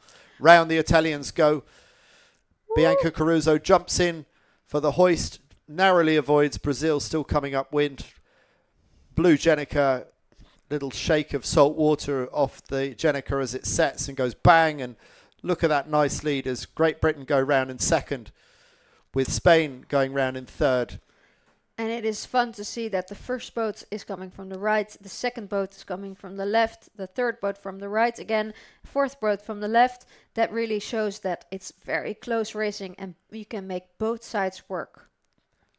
And one of the Danish boats almost stopped at the windward mark. People crashing around from the left. Huge pile up. That was a risky maneuver by Canada. I'm not sure if that was completely legal. We don't know if people are screaming protest right now. But, definitely nasty to put it right in there in between the rest. As we just see the Spanish overtaking the Britain. They went on top of them, rolled over them. And now the British have to get back into line behind the Spanish.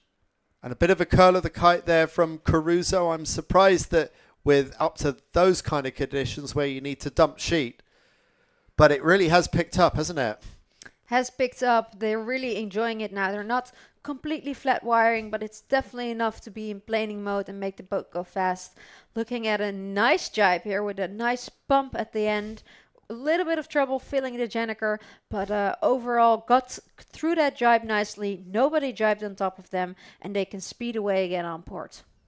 So much of it depends on what part of the wave you jibe on when you're jibing on this big swell. And the first part of the jibe looked great, and then the wave sort of moved underneath the boat, and it briefly slowed the boat up. Yeah, definitely. And when you come out into port, you've got side swell, so it's really hard to calculate with how much pressure you're going to come out. And that makes a lot of difference because it determines if you have to stay inside with your body weight after the jibe or if you both have to go onto the handle. And you need a lot of good teamwork and eyes out of the boat at the right moments to decide what to do there. I thought maybe the boats on the left were looking a bit vulnerable there for a moment, which surprises me because it looks like there's more breeze on the far side of the course where the Nacras are also racing. It does, and what a cool shot from above here of the drone where we can see the 49erFX in its full glory. The bodies are constantly moving. You especially see the crew moving her body weight back and forward while trimming kites. Usually the skipper has the back feet in the Fruit Loop. Foot loop. I like Fruit Loop. I stick with that. Fruit Loop to stay stable because it's really important for the skipper to be that stable factor to steer the boat straight and then let the crew play around with the kite sheet and with the body weight walking back and forth. Really nice jibe by Germany 232, catching a wave right on the exit of their jibe. Spain going fast away from Great Britain. Is Britain on a collision course with Brazil? It looks like it might be. That's in the background. But in the foreground, it's our race leaders from Italy getting the Jenica down and going out to the right-hand side, still holding a pretty comfortable lead. And it looks like there's more breeze coming again from the top. This Italian pair will be happy to see that. And the British have gone really far in this ley line. They are going to be taking this spin and having to flag the kite a little bit early, but they will have right of way over the Danish while running this mark. The Danish have to give space for the British to make a nice mark running here, while the rest of the fleet comes charging in with all their kites racing towards the bottom gates. What an absolutely beautiful sight. And Sweden having a bit of an average race again, and Spain somewhere up near the front. So Sweden just about to go round the nearest of the two marks. So not terrible, but this is another opportunity for Spain to close the gap on Sweden's lead. Definitely, and they're looking good here. They've got a clear lane above Italy. If they would be straight behind Italy, they would be struggling with dirty breeze, but they're far enough up that they can sail with their own clean breeze and sail their own race. Italy leading out to the right-hand side. Spain following them up. Germany further back. Germany 2-3-2, and somewhere out the far side, Great Britain also going out to the far side. Both teams went to the right side of the first upwind. That worked well for them. That paid off, and they're trying their luck on the right side again. So the breeze seems to be up a little bit more again. It's a bit more fully stretched conditions. Oh, and Britain ended up having a really bad bottom rounding there because I far ahead of them. They went around the outside but managed to keep more speed and are now the first boat on the left, challenging these boats over here. Italy 3 and Spain 76 for the top spots in this race. It's been a long day for these ladies. We're on to race 4, on to day 5 of the championship. It's going by super quickly. We've had glamour sailing so far. If we finish this race, they'll have all the scheduled races sailed so far. So great job by the race committee, and very lucky to be sailing in this beautiful spot in Cagliari. Yeah, it's 4:30. We're about 2 hours to sunset. And you can see the light is really starting to get more and more beautiful as the day draws on. Not that these sailors are thinking about that big leap off the wave by the Spanish boat. Some of the waves here occasionally are enormous. Difficult to keep the boat moving fast. Italy tacks onto starboard, and now you can see the sideways sweep of this swell. Very different motion. And it does look, when we look at the tracker, like the right side has been paying off pretty well. I'm not quite sure that the left can challenge these boats that went to the right-hand side. Yeah, I think you're right. I mean, when you look at GBR 24, they're now down to 9th place, and they're only 1 place ahead of Sweden. So that's how much things have changed. And that pattern on the tracking gives you some indication that going right seems to have been the way to go, and that's where our leaders have gone, and so the leaders have extended even further. But Italy seems to have tacked a little bit below the ley line. Spain has carried on surprisingly a lot further than Italy. We saw Spain take the lead by doing a similar extreme move in the previous race. They really like this right-hand side. But if Italy has judged a good ley line, then Spain has sailed an awful lot of extra distance. Maybe Italy also made the decision to tack a bit earlier to keep a bit of distance in the bank, that if a shift from the left still comes, they still have a little bit of space to take that strategic tack again and sail the shifts. And I wouldn't be surprised if they did tack fairly soon, because it looks like they have taken a bit of a header, but there's no sign of them taking that tack early. It also looks like there's a little bit more breeze ahead of them, so maybe they're holding on to see if there is stronger breeze in front of them. Yeah, so in sailing there's a couple of ways you can advance and go better than the other sailors. You can sail the boat faster, you can sail in more breeze, which makes your boat go faster, but you can also sail a shorter distance, and you do that by reading the wind shifts correctly.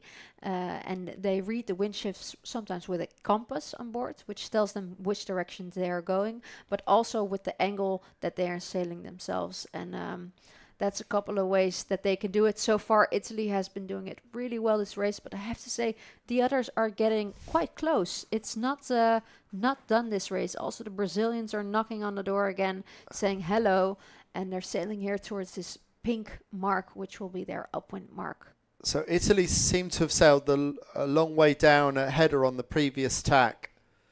Yeah, I mean, they look good here when you can't see any other boats in the picture, but I wonder how close some of these others are going to be. Yeah, it definitely looks like close racing, and like the left side has paid a little bit. Germany 232 has crossed in front of Spain 76, who was previously in second, and it's now really close between Spain and Brazil. Brazil also crossing in front. It's definitely the left-hand side of the course here in the top that has made the final gain. Interesting. Okay, so more surprises on this race course. We did say that we saw a little bit of extra breeze, and I think there's been a bit of a pattern today that we have seen the top left out work out a lot for these sailors. So you could play the rest of the race course on either side, but you want to be on that final top left and make the little gain. Well, it looks like it's worked out pretty well for Brazil in middle of picture. They're somewhere in the mix up there. Italy managing to hold on to the lead. Struggling to see Spain in this picture. Spain is going to come in from ports, and they've actually gone over ley line quite a bit, all of these boats, so there should be enough space for Spain to tack underneath and still be on ley line for the upwind mark. Here they go. Big lead for Italy. Really nice for the Italian fans here on shore. Really nice win. I can't see them losing this anymore. Oh, famous last words of the commentator. Spain just holding on to second, but there's a lot of pressure coming for this kite hoist with Brazil and Germany breathing right down their necks. Who's going to get that kite up and running quickly? It looks like Maria Cantero did a very good job on the Spanish kite hoist. And around goes Denmark in 5th, Germany in 6th. And there's been quite a lot of place changing going on. I see Canada going around in about 8th place, and Great Britain 1 place further back in 9th. So quite a big drop for Great Britain on that windward leg. It's really great to see the German pair of Sophie Steinlein and Katharine Bartelheimer sailing a solid race again. They were in 5th before this race, and they're in 7th place right now, doing really well, trying to hop on into that top 3. We haven't seen a Swedish kite up yet. No, I think it's going up now. It's going up now, so that's not a great race for them. And the Spanish are in second. Will it be enough for the Spanish to overtake the overnight lead of Sweden? We'll have to see after the finish. But Spain is doing everything they can to catch up with the fast speeds. Well, it looks like a copycat of the downwind on the previous leg. Very similar kind of conditions for Italy. Just holding onto that kite, not quite needing to dump it, but occasionally running down the back of one of these waves. It looks like you might dig the bow in, but no, you just about get away with it. So this is about as strong a wind speed as you can handle without needing to dump the kite. There goes the jibe. Exactly, and now they're still working with the waves, but and not wanting to jump into them, but not because they will capsize, but just because it will slow down the boat. And that was a really nice jibe by Italy. Much better acceleration out of that jibe than we saw a lap earlier. Definitely. And let's see if they judge the ley line. It looks like they've judged the ley line really, really well. And they can hopefully just sail this out towards the finish line. We often see Brazil jibing a little bit earlier than the rest. They tend to want to stick in the middle of the course a little bit more and see what opportunities they can gain. Yeah, exactly. You keep the opportunities, and you don't want to be in the middle if it's really busy there with other boats. Then you'd rather sail more on the outsides where you often have clear breeze. But right now they're all by themselves, and they're keeping the space open that if a shift comes or if extra breeze comes, they can still have the opportunity to jibe and take that extra win.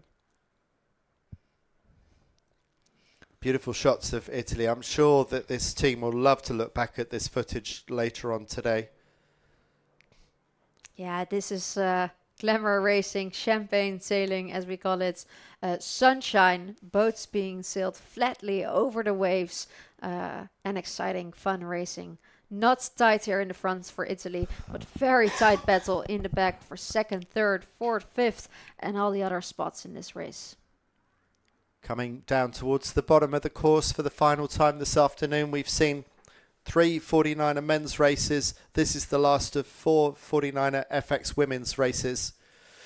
And on home waters, Italy is about to celebrate a win here in Sardinia And that's the final jibe. For As Jana Germani and Bianca Caruso. That's nice. Race win at a Worlds. Congratulations, girls. Enjoy this one. And they made it look easy. Definitely. Tight battle here for second and third, but it looks like Spain is gonna get it. The pair of Paula Barcelo and Maria Cantero, great day for them. Really good job. And a really tight battle for third and fourth. I think it's gonna be the German pair of Anna Barth and Elma Komov just in front of the Danish Schmidt sisters. Brazil going across in fifth. Another German team in sixth and seventh. Canada coming across in eighth. They'll be happy to get another solid result in after 2 difficult races and then a 7th in that last one.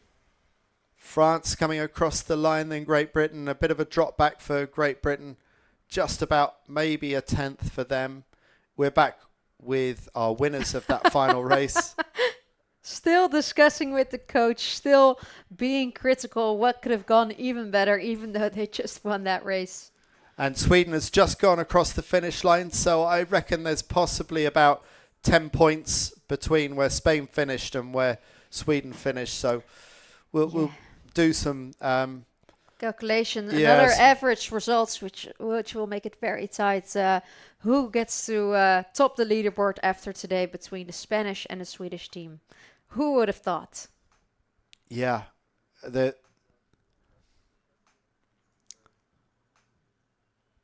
It Okay. might just be enough for Sweden to still be in the lead, but we'll make sure later on. Here we see the Norwegian team crossing the finish line. They will not be happy with this result.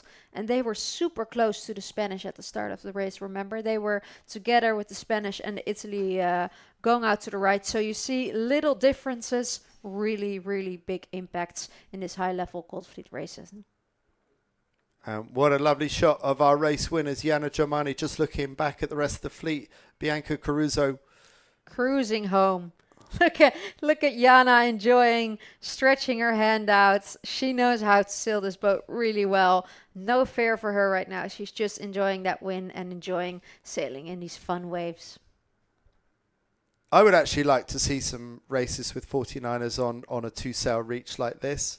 We do the Windward Lewards, but I love watching these boats on these tight reaches. They're feisty. They're feisty on these reaches. Sometimes you have to do it when you've overstood the ley line. You have to drop the kites. It definitely feels full on funky racing. Yeah, maybe some slalom at one point. Yeah, I would love to see that. I mean, we saw the Norwegians forced to do that in the race that they were leading when they overstood the ley line, and wasn't quite enough for them to win the race.